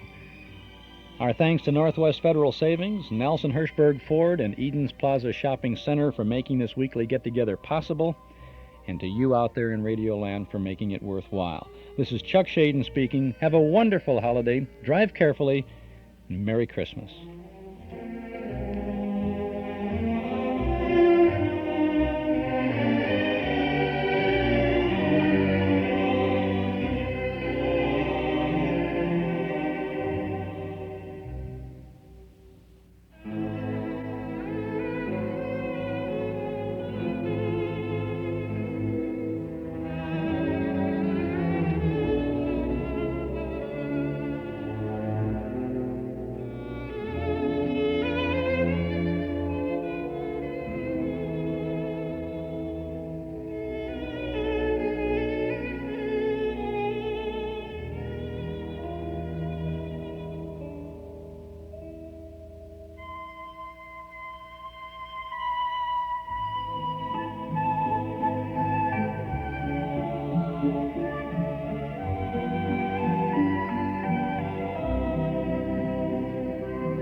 Time is 5 o'clock, and you're listening to WNIB in Chicago at 97 FM. This is Fred Heft speaking, wishing Chuck Shaden and his pals a Merry Christmas and welcoming you to Zephyr. Zephyr is a 2-hour program of shorter, mostly lighter classical music presented each day of the week on WNIB between 5 and 7. In our first hour tonight, we're going to have music for the Christmas season, including several treatments for Christmas of the traditional song Greensleeves. Then between 6 and 7, we'll have music of Paderewski, Bellini, Chopin, and Chabrier. Music first by an English composer named Christian Healy Hutchinson, who lived from 1901 to 1947, and is mainly remembered nowadays for having written this Carol Symphony, a symphonic fantasia weaving the familiar tunes of many Christmas carols together. And we'll hear this played by the Pro Arte Orchestra of London, conducted by Barry Rose. The Carol Symphony by Healy Hutchinson.